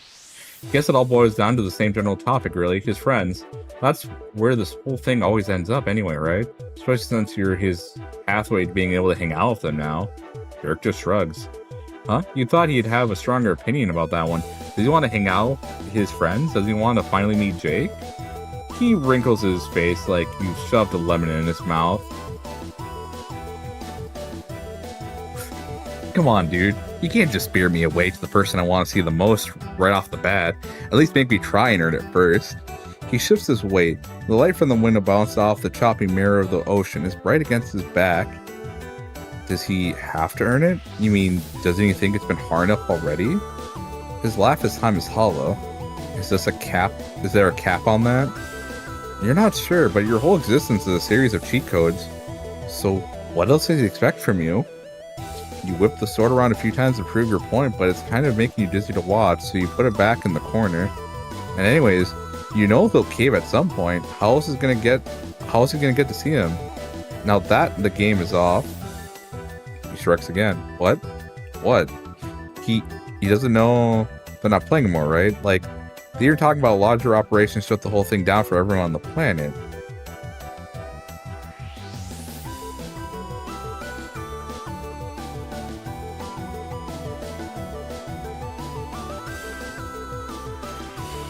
I know they think that's what's going to happen, but I'm not worried about it. They're all going to play when the time comes. How in the world did you know that? Last you checked with any of them, they all had moved on. I haven't gotten around to convincing them yet, but I will. It's clear that they've spent a lot of time, that you've spent a lot of time with them, but they're my friends too. I think I know what they'll do. His dismissiveness is raising your hard to raise hackles. They're not really the point, though, you say. Won't trying to get them back on board just amp up the conflict in the friend group? And more importantly, why bother trying to make that choice for them? Doesn't even need the game anymore. You can just take him to see them. He can skip the machinations and just like hang out with his friends without having to prove anything to anyone. It's easy. The slight tightening of his eyebrows is the only thing that shows his frustration. The rest of him is still. The vowels in his drawl are slick and sharp. Black ice on a curved country road. It's not that simple. Do you think I don't want to see him? Do you think I tear off a single page off my... Do you think I tear off a single page off my Sweet Bro and Hella Jeff trademark quote-a-day calendar without thinking about that? There are a lot of cards and a lot of hands here, which I'm not sure you truly appreciate the importance of. I just can't fold mine and hope your shit works out instead. There are things in motion, things that have always been in motion since before I was born. You can't just stop them without massive fallout. Yeah, you're not saying you have all the answers, just that you know some of them. You feel like he could trust you a little bit. He looks at you like you slapped him. Trust you? Yeah. Well, yeah. A weak puff of air leaves his mouth as he shakes his head. This entire morning has been an exercise in trust. Has it? Dirk is still for a minute. He's probably still staring at you behind those shades. When he speaks again, his voice is steady. The room is heavy with every ounce of tension he's suppressing.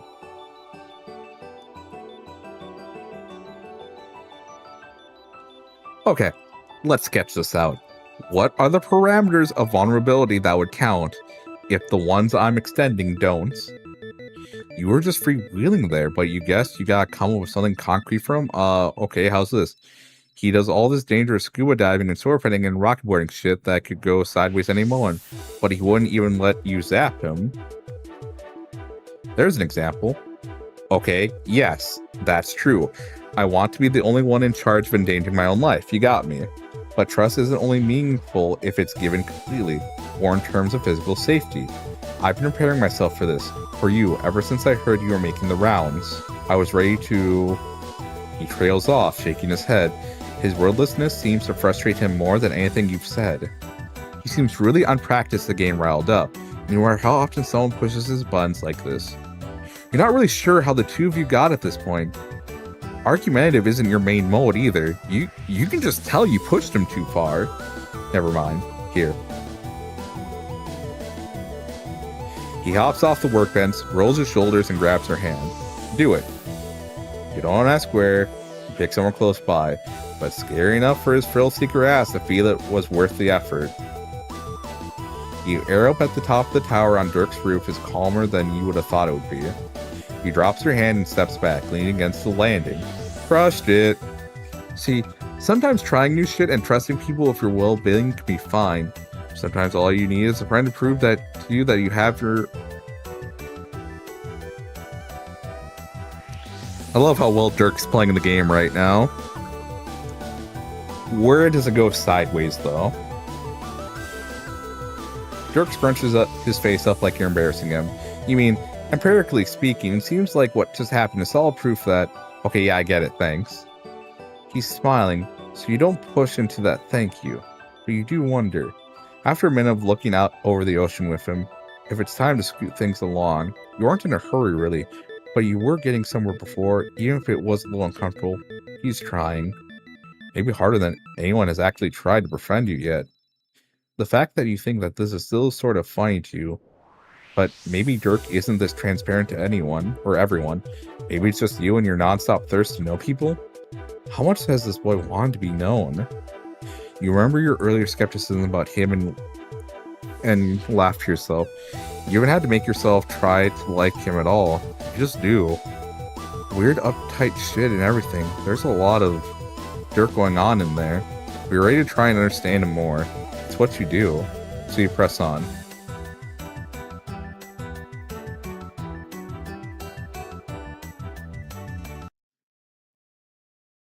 Holy shit, this is excruciating.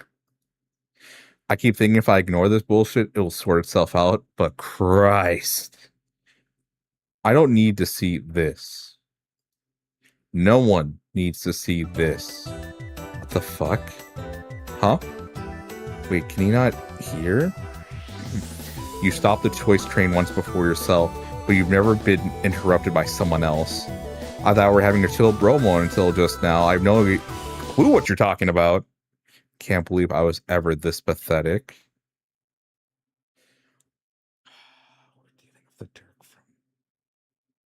We're dealing with the Dirk from Candy, I think. No, from Meats. Dirk, you had all day every day to do nothing but get swollen both body and mind, and this is how you spend your time, looking wistfully out the sky. He's being harsh in his past self. No wonder you're out here falling for this French simp's weak shit overtures. Oh my god, what? Once again, you find yourself looking around for a Dirk who is nowhere to be found. Regular Dirk, who you were finally getting somewhere with, is looking at you like you've lost your marbles. Dirk really doesn't hear that? It sounds just like him, just like older and mean. No, dude, are you okay? Fine. If your meager little brain needs me to assume corporeal form in order to process this, I'll do it.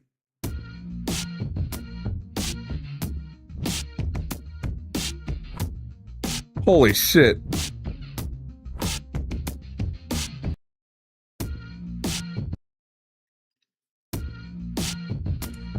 Yep. This is Jackass Dirk. Feast your eyes. Holy shit. Holy shit. Sup, Dirk? I'll get to you in a minute. I had to deal with this little meddler first. He turns to you and you step back reflectively. Your eyes flicker to your Dirk, who is staring mouth slack at his older self. I let you piss around for far too long. To be fair to myself, which is important, I have had a lot on my plate. Creating a whole species from scratch isn't... Fuck. This home sucked too, Dirk. Gonna turn on the music.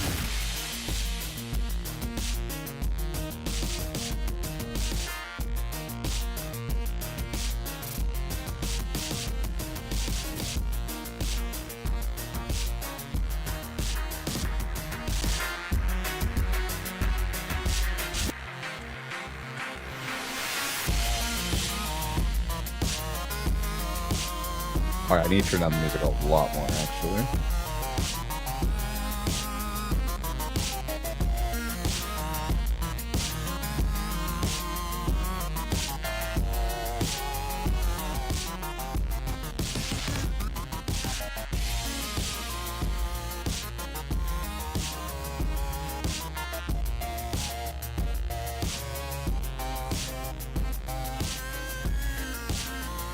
How does this sound now?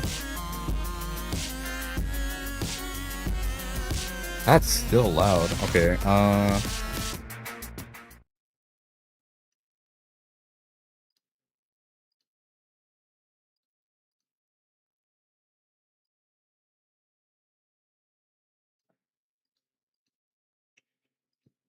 really hate that I broke the flow like this, but...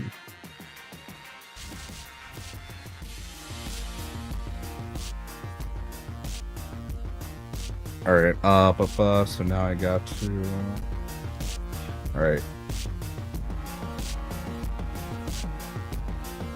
How does this sound now?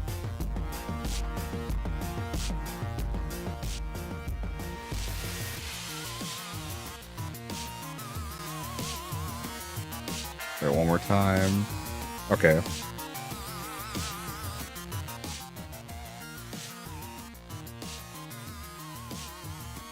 Yeah, that's probably better right there. Okay, I'm gonna turn back on volume for myself.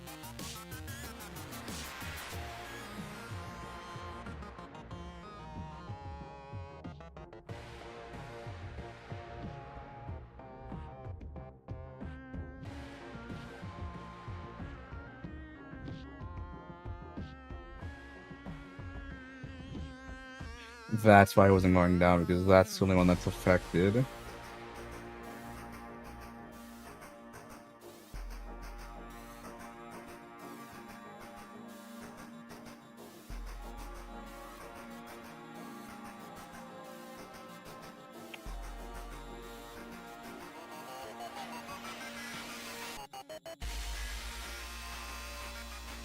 Okay, just one more second. We're at such a good part.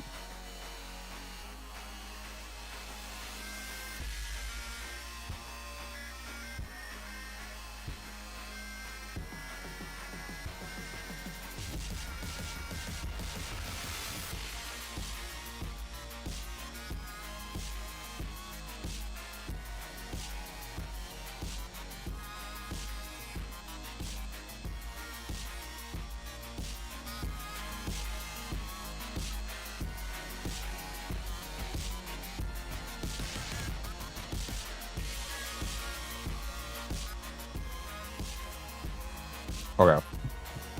Alright, now I'll keep going. To be fair to myself, which is important, I've had a lot on my plate. Creating a whole species from scratch isn't child's play. So I let this go on. Figuring you'd fuck up and die for real. Kept coming back and it's getting out of hand. So the plan is this: let my man Dirk do his thing, you fuck off, and let people live their arcs. I clean up your mess and then get back to being God while this timeline continues as it's supposed to. Are we good? Jesus, alternate timelines and multiple selves aren't anything particularly new to you, but you still don't know what got so far up his ass here. No, we're not good? You were in the middle of something. A sacred right of friendship to be fucked up by no one but yourself. You don't know what kind of stuff the future holds, but that isn't your purview. This is, and he's the one interrupting that. Oh my god, I can't work like this. You have to understand the scale we're working with. He flicks you upside the temple and you feel instantly like your brain got strapped to the nose of a rocket ship on liftoff.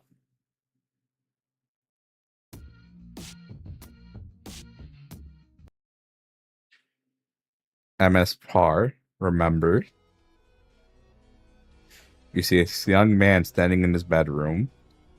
Wait, you know him. Your eyes roll back in your head, and you feel his story rush into you, panel by panel, page by page. Some of it you remember from when you were trapped in Doc Scratch's apartment, and the other stuff is newer, raw and sweet and sickening. Which is interesting because I thought he even read Meaning Candy. Honks and caws and globs and gloobs froth together in a synaptical transmutation of unholy cultural zeitgeist that jolts through you like a light blast, blasting down your cerebral cortex and out through your clenched teeth. When it's done, you collapse to the floor. Oh, fuck. You remember it. You remember Homestuck. It's also fresh, too. So many of your friends, dead. Some of them more than once. Shit. Dirk! You open your eyes and Dirk is standing over you, his hand on your shoulder. Oh good, you're alive. You're starting to freak me out. Almost as much as shredded and deranged me over there is freaking me out, but let's just take this all a step at a time. Anyway, now that you're up, what just happened? Future me was being a real cryptic dick while you were conked out. Patience is a virtue, Dirk. I just had to get our time-traveling buddy informed first, so they can make the right call. Shit, okay. You don't know where to begin. You look at Dirk's face, not even trying to hide his concern for you, and holy shit, you care about him. You care about him before you knew every tiny fucked up detail about his life. And now, for a reminder of where his story leads, learning spongily against the railing, you find you still do. He's intense and pushing and profoundly complicated, and right now he's helping you to your feet, his hand steady and firm on your back as you find your balance. You look back and forth between the two of them, trying to organize your thoughts as Dirk waits for you to respond. This isn't as simple as an evil Dirk and a good Dirk. If you learn anything from your travels, it's that everyone has a capacity for hurt inside them, and everyone has a capacity for love. It's just a matter of proportion, of choice, of circumstances, of time. If you're being fair, of interpretation too. Harvey wants to grab Dirk and run, to save him from this trajectory he's on, but then, if you claim that level of control, are you really any better than Ultimate Dirk is? Himself? Who the fuck are you to make these choices for other people? What gives you the right to wretch cannon from the people it belongs to? The people it is about? Why is it always coming back to you, making a fucking choice? Go ahead and answer him. I'll correct you if you get anything wrong, don't worry. Oh, you bet he fucking will, you say. No doubts there. You pause your internal debate, take a deep breath and explain things to your friends. This is the Mega Dirk. The combo of all splinters of Dirk, fermenting in his flesh container and not holding on to his early shit nearly as well as he likes to pretend. Ultimate Dirk Tisks. You wish. You ignore him and continue explaining. Ultimate Dirk has done a lot of heinous shit to the people he used to care about, the people Dirk cares about. He just brain blasted you with memories you used to have of, among other things, everything that will ever happen to Dirk to his friends in the future. All in order to convince you to keep everything on that path. He wants the same thing Dirk just finished arguing with you about wanting. A future where they play the game. Dirk's still staring at Ultimate Dirk. Shit. Keep going. Telling him it might be far-fetched from his vantage point, but this is a path he goes down. Dirk finally speaks. No, I can see it. I mean, if anyone is going to pull an I'm you but stronger, it would be all of me combined. Exactly. So now we should all be on the same page vis-a-vis what we all need to do. Which starts with this flat fuck going back to wherever they came from and the rest of us going back to our regularly scheduled programming. God, you can't even look at this guy, you think. As you look at him, he's so smug, trapped so far down the path he's planned for himself that he can't even entertain the idea that he could be wrong without it tearing him apart. The more you look at him, the more you can't stand him. Prince of heart-ass bastard destroying everything you worked to make. Fuck!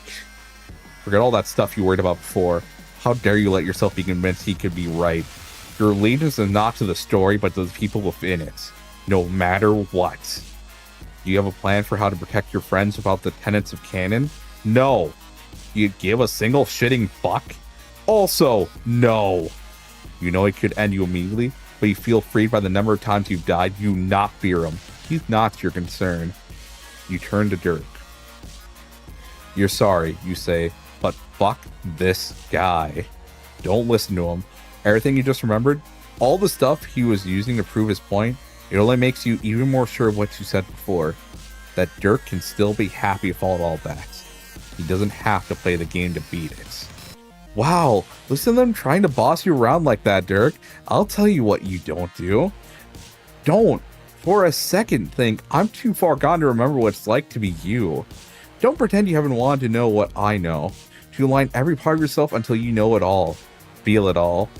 Don't be afraid of becoming who you need to become. The end always justifies the means, Dirk. We know this. Fuck that. You're sorry to yell. You never yell this much, but fuck that. This bitch can't bear the thought of a timeline existing without his influence or even his worldview that everything has to be painful to matter. Things are already painful enough. He doesn't have to work overtime to create more pain just so he can feel like he's in control of how much punishment he gets and how badly he deserves it. Because Dirk doesn't deserve it, you say, and you look at the one you mean it for. He's not looking back at you, though. He's looking at Ultimate Dirk. There's something about the soft, fallen arch of his eyebrows that just folds you up and eats you whole. It's longing like you've never seen in your life, deep consuming, with a silver glint of loathing.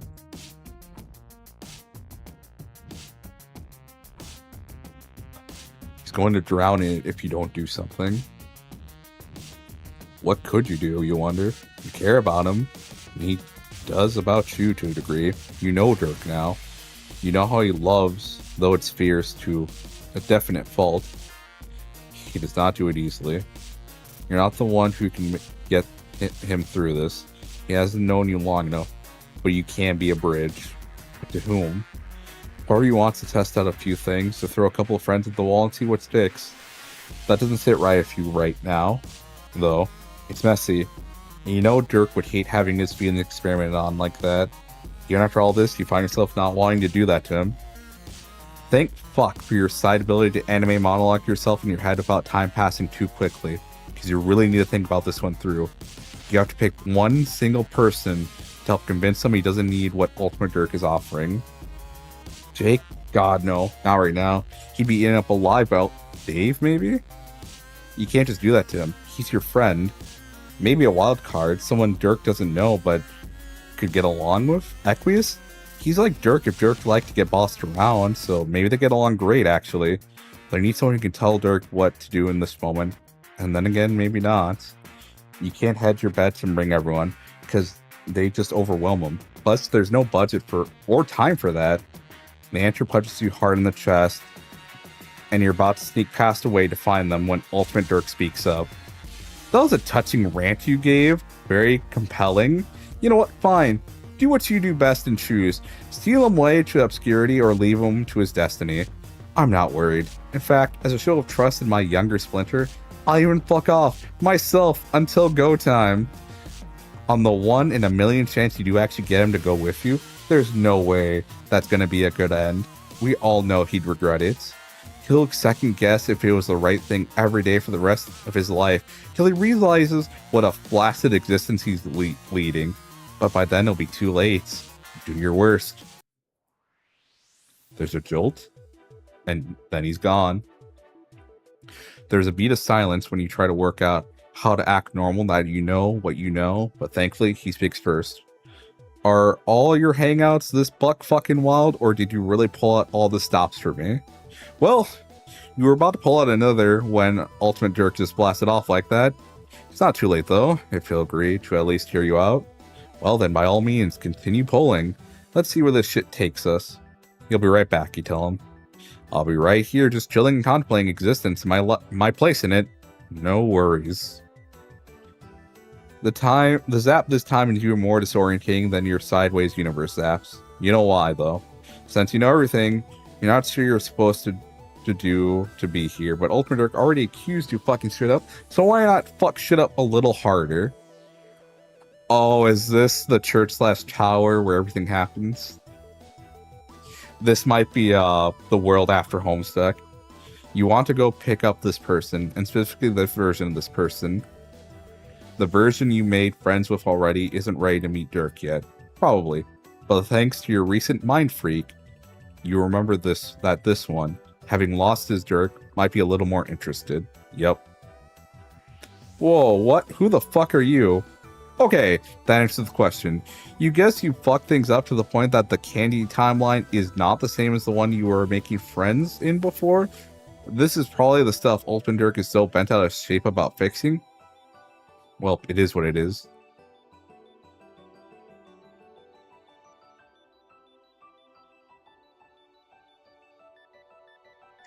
Okay, so this is this is not the meat or candy timeline. Got it. You didn't have time to come up with your elevator pitch, but you work best at your full powered empathy, zero to planning, so here you go. Hey, you tell me. Sorry to intrude, but you have a pretty big favor to ask of him. You know he doesn't know you, but you know an alternate version of him that lives outside canon. You met and went to Olive Garden and made friends, and you promised that you're legit. Bro, you said Olive Garden. You got me. That's like a magic word to get me to trust you implicitly. Don't spread that around, though. Also, you look like someone ironed the mayor, so that's like a million more points in your favor. Everyone loves the mayor. And am I doing dick else that's useful all day? Or any day to be real with you? So what's the favor? Okay, great. The favor is that you need to borrow him for like a quick minute so he can help you have a conversation if your universe is Dirk. At a sound of Dirk's name, he goes still. See, Dirk's convinced he needs to take the advice of yet another universe's way shittier Dirk and retcon your whole friendship mission so that they can go off and make canon happen. Which ends pretty badly for a lot of people. Your friends involved. And now that you know that, you really want him to just side with you and let everyone chill and just hang out and live their lives. And you're not sure of all the details about how that will work yet, but the point is that Dirk, I'm in. Great, sick, yes, okay. You take his hand and go off, and off you go. When you pop back, Dirk is standing how he was when you first met him, casually braced for emotionally fatal damage or impact. There's a moment where Dirk and Dave just stare each other down, like neither of them are fully ready to register the reality of the other. You really fucking hope this works because it's your Hail Mary. Sup. Holy fuck, man. I didn't think invoking the name of Olive Garden would have this much effect, but here the fuck we are. I mean, sup. Yeah, sup. Dave pulls him into a short, back-thumping bro hug, which Dirk weathers like a wet cat not trusting a towel to dry him off. So, I'll be real with you. We've already had a version of this first mean convo, and we used like a lightning round conversational mechanic to get shit popping. But I get the feeling we don't have time for all of that right now, so I'll skip a few steps for you. Our little mutual friend here says you got options. Well, they seem to think I do, but I'm not convinced. Do you have opinions about it? Sure do. I mean, I'd do anything this little passive just did after what they just did for me, but like, what's even the situation? They don't want you to play Spurb and some other you does. There's a little more to it than that, but yes, that's the gist. You watch them chat. This is good, you think. Good, but you're not sure if it's enough. You think Dirk is your friend now, but the more you think about it, the weirder the world feels in your brain. Friendship means something different to everyone you've met. Safety, fun, a wake-up call, a person to talk to. You hope that for at least some of them, you've helped them see what is lovable inside themselves. You look at Dirk and wonder if he'll be one of those. He's being so polite to Dave. He must be afraid. Does Dirk even believe others can, of their own volition, love him? You tune back in. Man, if you want to argue about Ken, you should have asked your bro here to get like anybody else to come along. That shit's not my forte, but it seems to me that it's not some immutable bastion of narrative sanctity. It's just like some shit some asshole said and did and some choices they made. Okay, well, if I don't follow the plan, beat the game, and get to where you are now, how do I know my choices will still matter? I don't know, man. You're not on my timeline anymore because of a choice you made a while back, so my mileage might vary a bit. Dirk shifts backwards. You wish he'd look more surprised about it. Oh? Yeah. I don't want to waste your time or anything.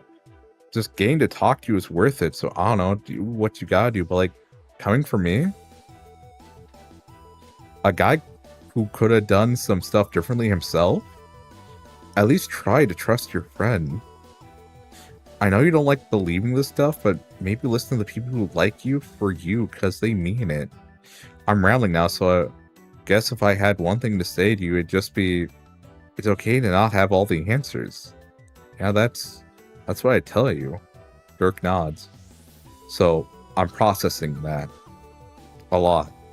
But I also cannot go any further in this conversation without telling you that our little friend is liminal enough to actually be able to hold the sword. Oh, holy fuck, yo, what? Oh, wow. Dave, huh? Okay, bringing fucking guns to a knife fight here.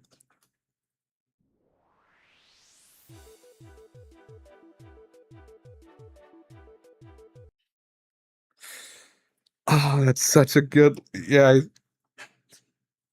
It's such a sweet moment, and then this bumfuck comes out. I didn't expect that this level underhanded maneuvering from you. I'll respect the play. Doesn't matter anyway. I've come back with my own cheat. Sorry for the delay. I had to deal with some shit on my end. New plan. Forget us all going our separate ways to fix it. Dirk, you're coming with me. Your friend was right about one thing. things don't need to go back to the way they were. But not for any lame reason like the power of love. I have plans bigger than that. I promise you this limp dick excuse for a friend doesn't measure up to all the shit I could show you. Will show you. Sure, it might hurt to leave your friends behind at first, and sure, you'll miss out on Jake's cardinal charms, but that emptiness will fade when you realize the true power we have. Ultimate Dirk extends his hands. His cape billows obnoxiously behind him. Dirk looks at you, and then at Dave. Shit. They were almost there. You have no time left to waste. You close your eyes and will the choice to come to you. Stop him. Don't stop him. One of those has to work, right? You don't feel confident. You like a jerk and it hits you. Ultimate Dirk was maddeningly right. It won't work if there's room for Dirk to regret it. You're not sure either of you would ever be certain if it was the right choice unless you let Dirk choose it for himself. No more telling him what to do. No more telling anyone what to do. When you feel the choice pricking at you, you turn outward. You float the power in your belly inside out and give the weight of it up for a moment to him. You wait to see what Dirk does with the thing wearing in him.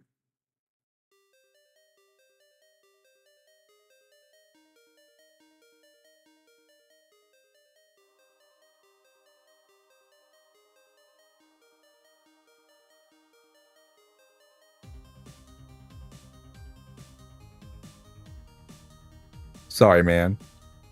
Your heart drops and then you see who he's looking at. Guess you can call this one the bad end, yeah? Luckily for you, there's almost definitely another of me that can't wait to sail the 7 seas of story with you or some shit. He licks his lips and raises a chin, braced for Ultimate Dirk to challenge his call. I assume with your huge fucking brain you can see that happening as we speak, yes? So no need to be a sore loser now. Be good to that me, will ya? Treat him right.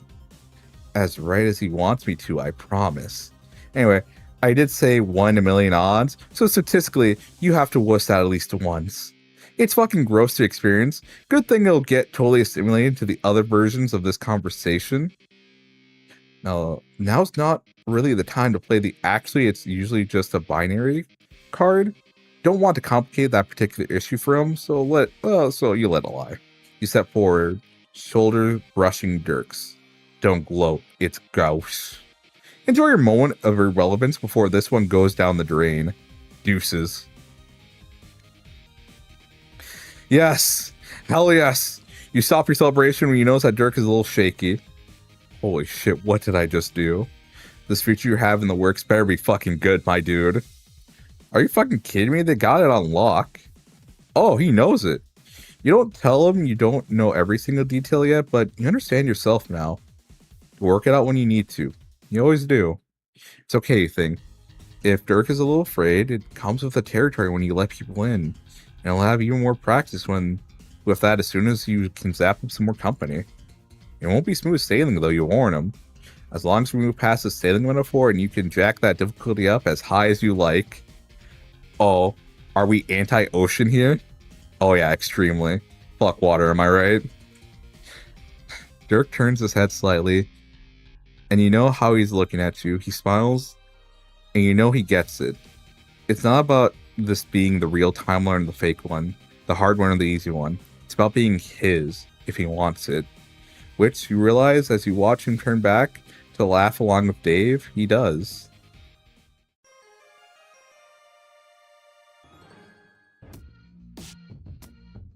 The air between you and the two of them opens up like a wound in the universe. And you feel yourself being pulled towards it. Aw, Dirk, you little bitch. Oh, is that actually some of the code? You see him in there too. That fucking bastard. As Ultimate Dirk pulls you through what you can only conceptualize as a tear in the narrative, you turn to look at Dirk and Dave. This is sure to lead to some bullshit and you need to confirm that you're still intact. You aren't sure where you're going next, but you don't want them to worry. As the hole starts to reseal itself with them on the other side, you give them a thumbs up. The universal signal of reassurance that things are okay. You'll be back.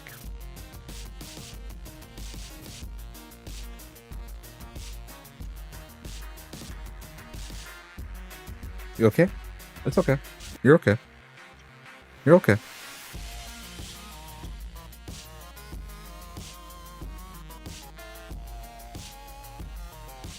You're okay. Sailor just heard some noises outside and she started to stance up. You're fine. You're fine. Yeah. You're fine. You're petting you. But if you're curious about the noise, go up and look. I'm not going to stop you.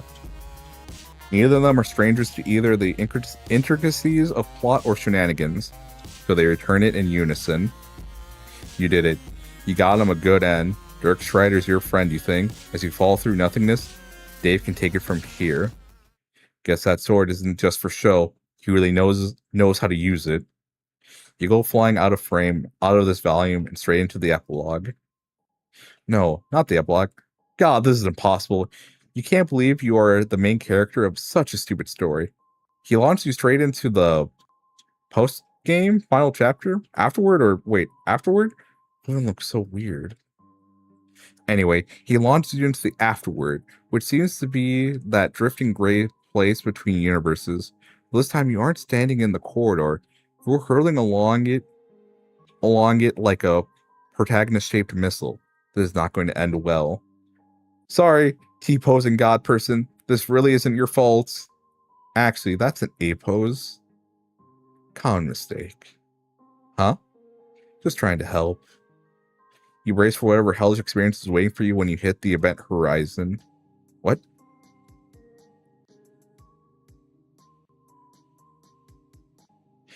Your whole body aches. Not physically, more thematically. Like you just got bitch slapped straight into the meta-narrative and body back to the beginning. Oh shit, are you literally at the beginning? Did you forget everything again? Quick, Hemospectrum Trolls, Incestuous Slurry, Becquerel, the fucking, Madrigogs, Truth, Relevance, and essentially... Okay, no, you remember. So here you are again. You guess it makes sense that Doc Scratch behind it all in the end. Maybe he and Ultimate Dirk have something working together this whole time? Hey, you round, signy son of a bitch, soil yourself. You received no response. The plush green room is still. In the corner, the clock has stopped.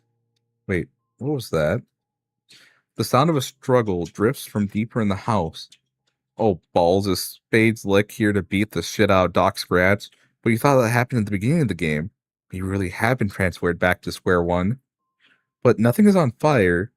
Spade Slick sets the place on fire, right? Shit, why do so many things happen in this goddamn comic? There are just so many details to remember. I do find it interesting. I forget which recap it was, but Andrew Hussey did remember it all. Like, he just apparently just like, oh, I need to do a recap now. All right, let's go. And he just wrote it. Forget it was like year 1 or year 2. He was like, yeah, no, I literally just did it. You follow the sound of the ruckus. Turn a corner down a long, wood-paneled hallway. A door stands open at the end of it, where 2 people appear to be locked in an intense struggle. Hey, listen, we can talk about this. You head closer down the corridor. The mirrors on the walls watch you like eyes. Clearly, I've made some bad decisions. I'll grant you that. The man currently hanging on to the door jamb for dear life both sounds and looks familiar, but you are actually kind of having a hard time focusing on him. It makes your head swim. Okay, yes, I agree that I need to take a break, but please don't put me in here with that wolf head. It's out for my blood. I don't know if I can hold on to it for long. The second figure, a woman maybe, appears unmoved by the man's pleas. You have no idea what's going on here, but one thing you do know is that you can't just allow random broads to throw dudes into rooms against their will. Hey, you shut down the corridor? Both the man and the woman turn and look at you. The combined power of their gaze forces you to your knees.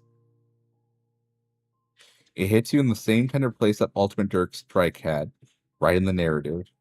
The woman takes a chance to shove the man into the room and slam the door. Sorry about that. He won't bother us anymore. The sound of her voice vibrates all the way into your skull. It's her. She's the one who's been doing this to you, who's been stopping you from going back to visiting your friends, who's been manipulating you, just like Doc Scratch did. Oh, come on. I'm not that bad. At least I hope I'm not. By the way, unmute me if you haven't bothered to already. The music in this section rules.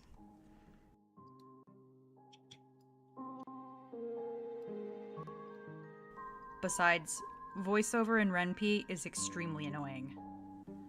Did you know you have to save every line as a different .ogg file? I didn't even know what a .ogg file was until our programmer explained it to me. Actually, wow, this is a huge pain in the ass. Let's go back to text only. That's better. You're falling to pieces. Every part of your body is literally sliding apart and falling into the others. It's just like being hit by the house juju. The corporeal form is not meant for this much meta-narrative bullshit. You just aren't made for it. Come on, you're fine. She paps you on the cheek and suddenly it's true, you're fine. She made it so. She must be magic. Not quite. Get up, King. You do slowly. For some inexplicable reason, you are more scared of her than you'd been of Ultimate Dirk, or of Doc Scratch, or anyone else. You have a feeling that she might be the real danger here. She laughs. It's not a villainous laugh, but it's not exactly a nice one either. I guess that's fair. I'm definitely not a hero. Or maybe I am a hero, and the dude I just shoved into that cupboard with the wolf head is the real villain. Or it's the other way around, and evil has triumphed. You tell her that you don't remember her from the comic you read.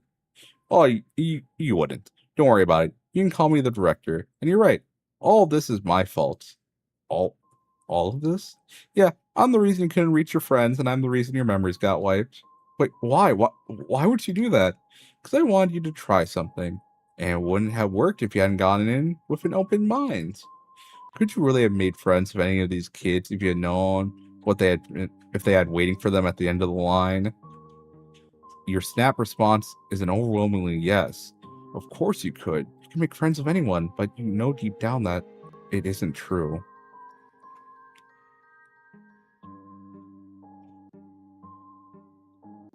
Could you have really looked John in the eye if you had seen him get bored by a video game monster and then lose his virginity in the back of his dad's car before literally dying?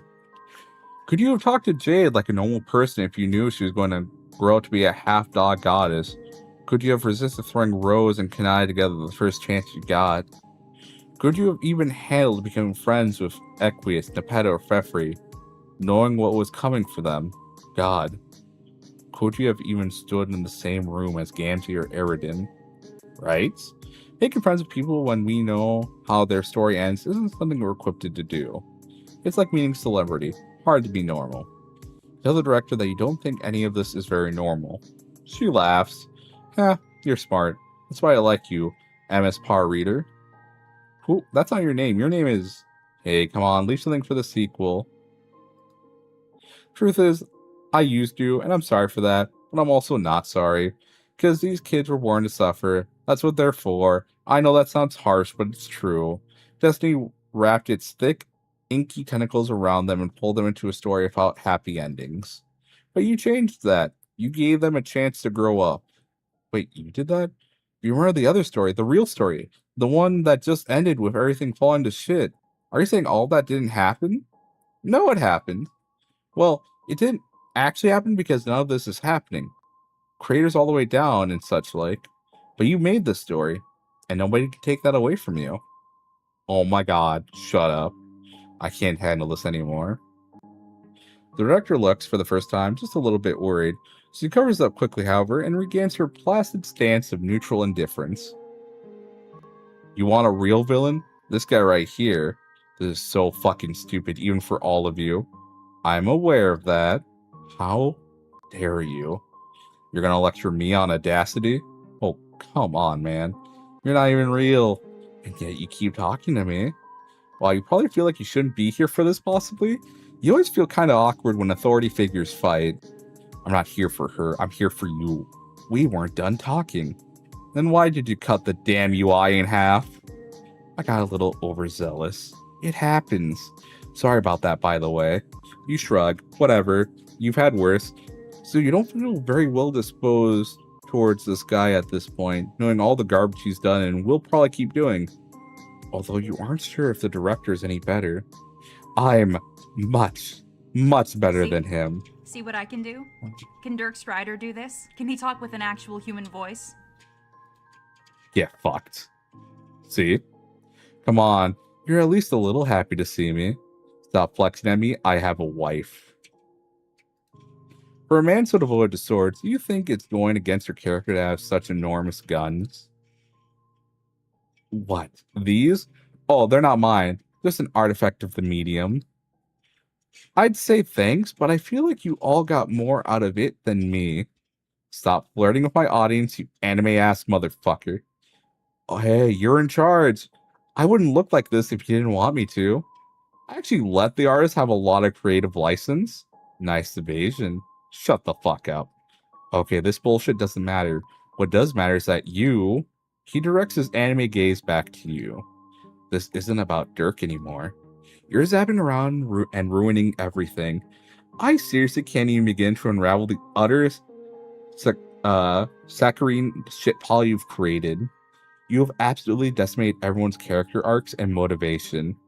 Seriously, Aridin got a gender arc? Come on, man. That's actually plenty of seeing for that storyline in the comic proper. Aridin's relationship to femininity is really, do you realize what you've done here? You've completely stolen their destinies from them. You guess you did, but now they've got a chance to be actual teenagers and grow up in a world that isn't going to murder them constantly. Well, Alternia is still doing that, but at least they won't be in a hostile video game environment. You've ruined them. But they're happy. Happy people don't get stories told about them. That isn't true. That can't be true. You look to the director for help. Surely she knows what to say. After all, this happened on her watch. She isn't looking at you. She's looking at the ground. She knew what she was doing the whole time. She knew how it'd have to shake out. When were you planning to tell them? I was getting there. She knows that the prince knows what he's talking about. Nobody has thought more about causation narrative than narrative flow than he has. Fuck. You shake your head. For a second there, it felt like things got a little screwy. Hey! She claps her hands in alternate Dirk's face. Cut that shit out. Leave them alone. Then stop wasting my time. She sighs. Fine. She appears to gather herself, folding her hands in front of her like she's about to recite a poem. This has been a really interesting experiment, and I'm glad we got to do it. I've definitely learned a lot. But look, I need you to go back and give that beta to John. Because without that, they never played the game, the story never gets told, you never read the story, you were never here. Wait. Isn't this just another timeline, a Doom timeline, or whatever the fuck? The director shakes her head. No, it's a retcon. What you'd be doing here would be turning the Alpha timeline into a Doom timeline. And so the story has technically ended, and started again, and then ended, and then started again so many times, switching tracks at this point would corrupt it beyond recognition. You would cause a paradox so catastrophic that would literally tear the multiverse apart. You mean like the Scratch? Worse than the Scratch? This would be the Blackout. Utter ruin. But wait, you already threw the beta in the goddamn sewer. Shouldn't this have already happened? This utter ruin? No, because you still have the power to go back and change it. If you decide not to act, then we have to worry. You look back and forth between Ultimate Dirk and the director, trying to find a way out. Some indication that they're fucking with you. They don't seem to like each other much. They do appear to be joined in their insistence that this utter ruin bullshit is going to happen unless you betray all your friends, unravel everything you did here. What was the point of doing any of this if they were always just going to have to lose it all in the end? The director shrugs. What's the point of doing anything? What's the point of living if we know that it's going to end in death? Why do we open up a book if we know we'll have to close it? Yeah, that's what you're asking. You don't want more questions, goddammit. I'm sorry. I don't have any answers for you. Just an option screen.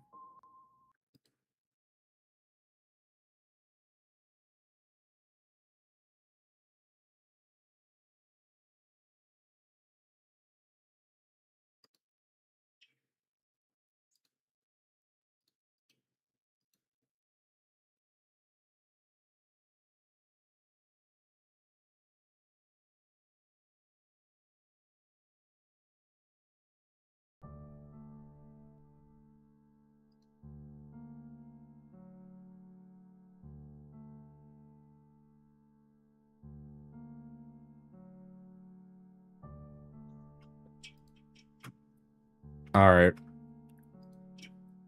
Let's try again.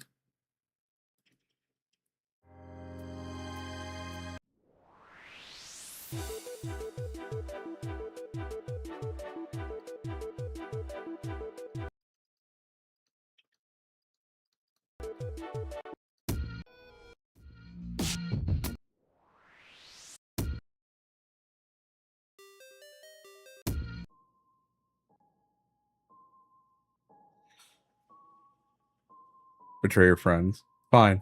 You know what? Fuck both of you. You'll do it. But also, fuck you. That's fair. Thanks for being reasonable. Get out of my video game. I don't think I will. I'm gonna stick around and watch everything you tried to do here get flushed down the toilet of bad spin-offs. Lura takes a step forward. They aren't fighting exactly, but they're doing something. You have the distinct impression of two people fighting over a pen or elbowing each other out of the way in order to type at a keyboard. You are feeling a little dizzy again. Andrew Hussey would never do this to me. The director takes a long, tired breath. Sorry about that. Where were we? Turn away from her. You don't want to talk to her anymore. You just want to get this over with. I get that. I'll let you be alone. I'm sorry, kid. The director fades slowly until it's like she was never there at all. But the horror, the pit of ice that has opened up in your belly, they're still there. And it'll never go away. Once you co-sign all your friends to a hero's journey full of pain and heartache, what will happen to you? Will you just vanish? Will whatever iteration of you that was created for this story just cease to be? When the book is closed, what will you be? The mailbox is here. It's all full. The flappy little arm, the flappy dealie is up and everything. With difficulty, you pull the beta out, scattering the rest of the mail across the yard. Fuck you, bills and coupon books, get a job. Up in the house, you see a friendly face looking down at you. You take a deep breath.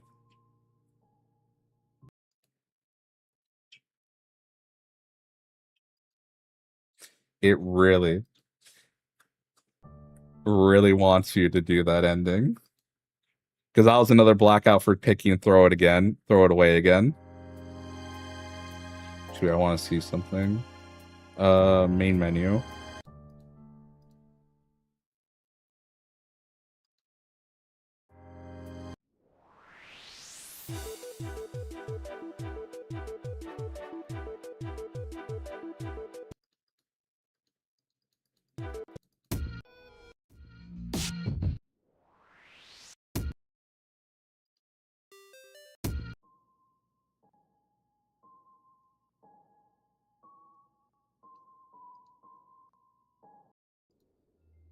The streets are empty, wind skims the voids, keeping neighbors apart as if grazing the hollow of a cut reed, or say, a plundered mailbox. A familiar note is produced. It's the one Desolation plays to keep its instruments in tune. You have a feeling it's going to be a long day.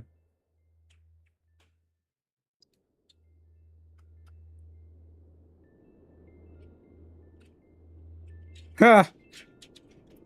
No quitters here. You're determined not to betray your friends. You also smash the shit out of that fast forward button.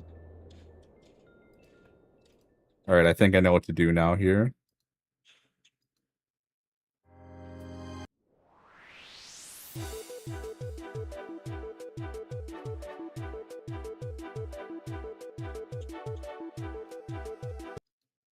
Because it's the only path we can go on that's left.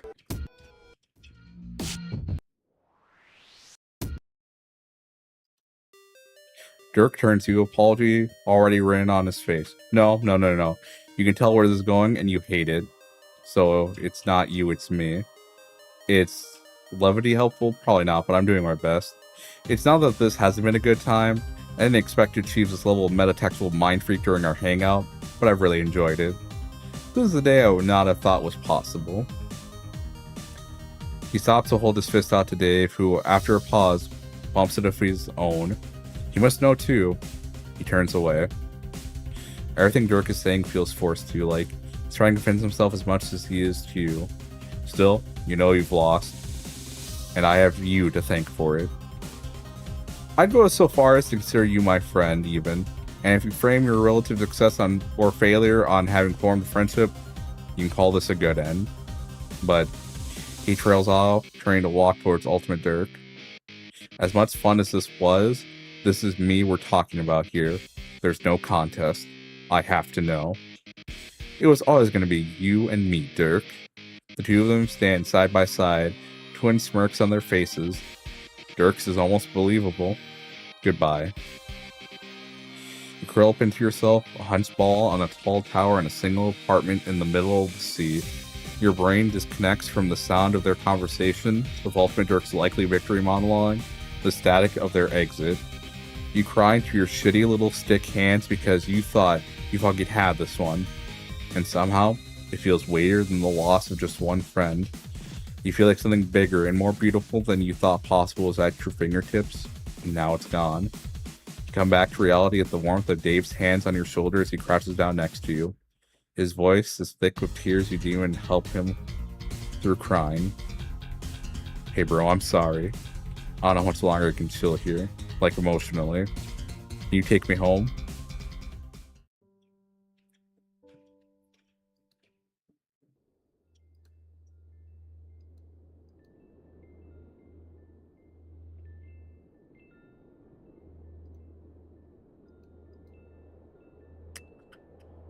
Savior of the waking world.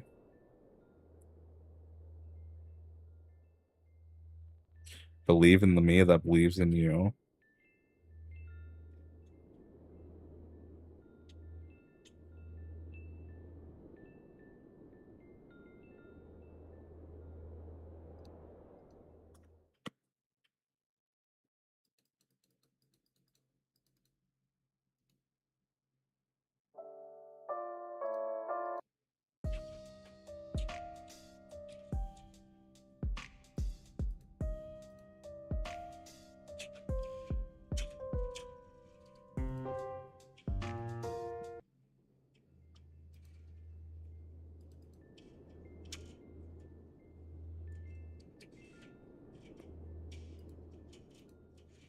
There's probably a new option now that we've done that other parts.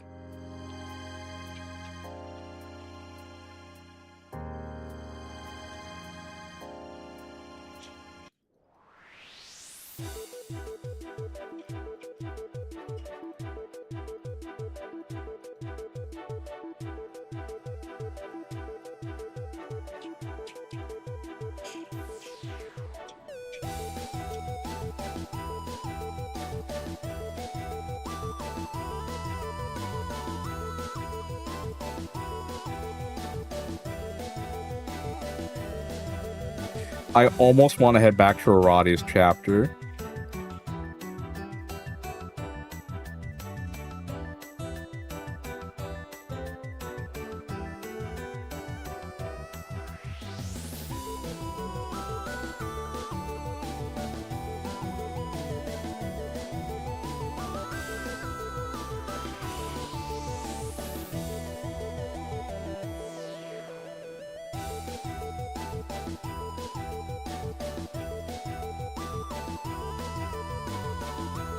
What can we do to unlock that new ending?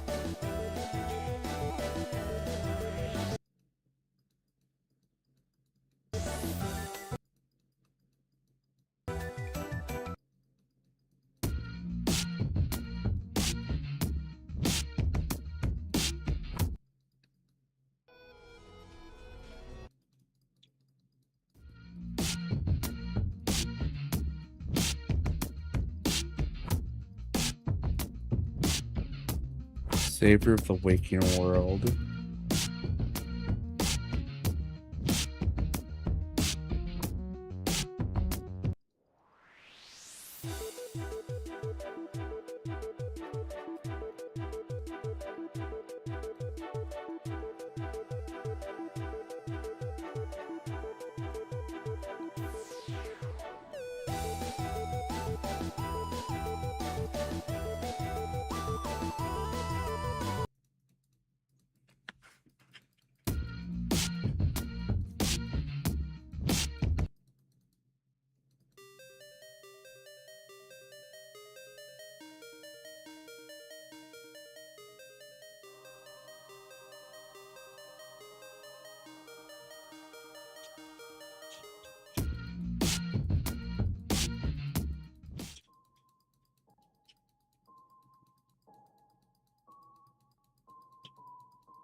Now, can I wait here? Savor the waking world. Is there a specific volume I have to go back to get that ending? Because I have every other ending now at this point.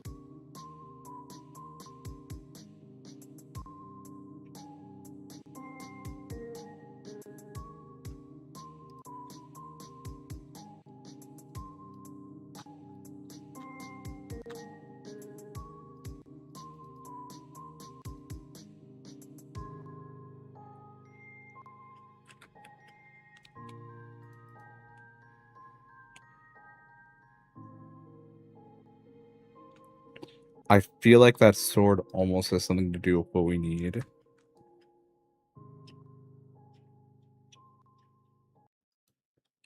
So that exit out of that. Does potentially Roxy's bad end have an answer to this?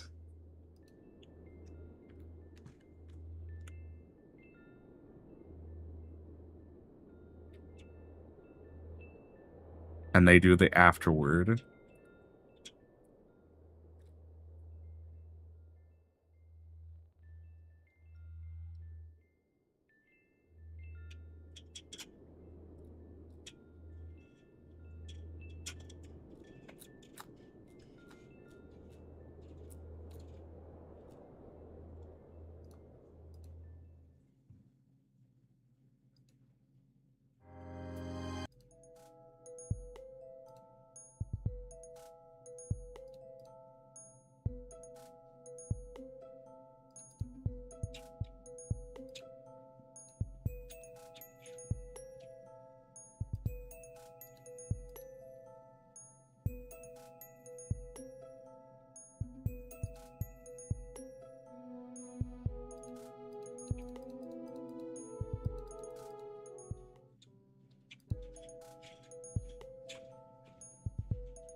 I'm going to try Roddy's chapter.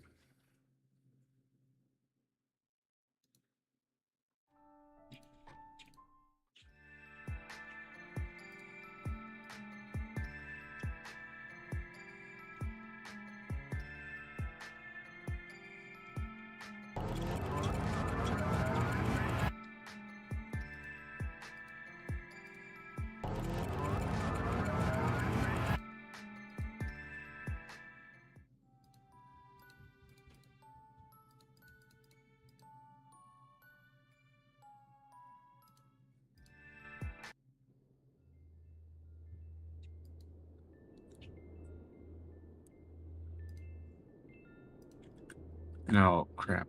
Close menu, starts. I feel like something that we did back there matters. I'm just trying to figure out what.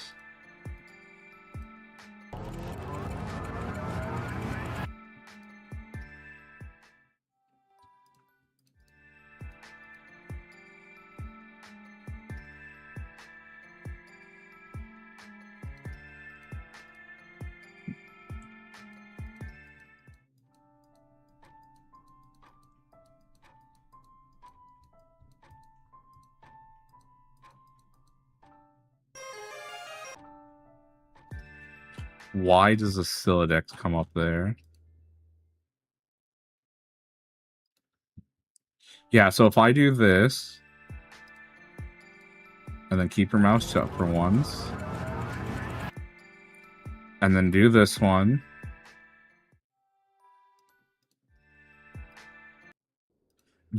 why does the Silodex pop? Okay, does that pop up for any other one? Okay, let's do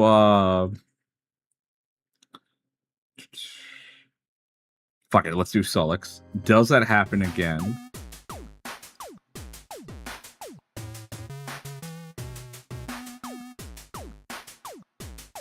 The Silodex thing doesn't pop up. Why doesn't so do I need to do this then? So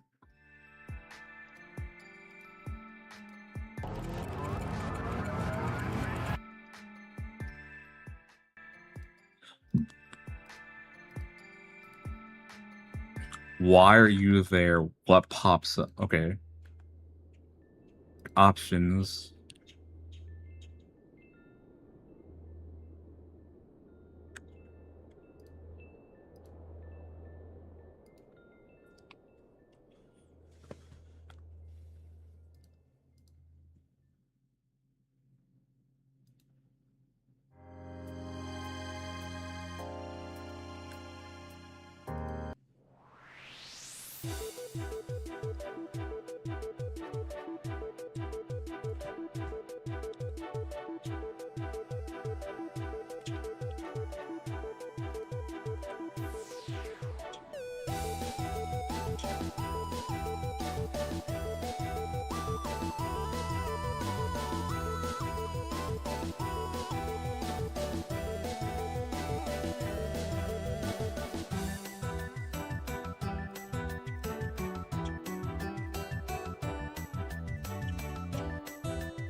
Who else has dreams?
I'm liminal enough to hold the sword. That sword has to hold some significance.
Now I'm wondering if I need to get everyone's bad ending, or everyone's ending in general. Like, I have to see every end CG.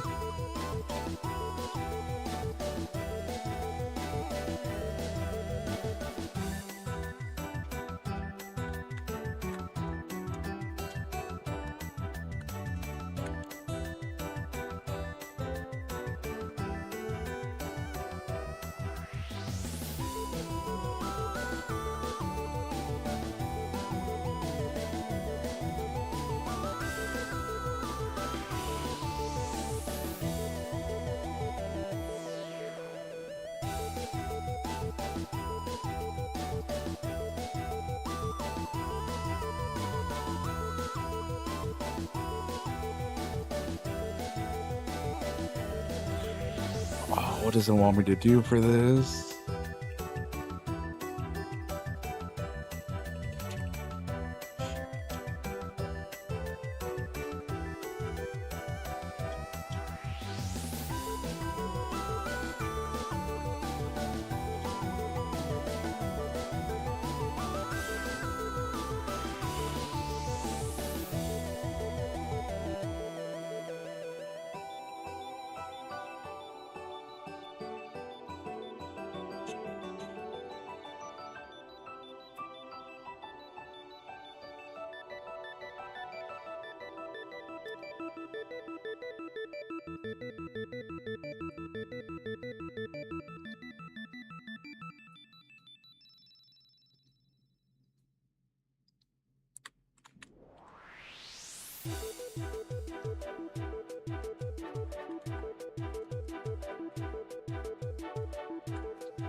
Sorry.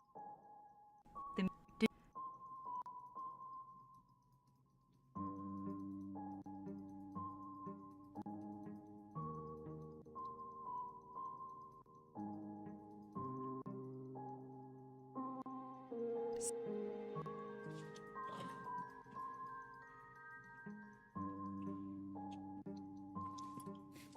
Am I going to have to open Visual Studio Code, go into this game and in order to enable something to let me see this third option? Is that the meta of this game? Is that I actually have to? Well, maybe it won't even be something as complex as that. It might be just something I have to change in a notepad in the game.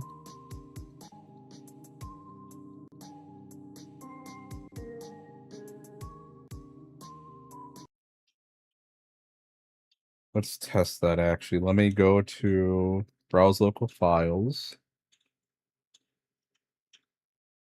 I see the Python script. Let me just see if I can find something in the text in the notepad file it has.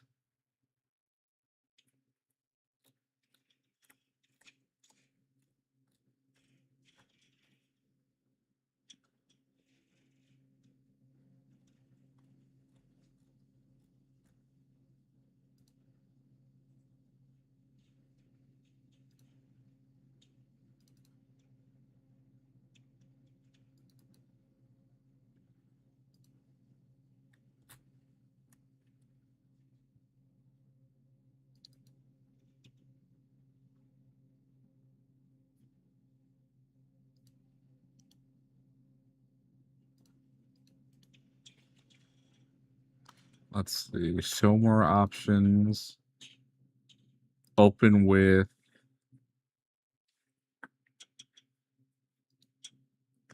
Fuck it. Open it up with Notepad ++ for now. Nope, can't read that. Yep. Because it's RunPy. I do wonder if I would need to download RunPy in order to be able to do what I think I need to do.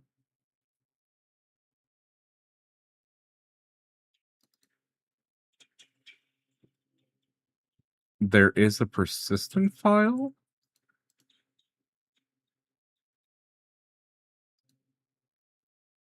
What is the persistent file? I want to know this.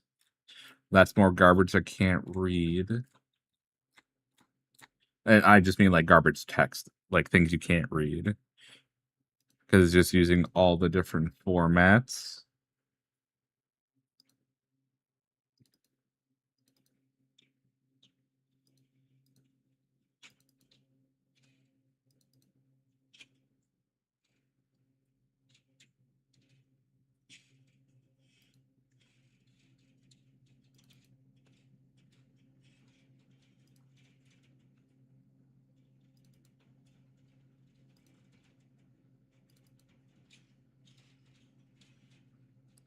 All right, the Python source file. I don't know if I'm going to be able to do anything with that.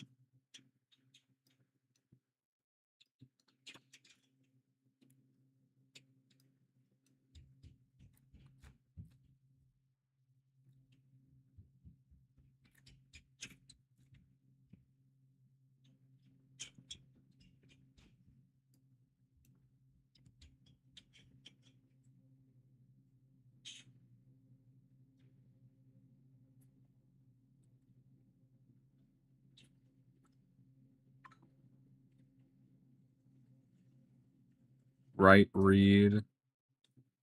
Oh, apparently there is a version for Android and iOS.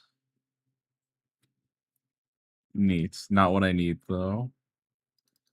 Here's RunPy. I'll pat you on the head, Sailor, don't worry. There's the license file.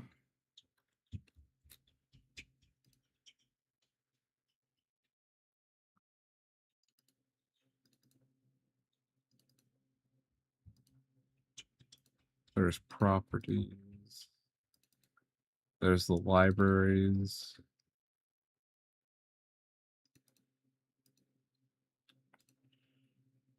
Not as clever as I'd like to be.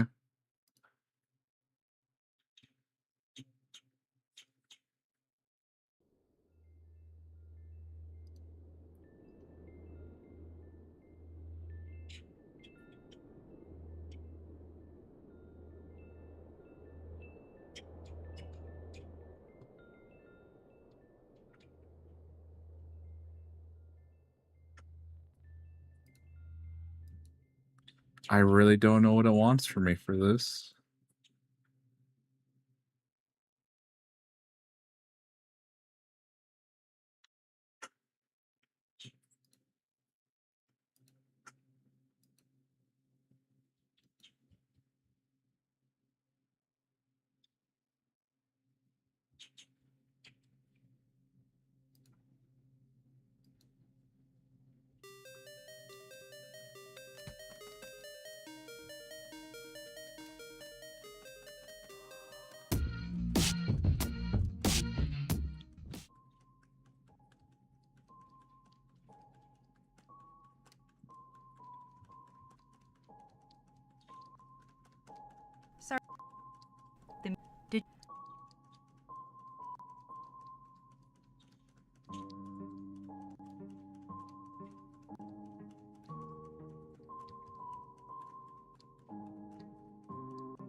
I really do wonder if not pressing the fast forward button has anything to do with this, or what's a funny fucker I can be and say, no, I know exactly what I'm gonna do.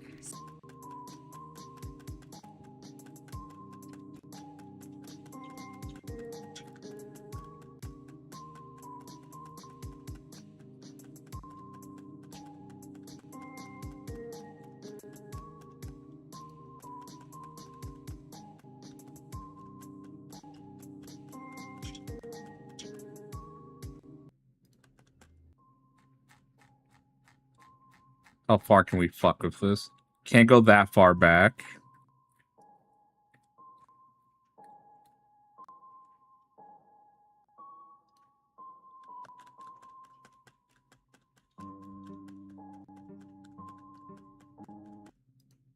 And that just closes out a bit.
I might legitimately have to come back to this because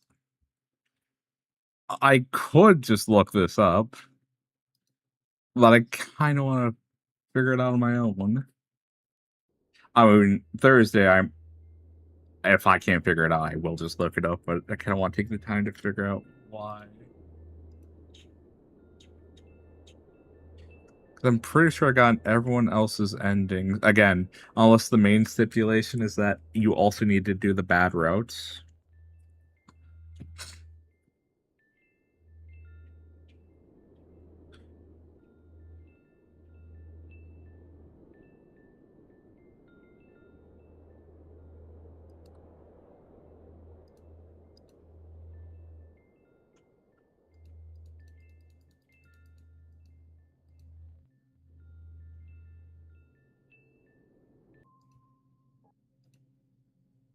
Because there's that auto swipe, persistent auto saves. I guess so.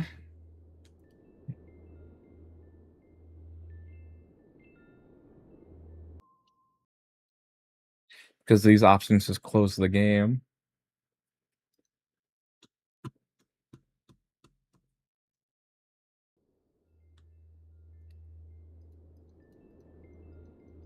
There's something I'm not seeing.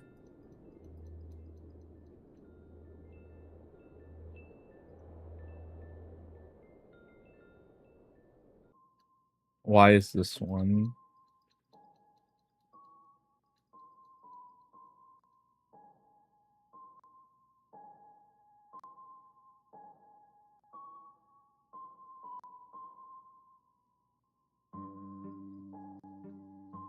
I really wish my idea of going back was the answer, but I'm pretty sure it's not.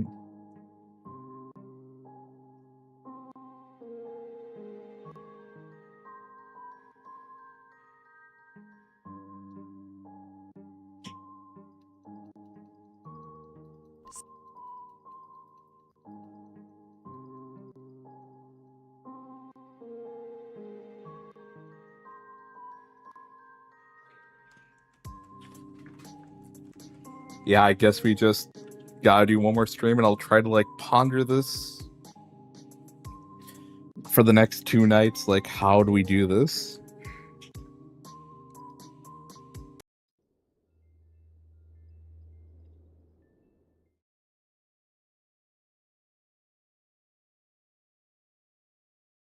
I'm going to check something.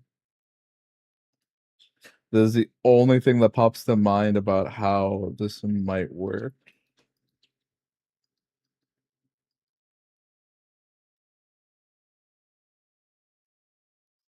It's still called Just Go Ahead Now.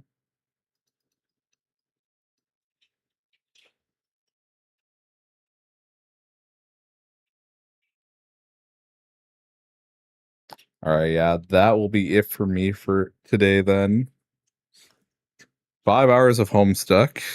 I'm actually very glad I did Dirk's thing today, just so I can dedicate more time on Thursday to figuring this out.